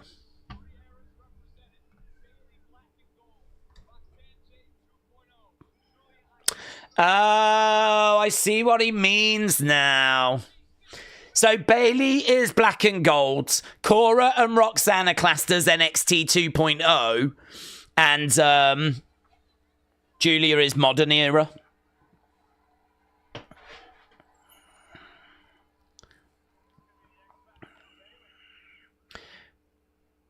Okay, here we go. Roxanne in the corner. Put there by Bayley, and we are underway. I really think this new group is going to be an anti-hero style. They will just mess up heels and faces because they just don't care. Every single one of them should be on notice from tag teams, mid-card and top card. Against the ropes. Down goes Bayley. Bayley to the outside. Well, I mean, message sent. They really think highly of this new group. Message very much sent. Giulia. Right now we've got Roxanne and Cora working together. Shot coming in. Over the other side, Roxanne against the ropes. Shoulder tackle there by Cora. Big boot there by Giulia. Duck underneath. Clothesline. Round the back. Roll up. 1, 2. No. Roxanne trying to roll up Cora. Oh, hello. Going at Cora. Backslide coming in. Oh, that was kind of fun by Giulia. Giulia rolling over. That was kind of fun. Bayley. It's a bit too early for these kind of shenanigans.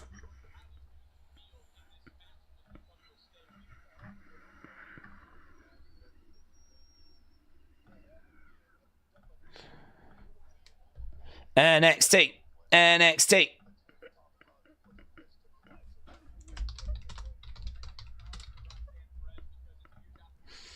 Okay, she's already broke Natalia's record, says Earl. This match is a bit too spot heavy, says Will. Through the ropes, landing onto Roxanne and Giulia. Right now, onto Cora and Giulia. We got Bayley and Roxanne right now. Getting back into the ring. Duck underneath. Going up, down, on the feet, against the ropes. Roll, nice. Good work there by Roxanne. Good work there by Roxanne. Oh, big knee there by Bayley. Slap coming in as well. Roxanne goes down. Back elbow. Against the ropes. Bayley goes to the outside. Clothesline.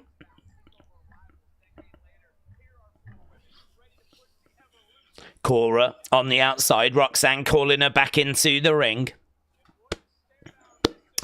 Oh, shout out to you, buds. That whole sequence was a bit weird, said Wrestle Rants. Yeah, I just sort of feel like in the early stages of a match, like you want to see some groundwork being laid. I mean, it's a little pointless going for pins so early. No one in the crowd thinks that you're going to get the pin, so why bother doing it? Drop kick there by Giulia. Like, you can really lay some foundations, you know? Into the corner. Goes Roxanne. We got Cora over the other side. Giulia charging over. She goes over the other side. Collides into Roxanne. Big boot there by Giulia. Giulia goes over. Big boot there into Roxanne. Giulia very much in control at the moment. Bayley on the outside. Bayley getting back into the ring. 1, 2. Shoulder up. Shoulder up. What if after the match, Giulia wins, Bayley takes Cora and Roxanne under her wing, trying to help them be baby faces, but she has to keep scolding them for heel behavior? Bayley in the ring. NXT champ breaking out. So far, this might be the worst match of the night, says Will. Right now, down goes Giulia. Bayley trying to grab their heads. Bayley being kept down. Do you know what? If this match was just Giulia versus Bayley, it would have been better. Over the other side. Trying to roll Giulia over. 1, 2. Kick out there by Giulia. Kick out by Giulia. Nice takeover there by Giulia. And again, trying to roll up Bayley. Lovely. Just a 2 count, though. Just a 2 counts. Let's go, Bayley, Giulia. Let's go, Bayley, Giulia. Let's go, Bayley, Giulia. Bayley over by the ropes. Giulia coming over in the face. Days in 2025. We've got the Wyatt 6 and a new faction. It feels like I've travelled back to 2013, said Nathan. Oh, drop kick there by Bayley. Drop kick by Bayley as all the women go down. Right now we've got Bayley grabbing Cora. Ooh, into the edge of the ring. It does just feel a little bit off. They can't, they're not feeling like they're quite clicking. Chop there by Giulia. Felt a little weak, actually. Can Bayley lay it in? Here we go. Lay it in. That's good. That's what we needed.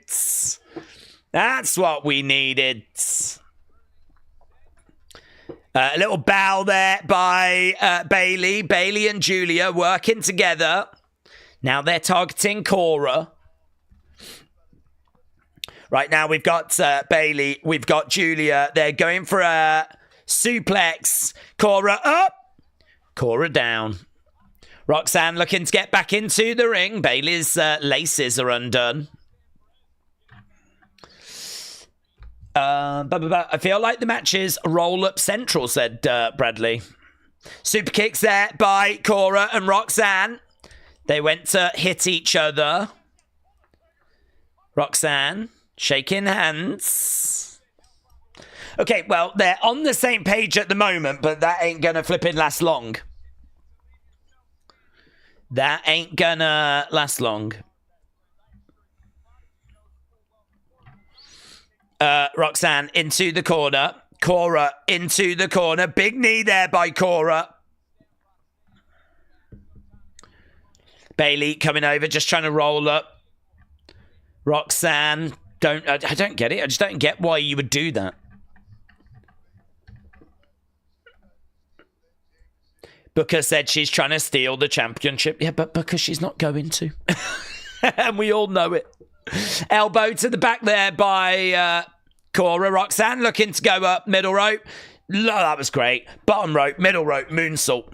Yes. Yes. More of that. More of that.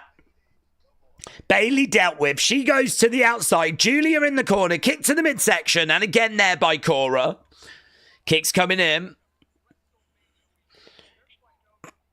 Giulia in a little bit of trouble at the moment.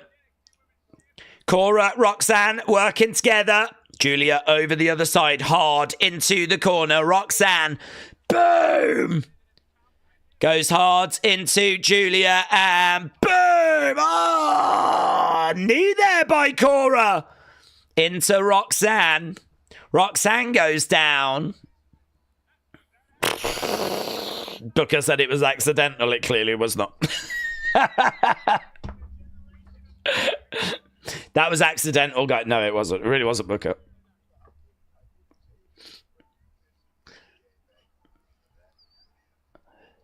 Charging over off that bottom rope. Lovely. Stomping down. This match, Bayley ain't the role model. She's the role model, said Rob. Jordan Grace would look even more badass with that new faction. Oh, yeah, that new faction would look good with a woman in it. Cora goes crashing down to the outside. That's a good shout, actually.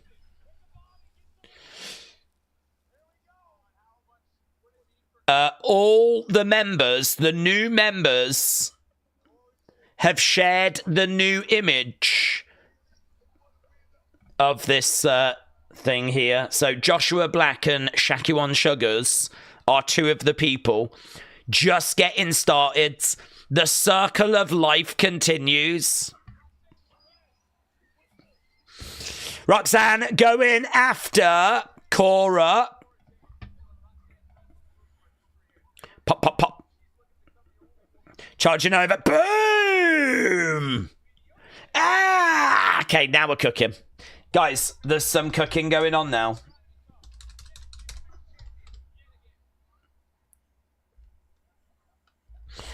Shots coming in again there.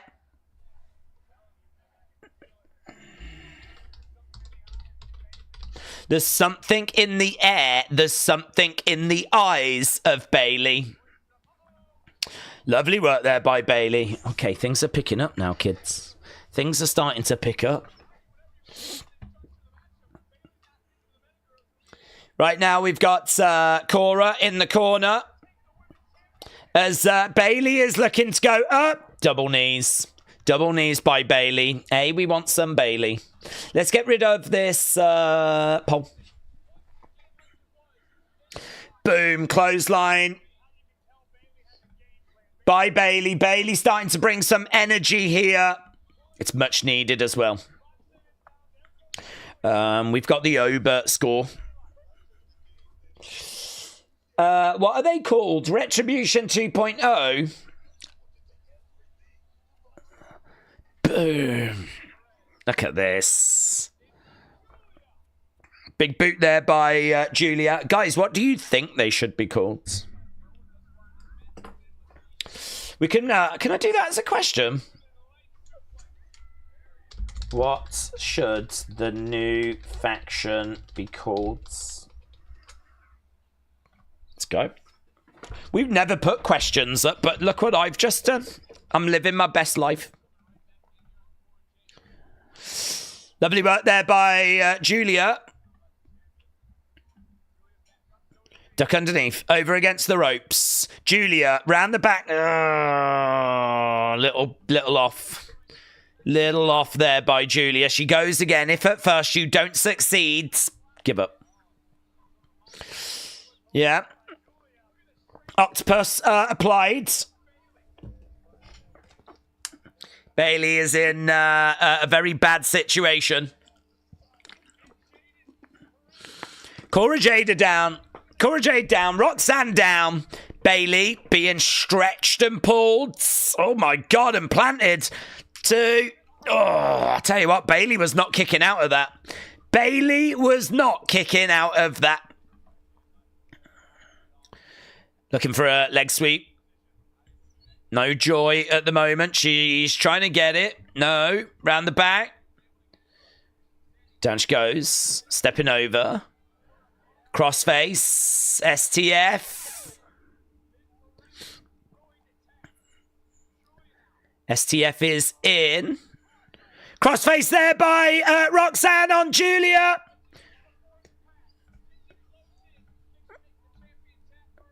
Rolling over. Getting back up to her feet. Nice. Roxanne planted. Giulia going for the cover. 1, 2. And they make the save. What is it with this match that's just a bit...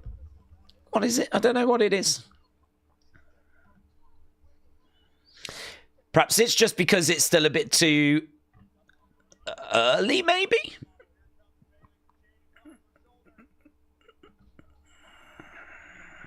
Oh my God! Kick out.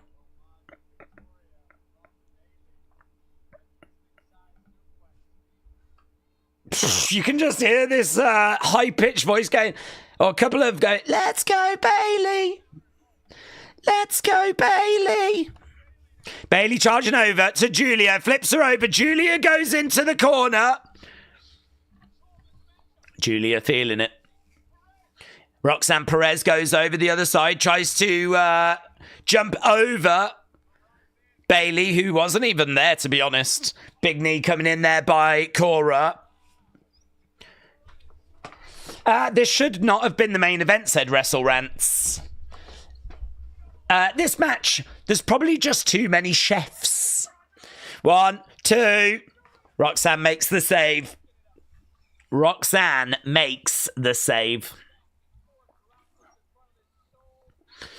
Okay, so we're seeing the crowd. The crowds are a little quiet as well, but I think it would help if the crowd were getting more, you know what I mean? The match is just off. They aren't syncing too well, said Shelf Presence. Nice suplex. Giulia, grab it. And they're working hard. Gotta say they're working hard. Couple of suplexes there by Giulia.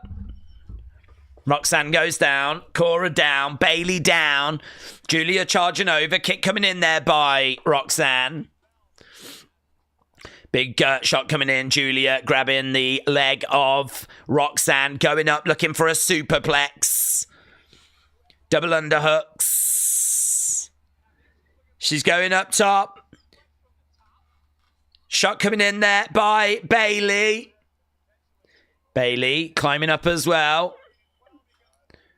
Bayley is gonna... Now we've got, like, multi-person spot again. As Bayley's gonna get planted. That's gonna suplex Giulia, which will suplex Roxanne. It's a very similar spot, isn't it, to what we saw in the Ober Austin Theory Grayson Waller match.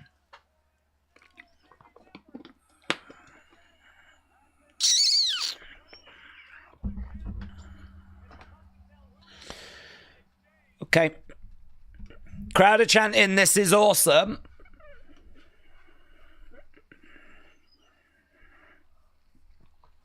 It's not botches, it's just a bit overbooked, said Pooter. The crowd's energy was drained by all the good to great matches we've seen tonight. There really hasn't been any stinkers. This match is, unfortunately, in that kind of come down spots. The crowd is clearly into the match, said Alex. It's weird, actually, because the crowd sit there quite quiet. Don't really do much, like, just sort of sit there. And then when there's a big spot, they go, this is awesome. It does feel like one big spot. And the crowd are, like, straight into this is awesome these days. Back in the day, you used to have to earn a this is awesome chant. Now you just have to do a move. Kick coming in there by Bayley.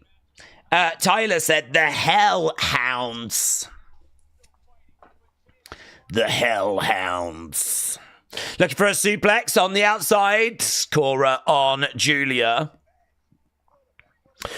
What a match. What a main event, said Booker. As Giulia goes. Oof. Roxanne with pop rocks. Roxanne getting Bayley back into the ring. Roxanne against the ropes. Pop rocks. Pop rocks. Pop rocks. 1, 2. Cora Jade. 1, 2. Oh. Here we go. Looking double under. DDT. Yeah, Roxanne down. 1, 2. Oh, knee to the side of the head by Giulia. Giulia with Roxanne. Boom, knee. Is this going to be the beginning of the end? We are getting towards that kind of 2 hours 30 mark. Roxanne planted. 1, 2, 3. And it is. It is. Bradley said the match is okay. 1-on-1 would have been better. I agree. Giulia wins. Giulia retains. Do you know what? The girls worked hard. That would be my feedback. You worked hard. I just don't think you quite found the magic. Little glimpses of the magic in the match. I wouldn't say it was like a terrible match or anything, but yeah, I mean, a couple of pop rocks on the outside, pop rocks in the ring. They worked hard. There was quite a bit of stuff in there.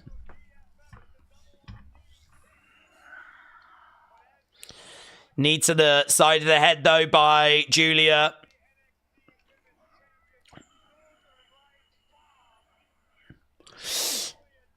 It was a bit underwhelming, said Mr. B. Cora's improved, said Island High Life. Ryan said, I just hope everyone had fun. Same here, but same here.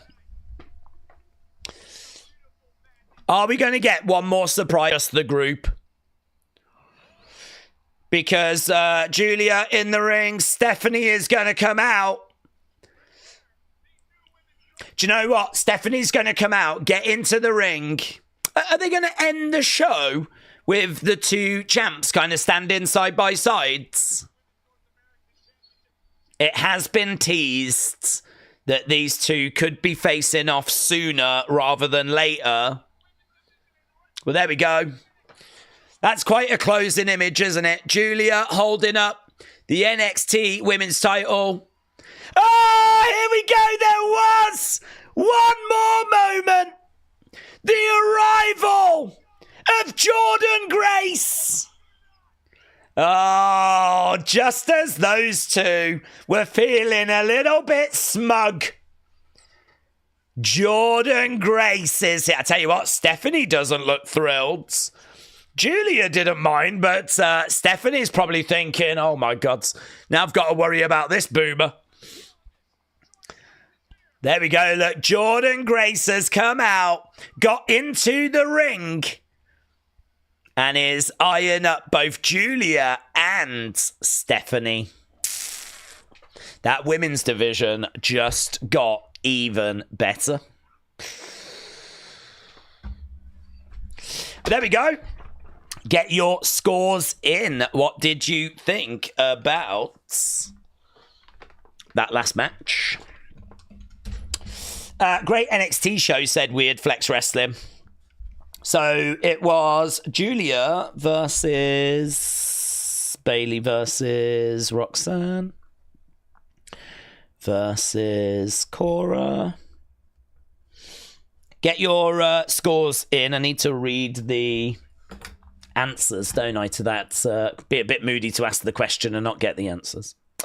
So let's just blast down. The question was... Here we go. What should the new faction be called? Wyatt 6 American Nightmare said Nexus 3.0. Big Time Baxter says The Mafia. Tabian says Exile. Mitchell said Sword. Jayesh said The New. Tyler said Doomsday. Jordan says The NW Invaders. J14 said Faction.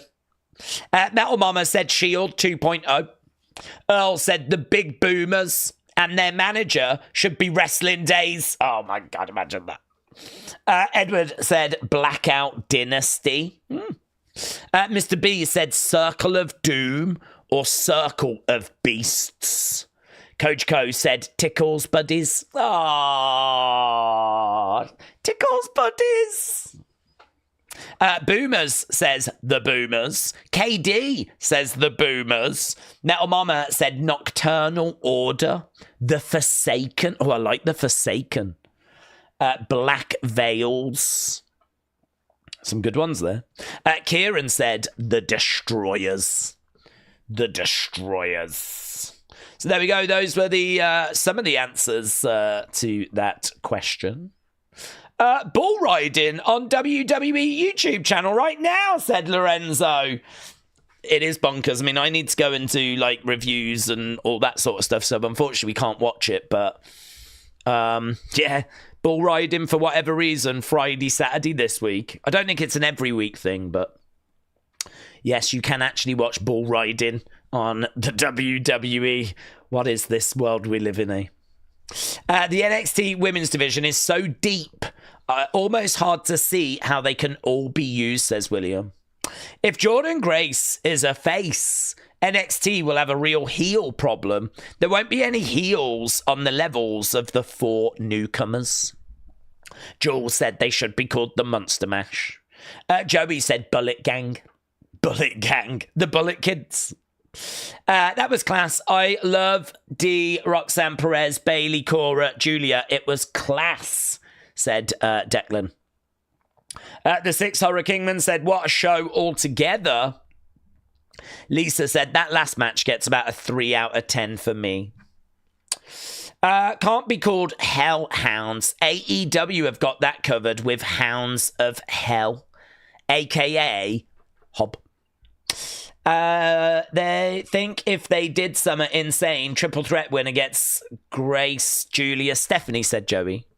Jules said the Monster Mash. They could come out to the song The Monster Mash, which was created by the Monster Mash with an NXT group called the Monster Mash.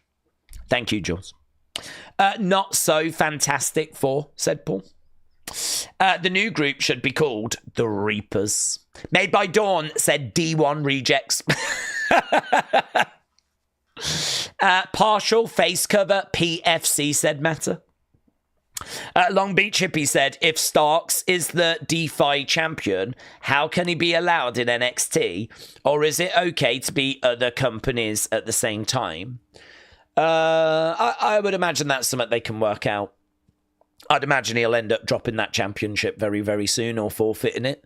But I don't know. WWE have got like a pretty good relationship with the indies these days. I don't know if DeFi is one that signed up to WWE ID, though. I'm not sure about that. But their relationship with the indies is a lot stronger than it was in the past. Sammy said, Daze, sorry, but I was sick. I was watching you on my TV and now on my phone. How are you? I would love to get a shout out. You're doing great. I remember Vengeance today. Sammy, shout out to you, buds. I hope you feel better soon. Finley said, I think the Euro Dollar Man needs to show his face. I think you actually mean the million euro man. Yeah. It's a very easy mistake to make. Don't worry about it. Wrestle with Andy said, Daze, who do you think Oba will wrestle at Mania weekend? Well, I can only really think Tony. Tony is the only person that's got a win over him. So do you just like build Tony and build him up between now and then? And, you know, he's managed to work out how to beat Oba before, but I don't think anyone believes Tony's going to do it this time. The only reason Tony would win this time is if Oba is literally ready to be called up after Mania, and I don't think he is. He's still having this run, isn't he? But it's probably, is it? I don't know that it's that exciting enough. Tony just doesn't feel like he would win, even though he's got to win over Oba. So, yeah. Outside of that, who have we got? I mean, you could try Ricky Starks, but that's quick, isn't it? Bringing him in and having him go after the title, literally like less than, well, it'd be about 2 months, wouldn't it? I suppose you could do it. No Malachi, no Miro, no Josh Alexander. We did get Jordan Grace, though. Sammy, thanks, Daze. It means a lot. I love Saturdays. It's the perfect day for a stream.